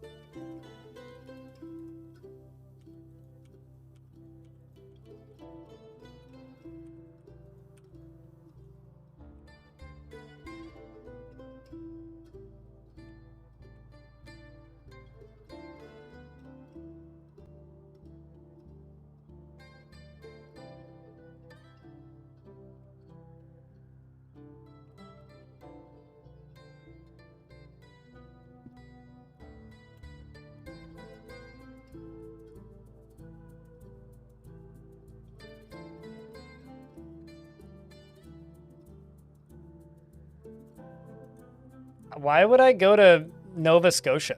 That's about as... That's quite literally... Okay, with like the exception of like Newfoundland, that is almost as far away from where I currently live as I could go while still staying in the same country. In fact, I think like distance-wise, that might actually be as far as I could go. Unless we have like a random territory in the middle of Africa that I'm not aware of.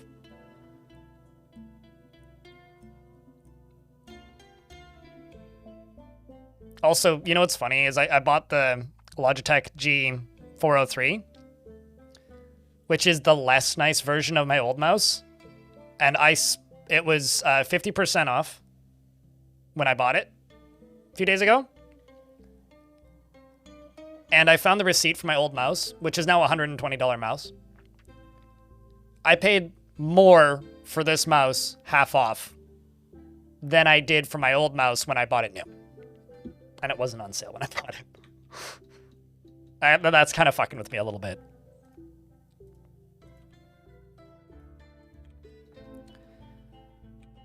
Whoa. Why you break on me? Maybe because you...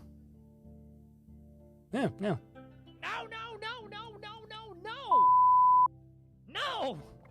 PEI is a little further? No! I thought that PEI was west of Nova Scotia. But maybe. Anyway.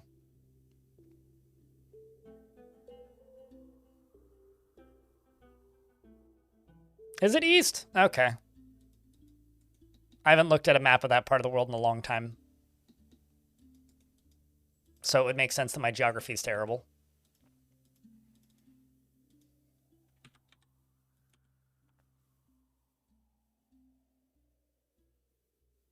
Am I confusing PEI with Cape Breton? I'm sure like all of the sheep that live on PEI won't be too offended. And I'm not calling the people who live there sheep. There's just more sheep on that island than people. I'm pretty sure.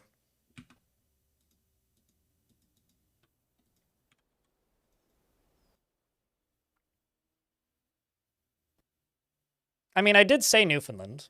I was like, with the exception of maybe Newfoundland was what I originally said, and then chat informed me that I was wrong. At least that's how I read it. Maybe I misread it, but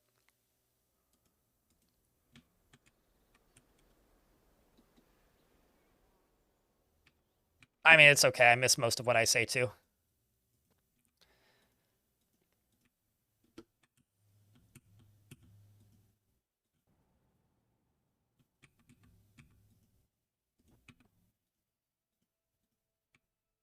I wonder if I even have enough blocks to do this. Oh, wow, I do. Magical. Do I have enough to go back up? Haha!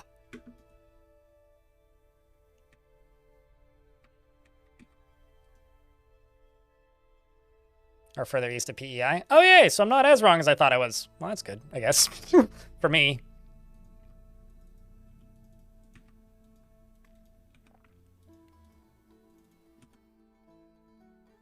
Yeah, that'll be fine.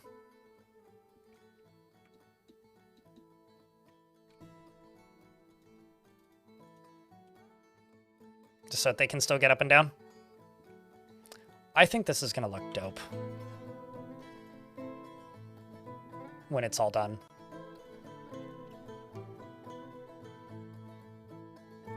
Kinda don't like this. Gonna need to deconstruct it at some point.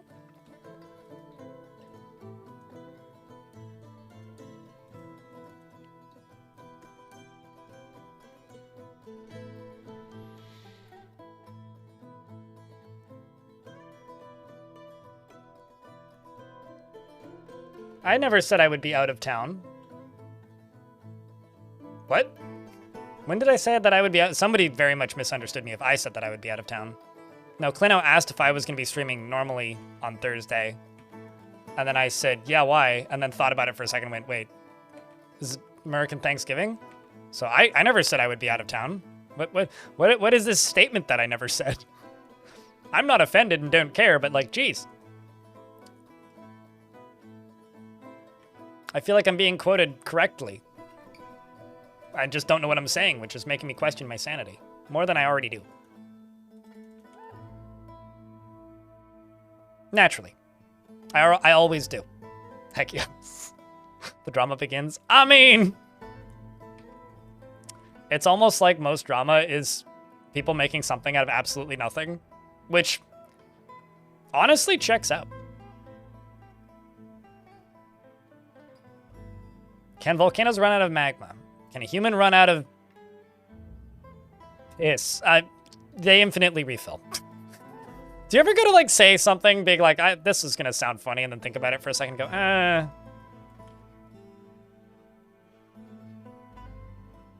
maybe I just shouldn't. No, it's fine. You're not injecting drama. I've just been streaming for 8.5 hours. And I didn't sleep great I didn't sleep terribly last night, but I also didn't sleep great last night.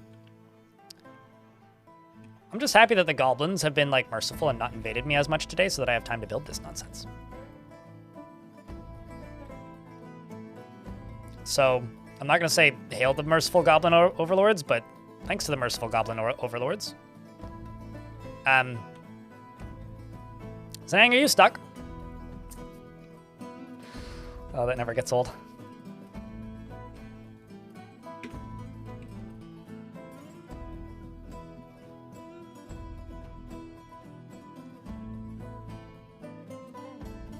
What's up, Lemstar? What's the funniest story you've had happen in Dwarfs? The time that a dwarf fell down like 24 Z levels through multiple floors and then went splat on the bottom of a cavern layer because they tried to pet their cat. They tried to interact with their pet. They felt fondness interacting with a pet, jumped to where their pet was, which was on a ledge, interacted with pet, felt fondness, and then went to go jump back and missed it, biffed it, and fell and went splat. After I finished crying, laughing, I was like, oh, geez, I actually have to, like, go down into those cavern layers and get that body out.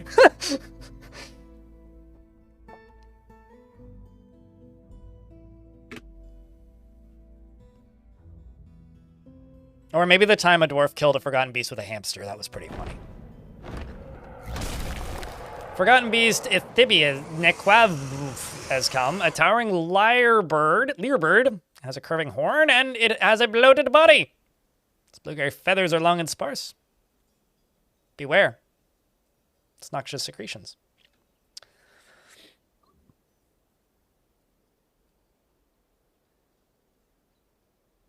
Water flows more like honey in this game? I mean, honey could push a water wheel if you had enough of it. If you go to my Fortress VODs called Brain Rot, I built a aquifer leaching mechanism. Basically what I do is I go 2 or 3 Z levels beneath it, and I just start doing this.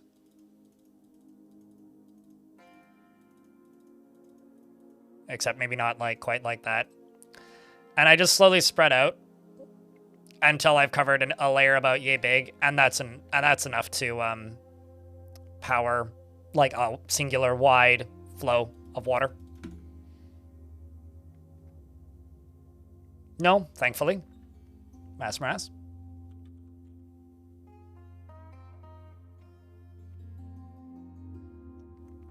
No, they are not in the game.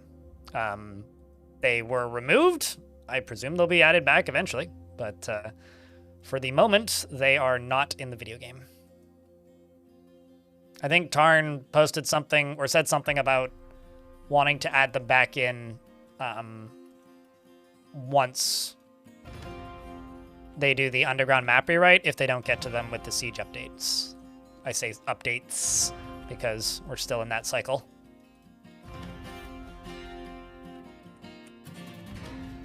Oh, I got another funny story. Although it's not really funny, it's more cool. There was that one time a ghost possessed a dwarf that murdered them and then went and reported the crime of their murder as that possessed dwarf. So basically they went and confessed to murder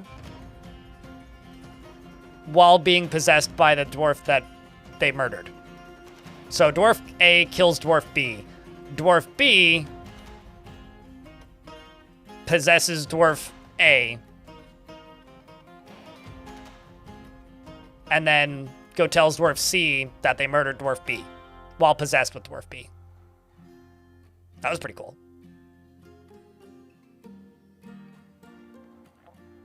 It just takes a while, Lemster. Saw that video, it was a long, long time ago. Oh, yeah. You know, the current YouTube CEO for a while there, before they were YouTube CEO, was trying to convince YouTube that it would be a good idea to put YouTube comments on the blockchain and allow people to sell shorts. I realized that that was a typo, but that could have been reality, man.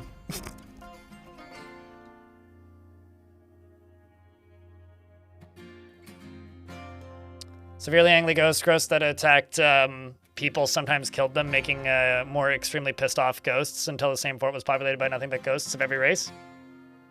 I mean, I did that intentionally.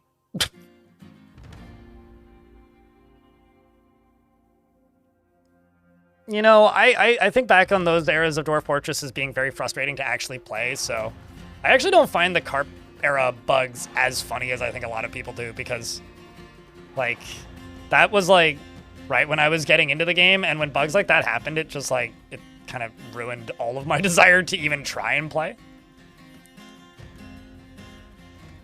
It's like, well, game's just unplayable now. Like, it's funny as, like, a thing to think about. Wasn't fun to play. Actually, I can just leave this as is. Down at the bottom here.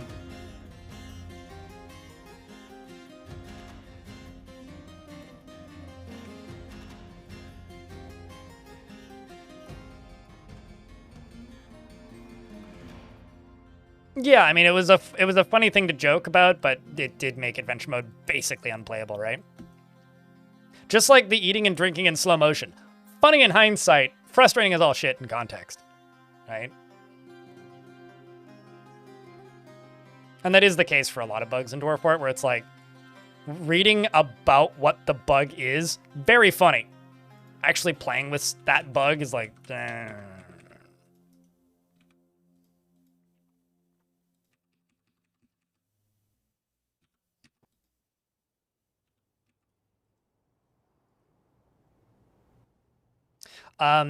This isn't my story, but I had somebody in my chat once who said that they had a child who got eaten by a vampire, and the vampire, like they literally saw the child getting eaten by the vampire in real time. Like, they were looking at the bedroom with the child sleeping in it, and then saw the vampire eat the child, and the child get mad.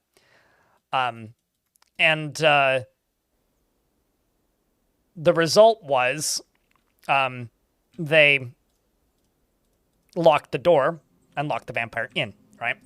With the child's body. And they were like, I don't know what to do. And then the child came back as a ghost and started beating the shit out of the vampire and just battered the vampire every couple days until after a few months went by, the vampire finally died. And then he just unlocked the door and buried both the bodies. So that's a pretty good one. Just like a vengeful haunt comes back and just slowly over a period of months, just like poltergeists this vampire to death. Is pretty good.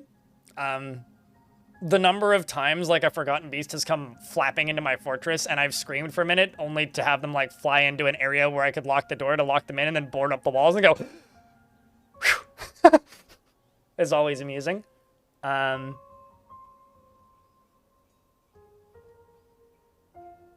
You know, reading combat logs where a dwarf bites another dwarf in the tongue and then, like, flips them around by the tongue and breaks their neck by whipping them around by their tongue is always a funny visual.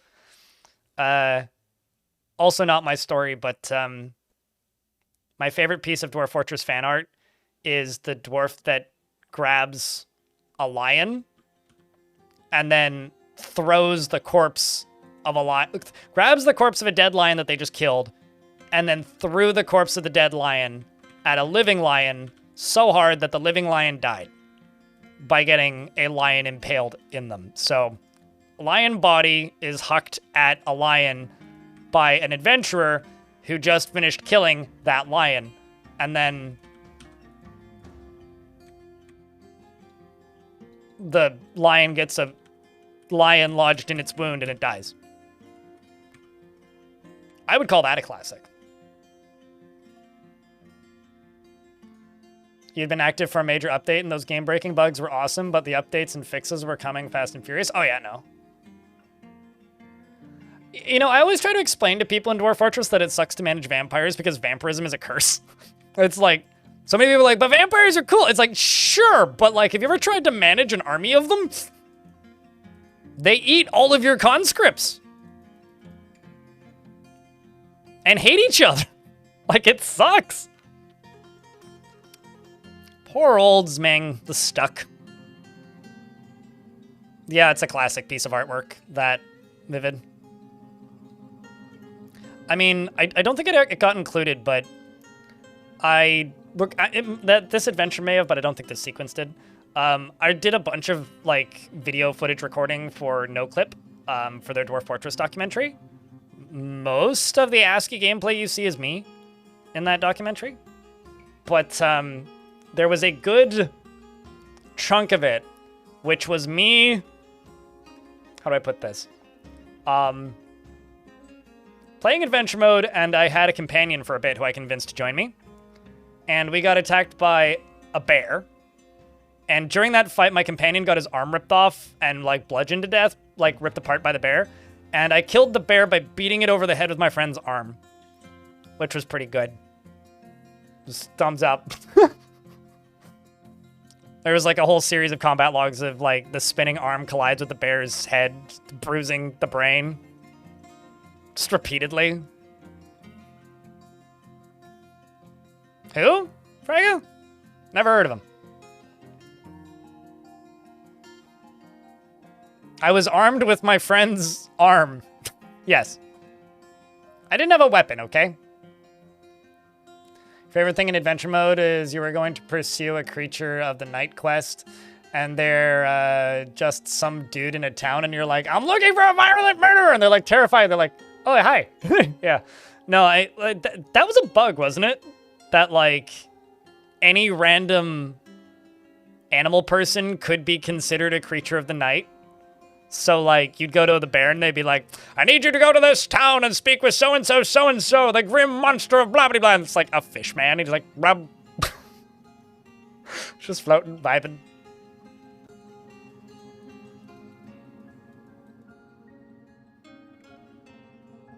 Right, Fraga. Hopefully you find what you're looking for sooner than later. It's good to see you, by the way. Hope you're doing well. All right.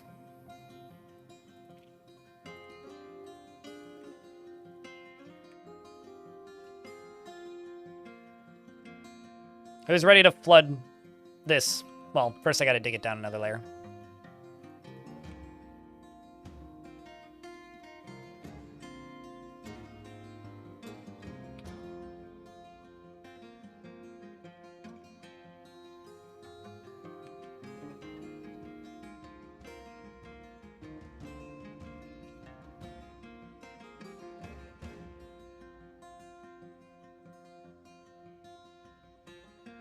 We've had some migrant waves, but there's still plenty of unhappy dwarves.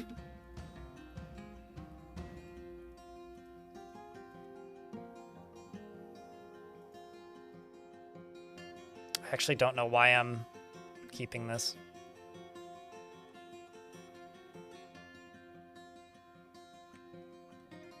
As I could just...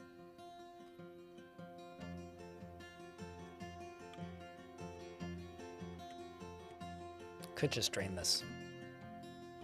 Fuck it, let's drain it.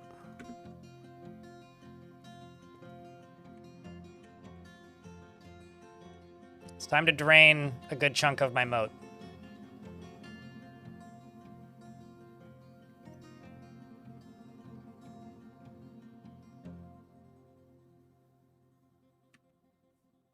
I'm sure some of them have died.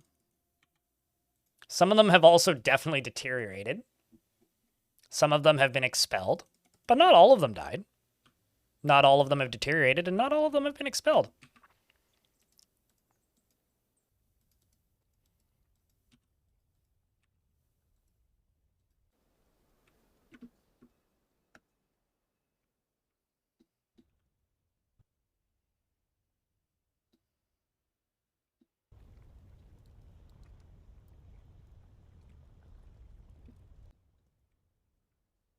So that is now deconstructed. Hmm.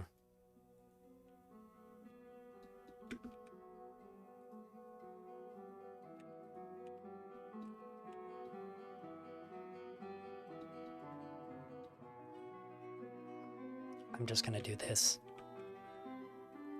It's maybe not the most recommended thing, but I have the space, might as well make big stockpile for now.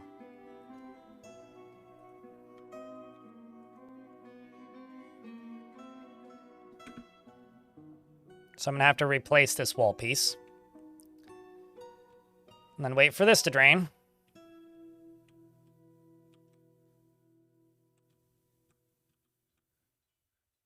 Could also drain this way. Yeah, why not? What's the worst that could happen? I mean, aside from a lot of things. Will building a pyramid shape make the wall not be lava-proof? No. Corners are connected tissue.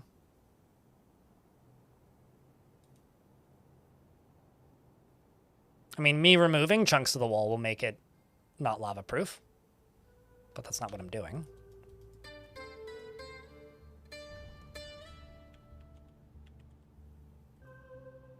I never actually connected that.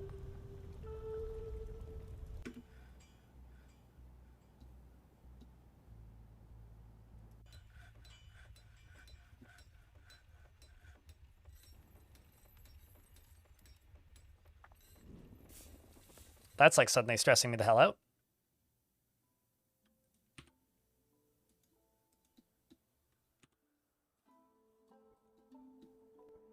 Because that could destroy the whole fort.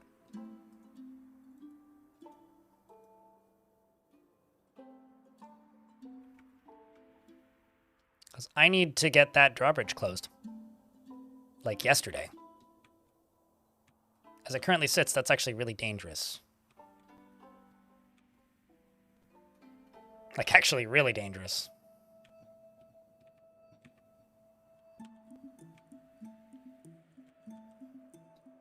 There we go. That's part of it. Link.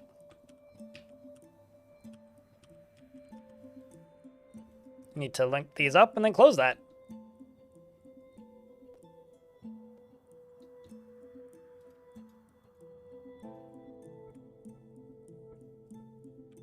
Actually, maybe don't close it. Just link those up.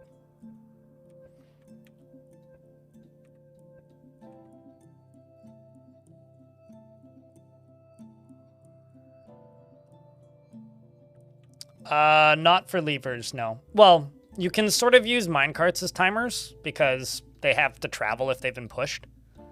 But there isn't a default mechanism to do that. No, you can't do that. You can have things open and close when a pressure plate pushes it.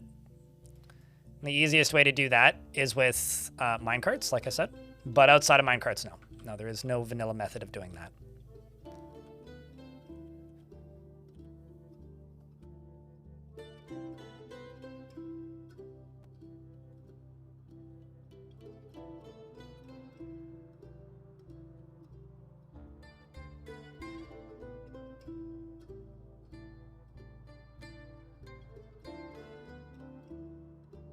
Lava flooding intentional.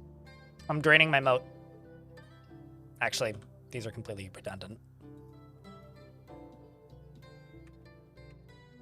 Quite literally, lava flooding intentional.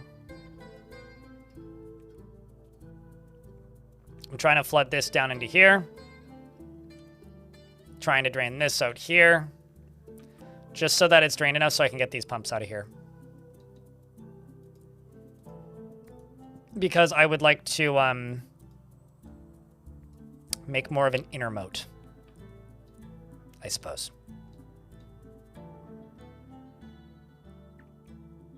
How's the new fort coming along? That's not that new anymore, but it's coming along.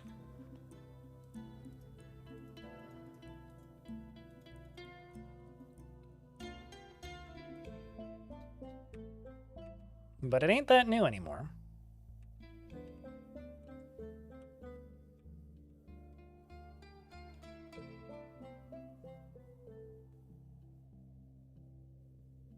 Do fluids drain any slower downstairs than empty spaces? I don't think so. Not that I'm aware of. I think it's about the same, isn't it? Because it's just falling, quote unquote, down the stairs.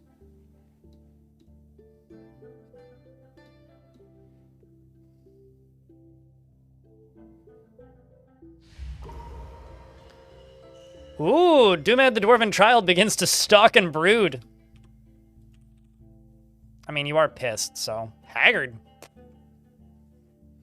I mean, it's not a foul mood, felon terrible, but who knows?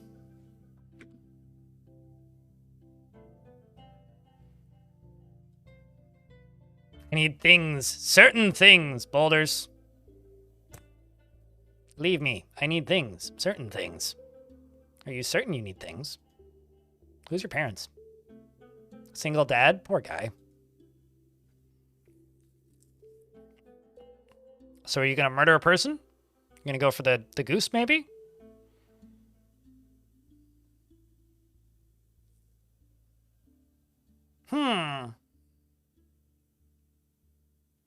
I'm gonna butcher some animals. Because usually when they say things, certain things, they mean they need bones. I could be wrong, but that's my guess. So I'm gonna butcher some bacon. Or making bacon. And beef.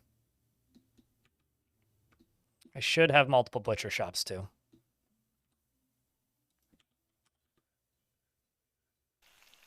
Yuppers.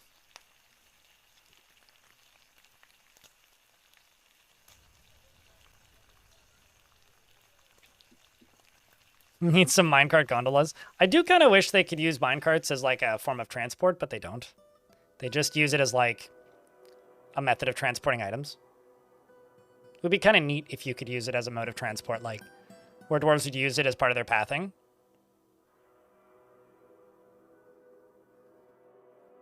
Also, chat, did you hear about the joke about the giant grasshopper and the giant skinks? This dwarf would tell you, but they're too busy brooding darkly. Dwarven roller coasters? Yeah, but they don't get any positive enjoyment out of it. Although I have made many a video on like how to remove all your dwarves' fat with minecarts and lava. Just like I've made videos on how to oh, I know where they're going. Just like I made a video on how to teach dwarves how to swim with minecarts.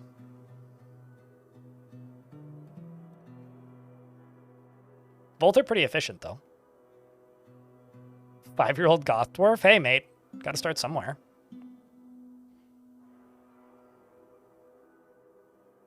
Yeah, they're going for bones.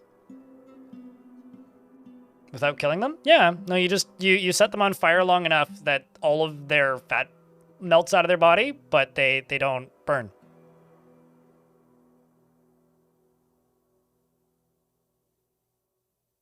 And then they gain a lot of points in agility. But also, that method is kind of flawed because it also scars them, which can give some like performance debuffs when it comes to like movement and stuff. So as effective as it is, it's not perfect.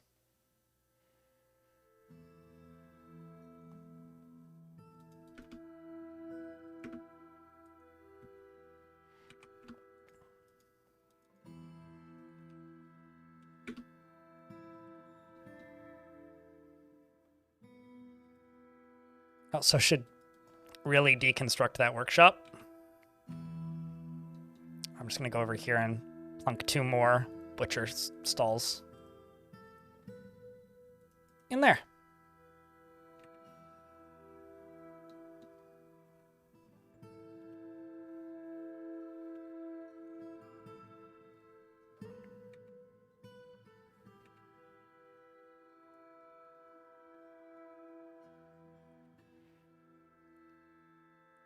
What are their zombies doing there? They're chilling. They're friendly. They're neutral. They were a bunch of merchants. And they arrived during a zombie invasion, and some of the zombies were necromancers. So they just kind of hang out there. They expose stealth units for me, and they cast spells on anything that is hostile to me, which is useful, actually.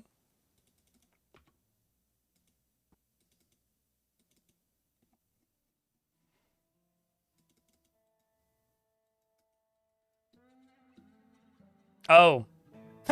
They're literally collecting skulls. Oh, that is funny. I wonder what the hell this dwarf's gonna make. Like if... Okay, are you gonna go grab another skull? You fucking evil little bastard. Oh, that's amazing. I don't think I've ever seen that. Usually they just grab, like, skeletons. I've never seen them specifically grab skulls before. Do you think he's gonna make a really cool totem? Oh, dude, if he makes a skull throne, I've won Dwarf Fortress. Like, I've beaten the video game if he does that. Oh dear, I know. I mean, she is 6, so... There is no value in telling the truth thoughtlessly. Consider the circumstances and say what is best. Ooh. Supervillain in training. Me like. 6-year-old skull throne. Hey man, I had a plastic skull when I was like 10, so... I don't think 6 is that weird. Some people who build Warhammer act like they're 6. Yeah, also... Clino, how do you feel about the new Dwarf's art? Because some of them just look so friggin' goofy now. Like, it's kind of great. Like, it is funny looking, but sometimes they just look like they're, like, weirdly cross-eyed, or, like, their eyes are just bulging out of their forehead. What's the name of that dwarf?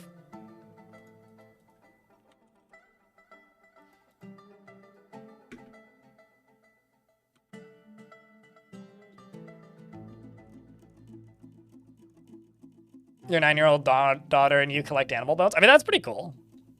Skeletons are neat.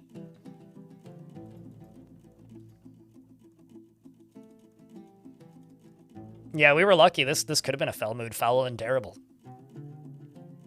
Although, maybe it's a good thing that, like, moods tend to veer pissed off now with the siege changes.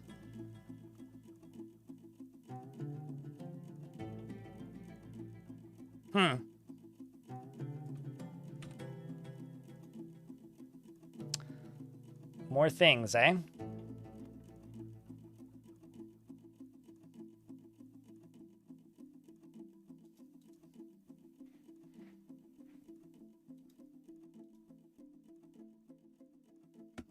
Okay. Oh, I definitely did that, yeah. A lot of rodent bones. Where I lived, it was mostly voles, though.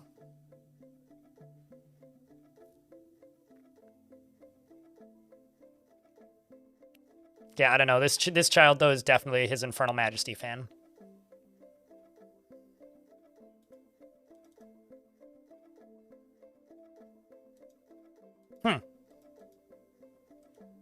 Well, it's not more mule bones.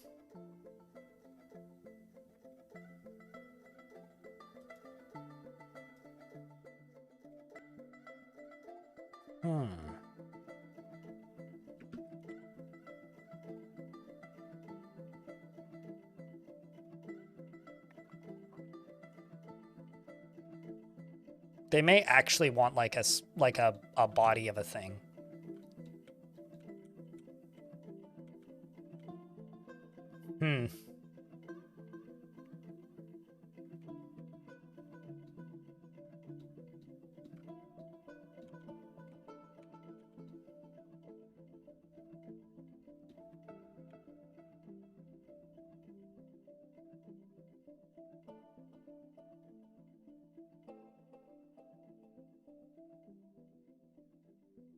He plays him down more than streamers do. Oh, that's fair. I'm not like I don't think they're bad or anything. I just think that they look really funny sometimes.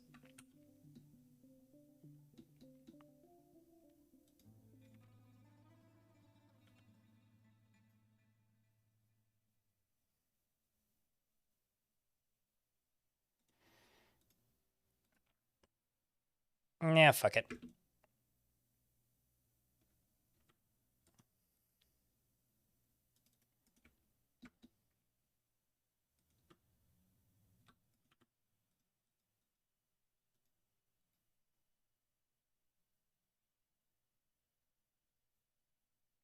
Yeah, which is why I'm like... Well, sometimes they want, like, full corpses. like an unbutchered corpse.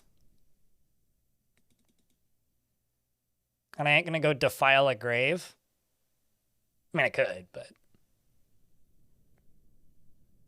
it's a little grim. When I see dwarves with caps on, to me, it just kind of doesn't look like they actually have a helmet on. It's like you have an iron cap, but it's like, doesn't look like he has a helmet on, but. Here we go.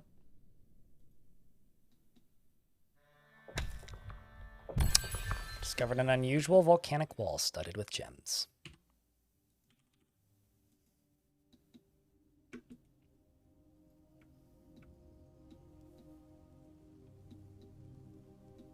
Well, there's that solution solved. I do love the new cave ogre sprites, by the way. I think they look awesome. Oh, there's several of them.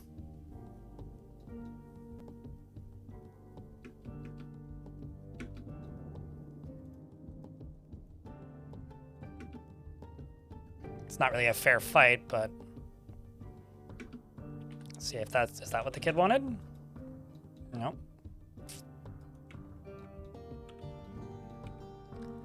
Well,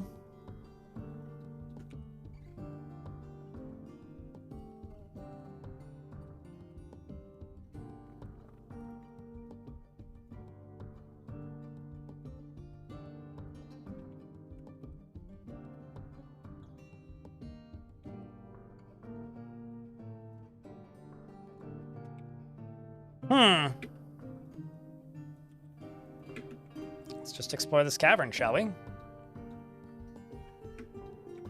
Whoa! There's Deep Ooze. He's still alive. Killed another forgotten beast named Abe, sunk ship. And as well as a bunch of other things. This is a maggot, which is composed of crystal glass. It has wings and it undulates rhythmically. Beware its deadly spittle. That wouldn't matter in this case. So my theory is that Kiddo doesn't actually want a corpse.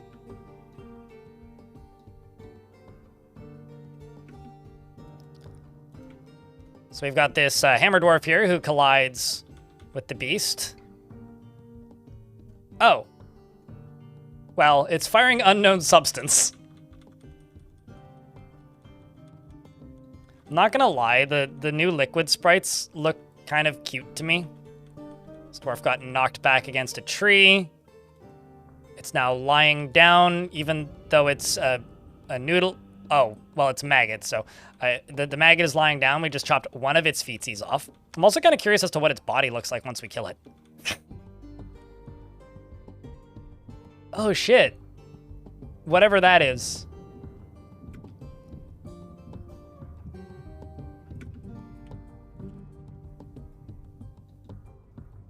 Nope.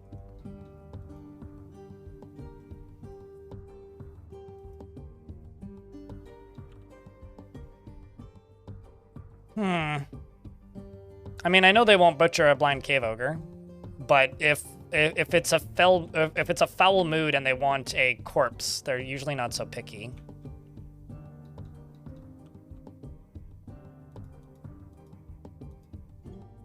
More skulls? I already butchered more things for them, and but I could butcher a few more things.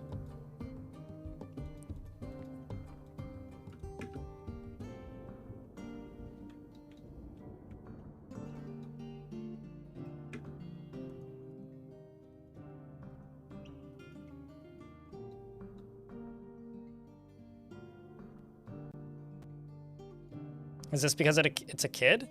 They'll only grab... No, so this isn't a fell mood. So there's foul moods and there's fell moods. A fell mood, they just go murder somebody.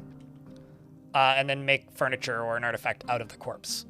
A foul mood is like a less evil, quote-unquote, variant. So instead of just murdering somebody and then taking their body and making an artifact, they grab bits and pieces of dead creatures like skeletons and stuff, and then make an artifact. So the reason they're not actually claiming anything is because this isn't a fell mood. This is just a foul mood. Like, they didn't let out a scream foul and fell and terrible. They just stalked and brooded.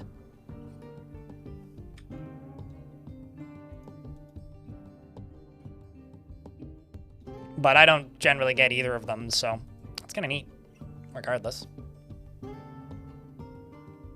This is actually my favorite kind of cavern lair. I wonder whose vomit that was. Hungry Head, probably.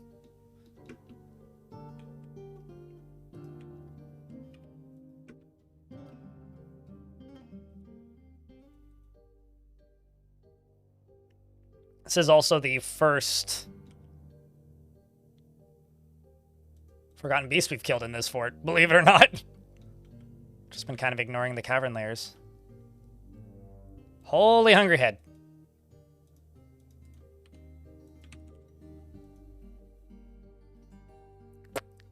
Yeah, I don't know.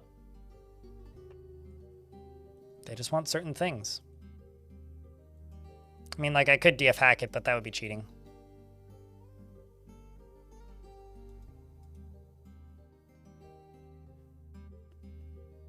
Not really. Because you have to remember, most of the time I spent playing ASCII was streaming and having to explain to people constantly what the fuck they were looking at. I don't think is as important as the, you know, tiny little bit of nostalgia I may feel. Besides, if I ever want ASCII, I just click this button. It's right there. I don't miss the ASCII because the graphics make doing my job a lot easier.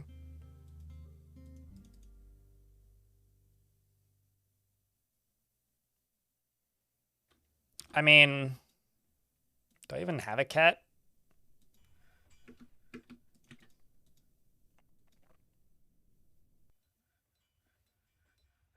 I mean, this cat's literally just here, probably killing things. So yeah, if they want a bug, then like it's just a matter of the cat killing it, but...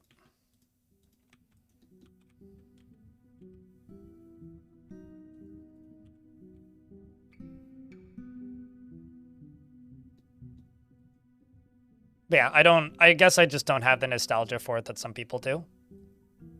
I mean, maybe I'm off base here, but most of the people that I knew who played a lot of ASCII or who played Classic didn't play in ASCII. Most of the people that I knew who played in Classic actually were just playing with a tile set, which I also don't really miss.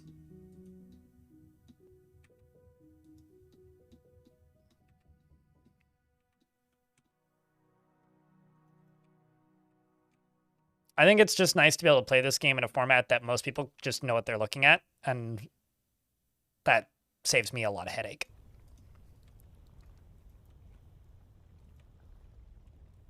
Like, honestly. What up, humans and dwarfs? My ceiling, hopefully. Clearly not you, because you're in my chat, not flying a plane, I hope. Anyway, hi, Pilot. How are you? Next month, you'll be nice. You're almost there. You excited?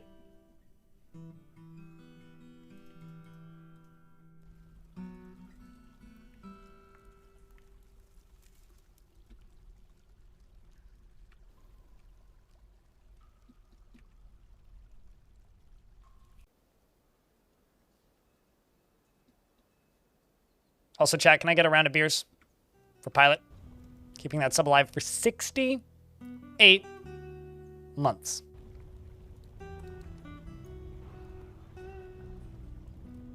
We'll see if next month is nice too. Well, it's December, so we're just murdering armies of Crundles. I think that child is going to go nuts.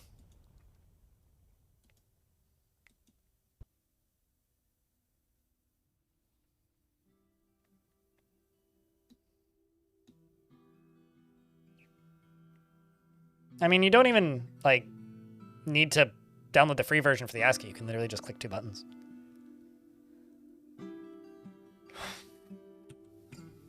Yeah, I don't know. I don't really have nostalgia for that part of Dwarf Fort.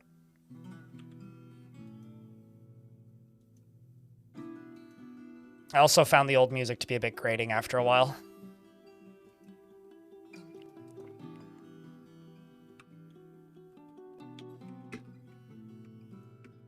Okay, Dwarf.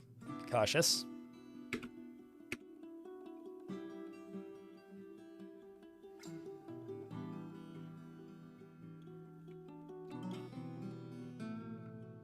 Just trying to replace these with actual wall.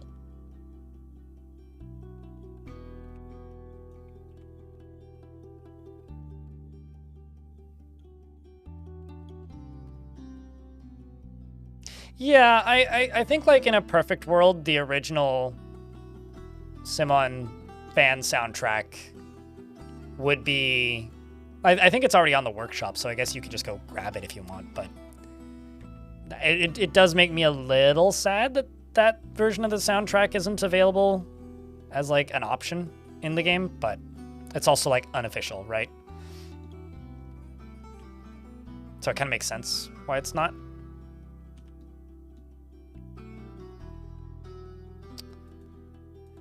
All right, let's check in on these dwarves down here. There's a ghost! Oh, should probably... I ain't afraid of no ghosts, once I've memorialized them anyway.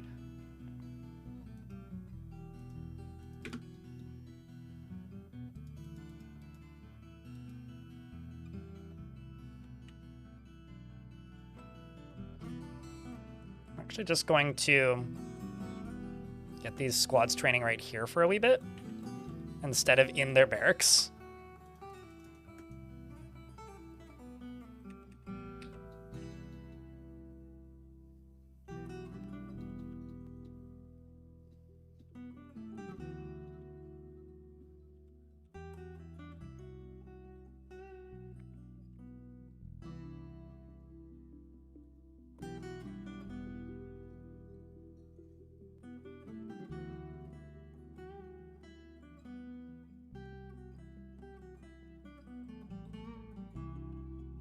Is it necessary for kid dwarfs to have rooms? It'll make them happier, but no, it's not necessary.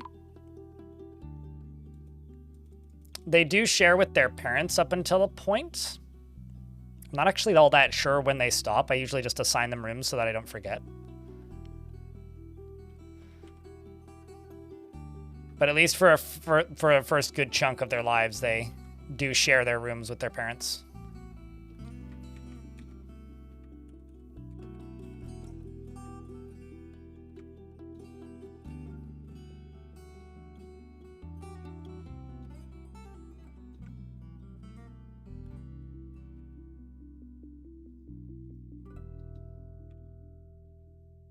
Just gonna go looking for iron ore for a little bit.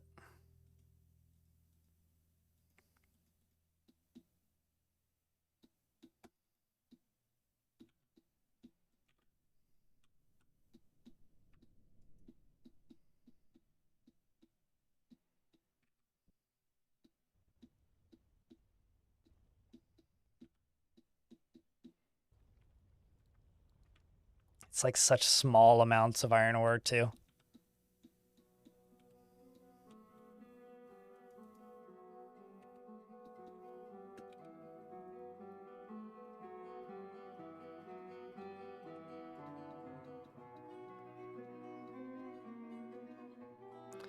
Since we're over here, might as well also dig out these, or some of these, at least the ones that are sticking out the edges that are mineable, that are safe.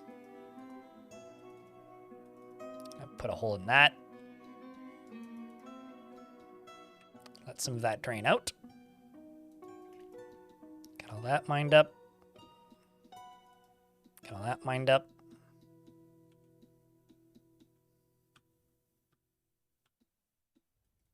Get all that mined up.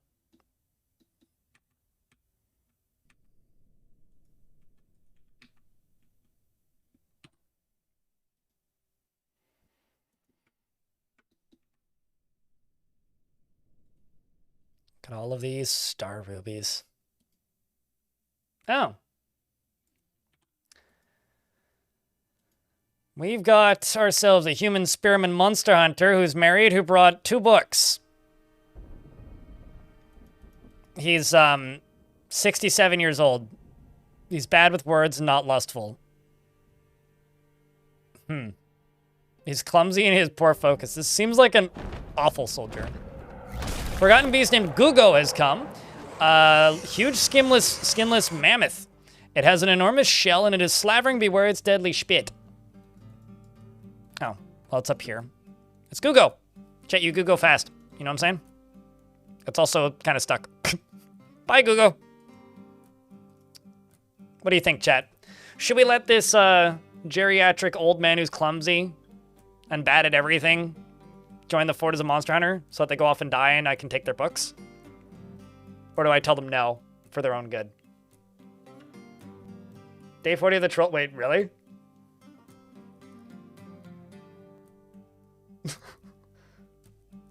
Could be funny. All right. Free books. You know, chat was complaining about other people stealing their books earlier. I think it was some elves for somebody in chat. So if you guys are like having your book stolen, I think he stole your books and he's now in my fort.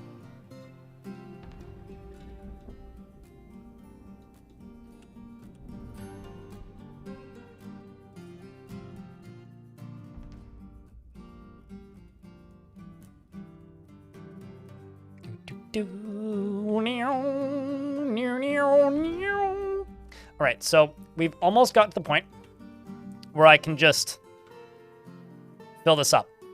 I'm so excited. I can't wait. I mean, I can, and I will, but it doesn't change the fact that I'm kind of excited.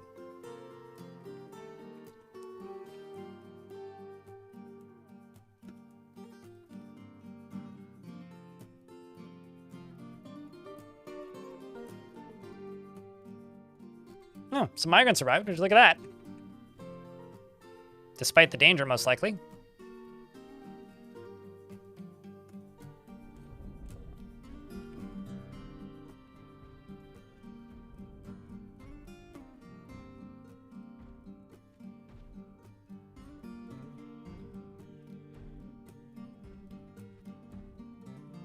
The library cop from Seinfeld.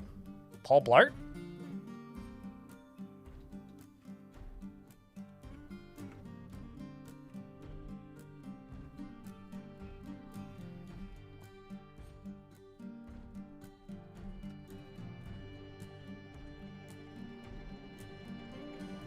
This lava device looks awesome. Hopefully it'll look more awesome once it's functioning. We're not quite there yet, though. I am trying to make Dwarf Venice, but with lava. So, like, Volcano Venice is, like, kind of the working title I've been running with in my head.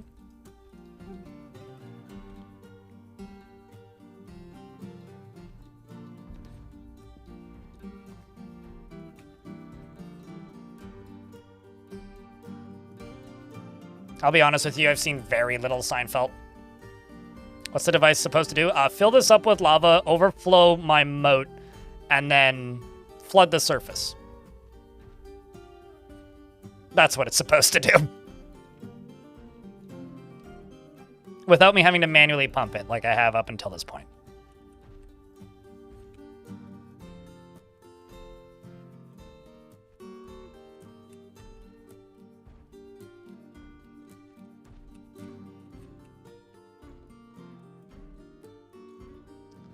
But all I got to do is finish rebuilding this.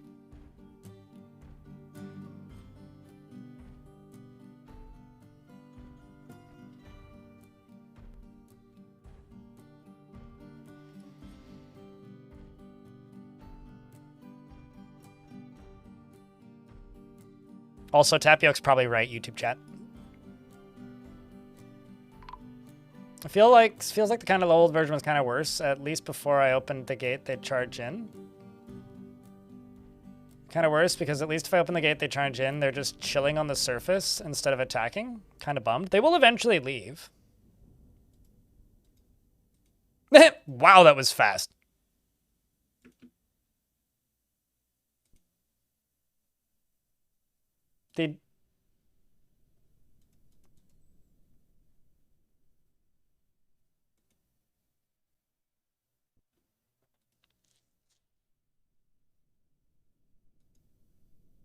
He died to a jabberer.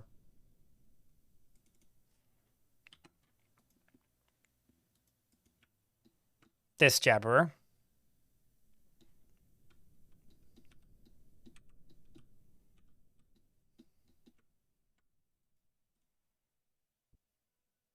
So, yeah.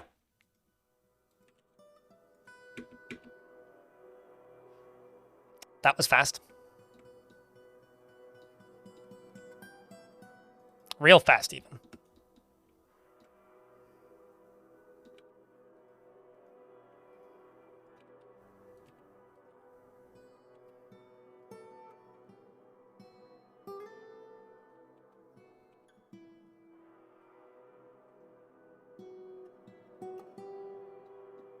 Actually, maybe don't actually block this whole thing, just most of it. He got yabbed to death, yeah?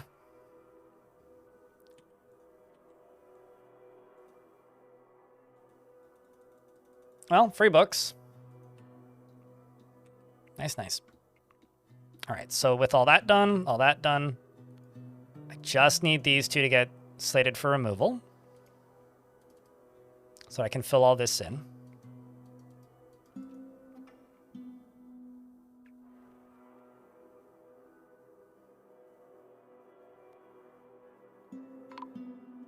You're going to regret that when you, yeah. Oh no, child's gone berserk. What a shame. We'll never get to find out what their weird skull fact was because they went berserk. It's a shame, that is. Man, imagine moving into Dwarven Fortress for less than a week and already be, like, given a tomb. Just, like, join Dwarf Fort, die, get proper burial. Be adventurer, die, forgotten. Big brain play. We planned it. No, we got the books.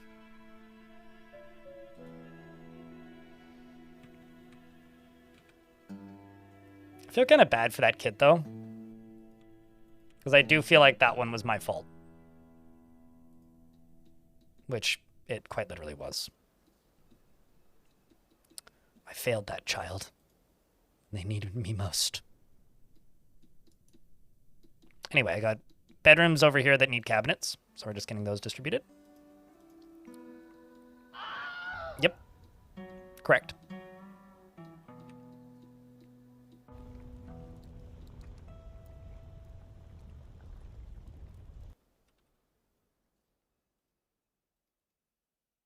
These are very musty little bedrooms. Okay. So, with all that done, I think it's time.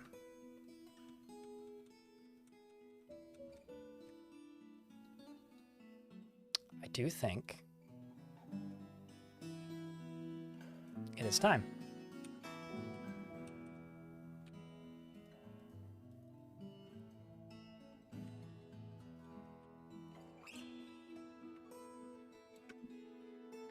The last thing I have to do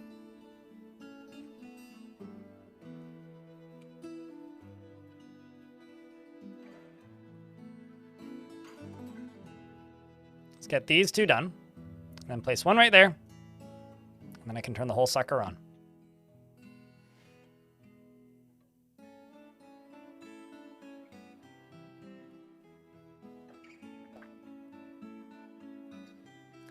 You know, emus are one of the few creatures in the world that you can stare directly in the eyes and not see a single thought of intelligence. It's like them and snakes. I love snakes, but...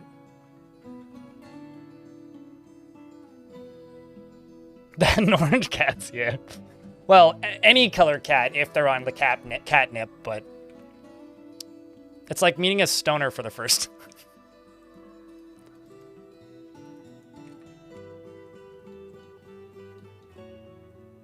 All right, it's time for me to test my big old nonsense project.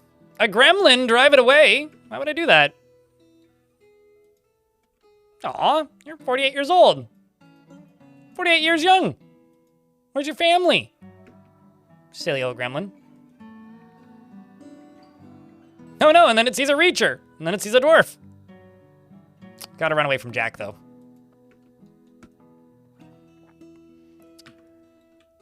You're not spending gas money on a gremlin. Ay.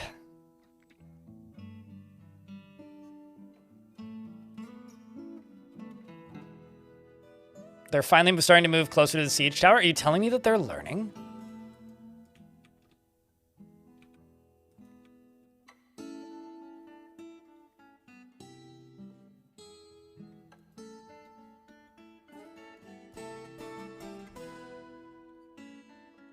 Okay.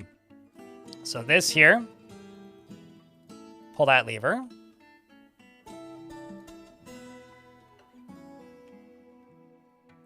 You here. Pull that lever.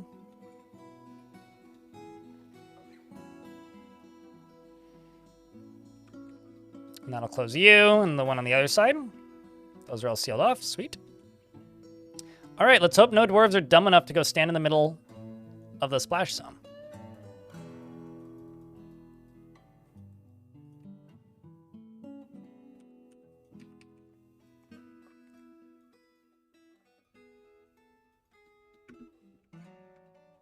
All right, chat, can I get a big round of lava? If you subscribe to the channel, you should have it. Something beardless? Okay, we'll give you happiest beardless.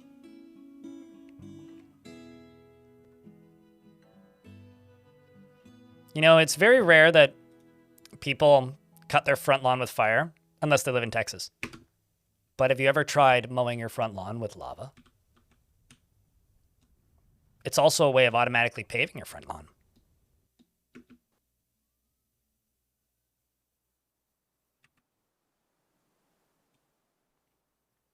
There it goes. Just as Armok intended.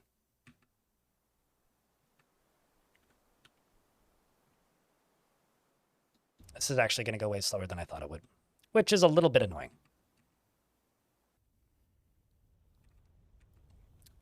But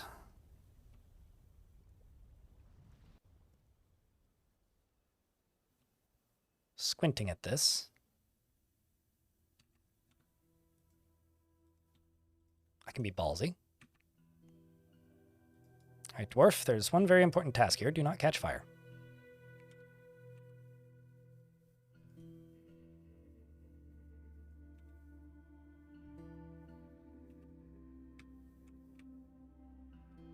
I mean, it is working. I just want it to work better.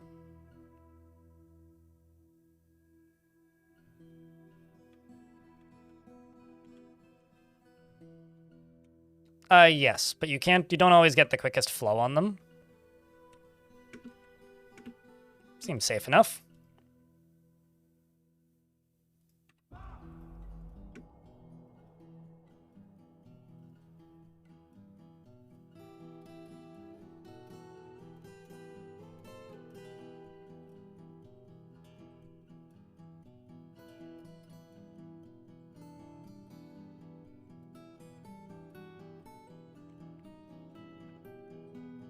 Okay. Didn't quite work as well as I wanted it to, but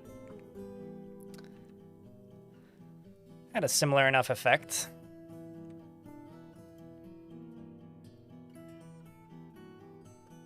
I've got a plan B.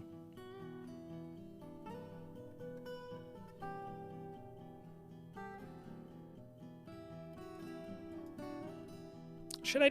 Yeah, I should do the safety. If I don't do the safety, we may just end up with, like,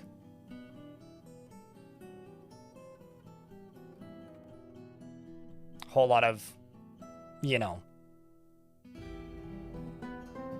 lava where it's not supposed to be. Actually, fuck it. Gonna go back to plan A.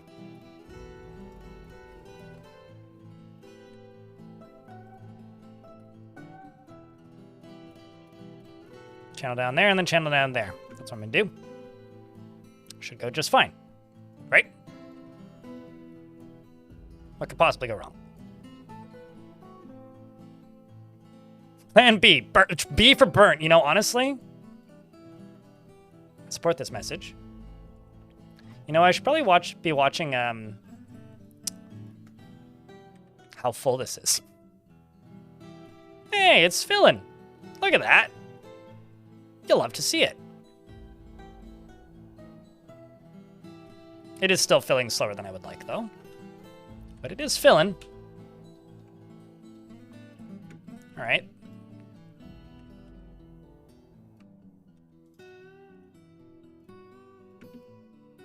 Let's get this part done. Oh, come on. That'd be such a buzzkill.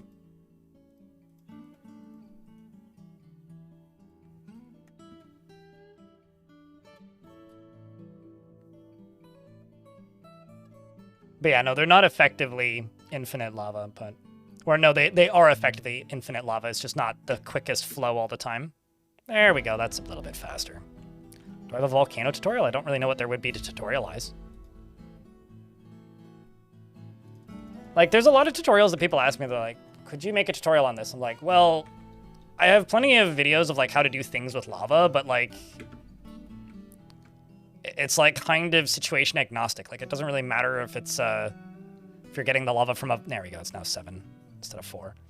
It doesn't really matter if you're getting the lava from a volcano, the lava sea, or, like, I don't know, somebody who's just got some lava under his jacket saying, what are you buying? Like, it kind of doesn't matter that much. Really? So, like, I don't know.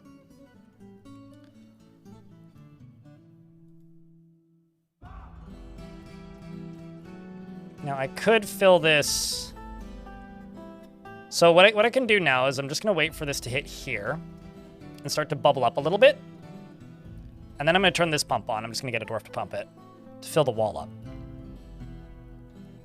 And then once the wall is filled, then I'm going to start filling... I'm going to lower the outside, I guess, and then start dumping it out. Or actually, those are already filled. So once it fills up, it'll then fill up this outer thing. So I want to fill this up to the 3rd layer.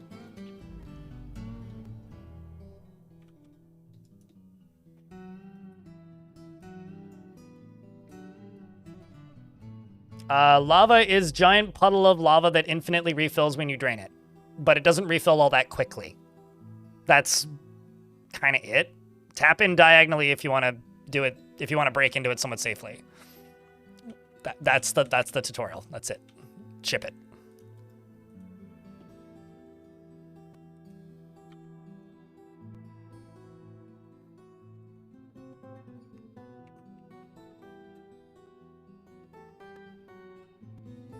Why am I filling that area with lava? Because I'm tired of having a lawn to cut. Because it's a convenient reservoir. The actual reason.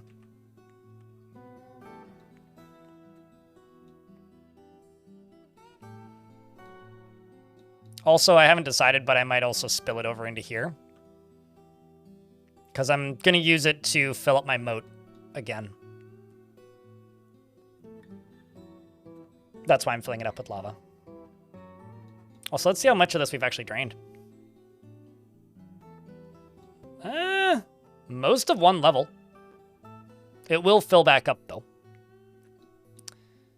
Which means if I wanted to, I could actually chisel over the edge right now and I wouldn't get any overflow. I've also pushed down into the layer below it. It's always kind of cool to see. Lava crab farm? Nah. Well, I can't pump a lava crab through a pump stack, so that would be mean to the poor lava crabs. I will say this. Lava is less risk than water. Lava is actually safer to mess around with in Dwarf Fortress than water, because the worst thing that can happen with lava is a dwarf catches fire and burns to death. With lava, you have a body at the bottom of a puddle that you need to figure out what to do with and how to get out of there. Yes, they do. They just don't do it super often. Sentient. Because they would much rather stay in the lava sea. So they can, but they don't, like, go out of their way to.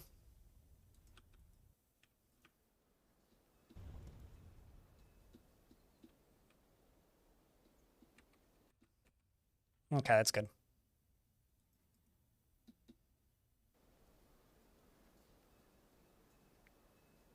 I mean, doesn't that look dope? I mean, like, come on. It's pretty cool if you ask me.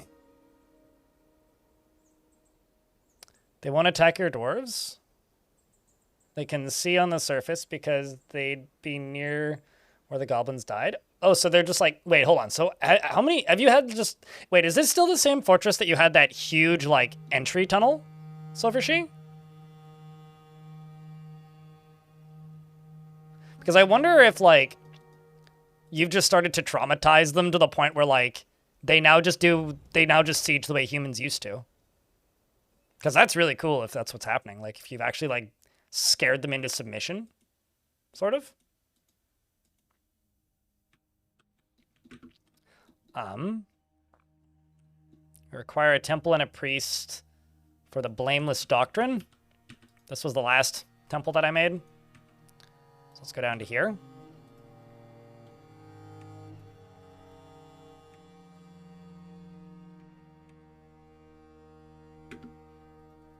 And the Farmers Guild needs to be a grand guild hall.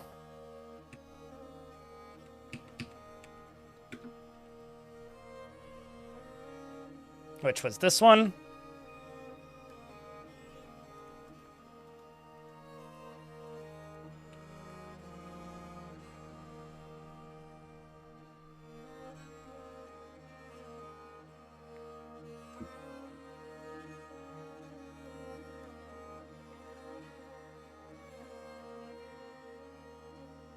The princess in the castle? Oh, also I need to name synthetic cat girl. Ooh. Oh wait, no, that's a Kenton. I'm dumb. Also, a Kenton is the happiest dwarf in the fort. That's kind of wild. You get a siege operator, actually.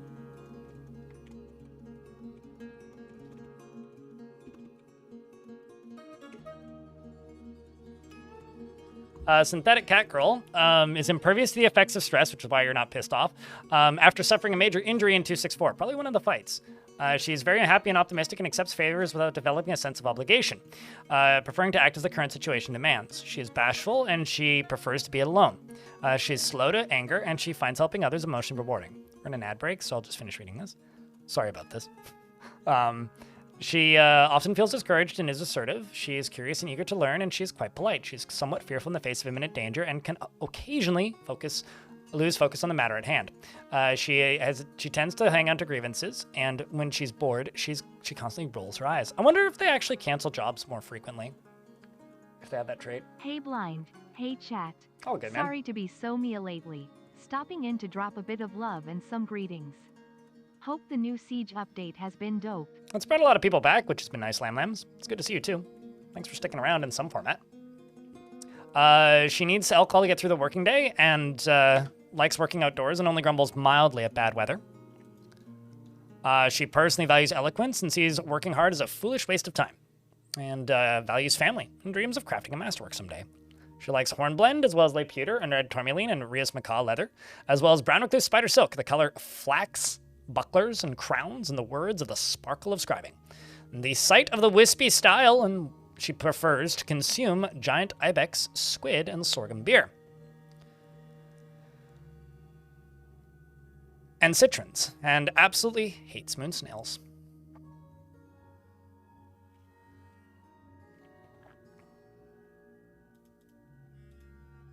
Your best friend is another siege operator, your kindred spirits, and that's your only friend.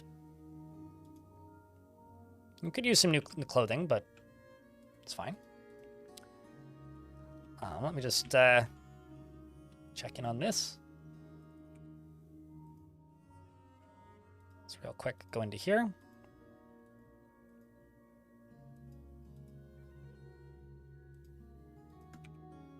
Let's see what I got for tables. Nope. Let's see what I got for cabinets. Okay, just a bunch of those. Let's throw a different large gem on here.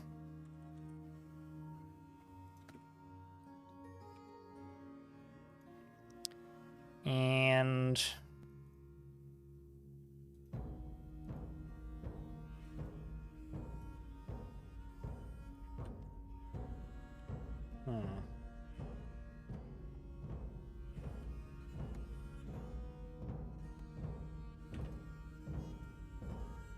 it's going to take a little bit more value to bump this up.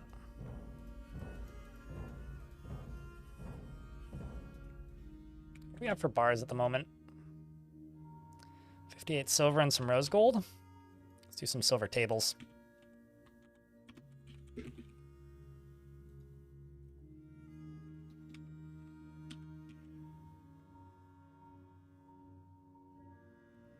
Let's make lignite. Smelt tetrahedrite. Oh, I guess it's just tetrahedrite and hematite.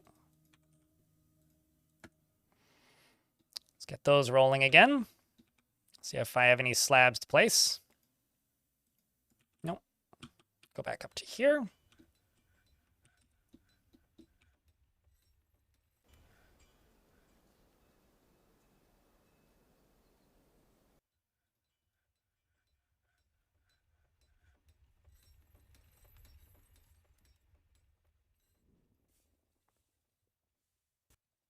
So that they can, you know, watch the farmers at work in the Farmers Guild.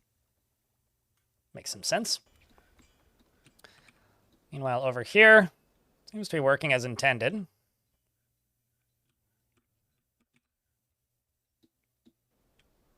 I may actually just turn this off, though, because you pumping here is kind of no real purpose.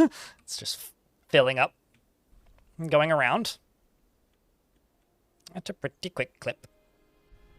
Until it hits the other side, and then it'll start to overflow.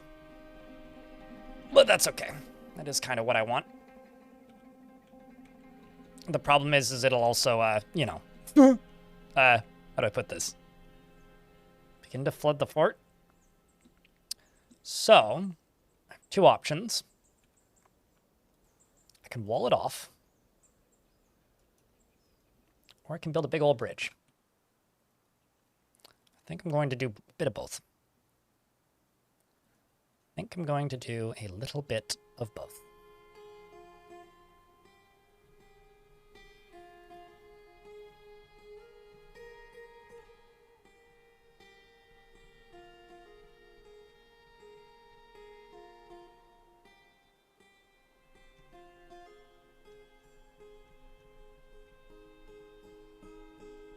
Oopsies.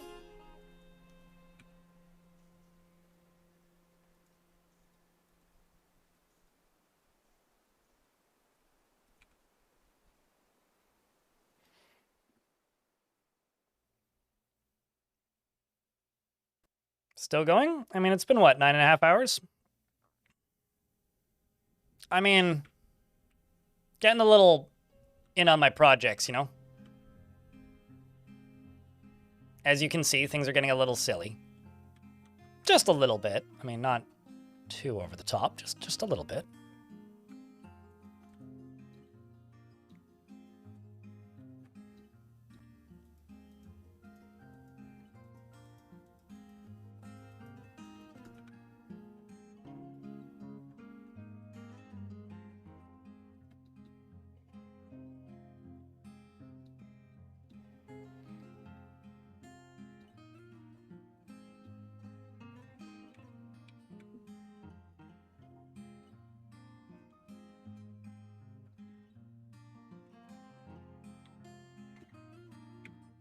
Yeah, should be good. Although we are almost at the point where this is going to start overflowing. One could say, potentially, that the smart decision here would be to say, all right, it's going to start overflowing soon, so we should lock it. But I think we're going to wait and try and get these bridges done first. Let's hope that this goes all right. And let's also hope that the dwarves decide to maybe use this way out a little less. This dwarf is over here cleaning this bridge. I don't see that as a very wise choice, but I will close that. So this is going to be one of the methods I'm going to have soon for cleaning up the fortress. When there's a big mess or a big siege happens, this will be one of the methods of cleaning it. That dwarf picked the... Bug Eyes McGee over here has picked the greatest place to take a nap. It's about to... Dude. Okay, good. He woke up. It's fine.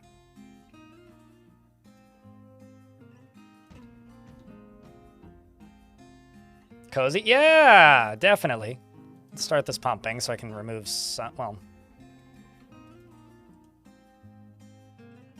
Actually, that's a terrible idea.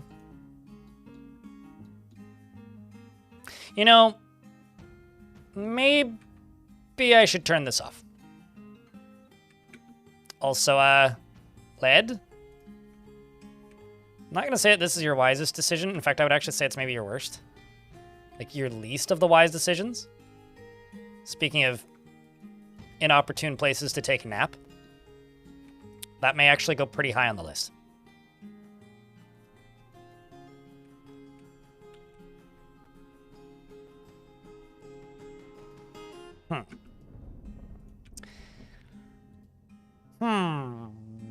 Bah.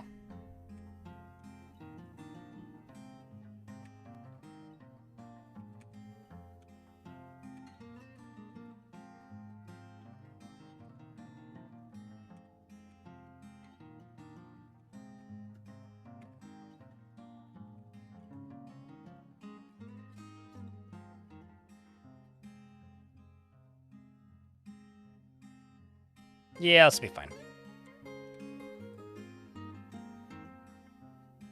It lulls them to sleep where they stand. Yeah, definitely. Yeah, absolutely. Totally. Very relatable feeling for a dwarf. Just being lulled to sleep. Hi, humans. You're going to have to take the back door. Thankfully, we do have a back door.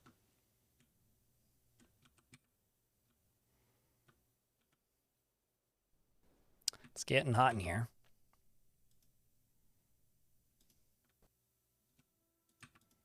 I don't actually know how they dug that.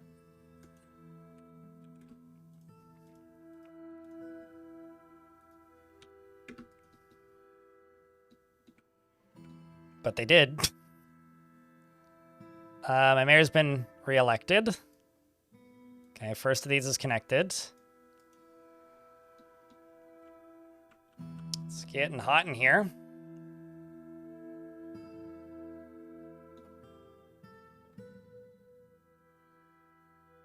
Sweaty hands.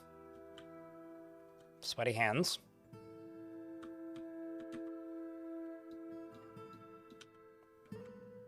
Uh-oh.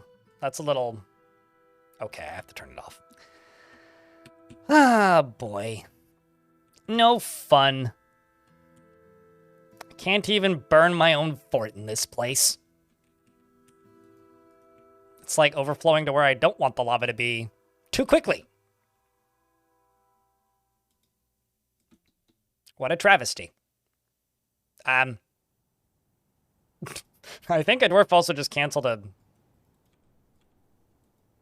attack. Yep. There they go. Lame. Yeah, I know. Oh, they're also, it's also destroying my traps.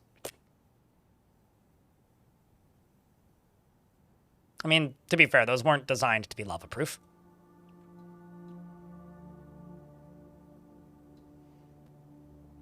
Oh, well. It's a beautiful view, though.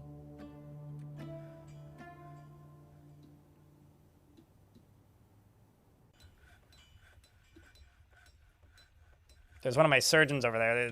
They've just got to go over to this side and then take the back door. See, even the humans fit the elephant in. Days without spilling lava. I'll have you know, this was a very non-consequential lava spill. Nobody's died that I'm aware of yet. Although, maybe that'll change. Who knows? Seeing as they are insisting on running over here for some reason. I can't really fathom why, but...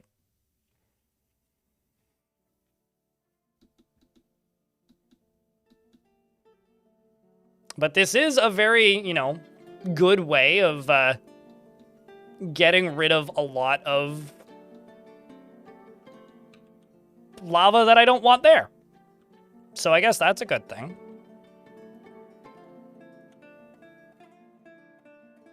It is filling up my moat as well. Has the flow stopped? Yeah, I know, I turned it off. It is filling up my moat, which is good. I just need to get these gates finished.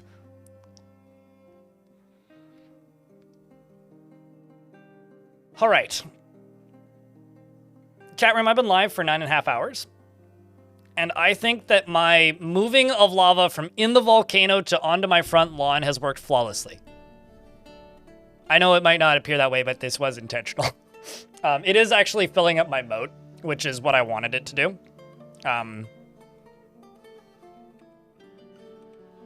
And now what I will be able to do in theory is, well, not yet, because if I do this right now, it'll actually just like pour over the edge of this eventually. But if I get this up another layer or two,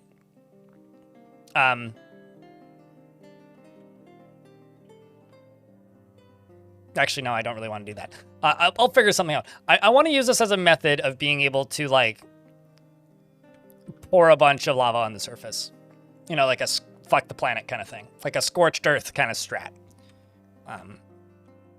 That is the idea here, eventually. And I think we're getting there. We're getting there. A boat murdered? I don't want to murder a boat. I don't think any boats have done any crimes to me, but we'll have to check. I haven't spoke with any boats in a while. Maybe.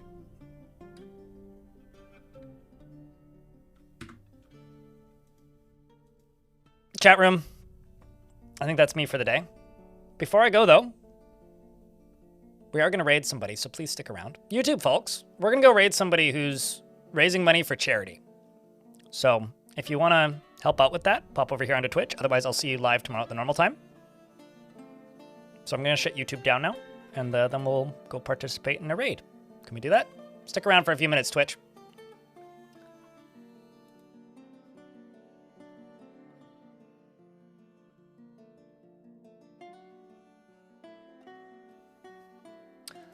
All right, so the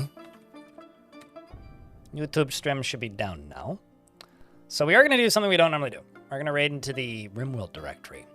So once a year, sometimes twice, me and my stream team, I don't do a ton of work on this, but I help on the sidelines a little bit, organize a charity event called the Hot Potato Charity Marathon. If you're familiar with like Succession Fork games, it's basically that, but in a charity relay race. So they pass a RimWorld save file from person to person for 5 days. I think there's 44 participants this year. It's one of the bigger counts we've had. We've done Dwarf Fortress ones in the past, but the game wasn't really in a spot where it made sense this past year. Maybe we'll do it in a future year. But for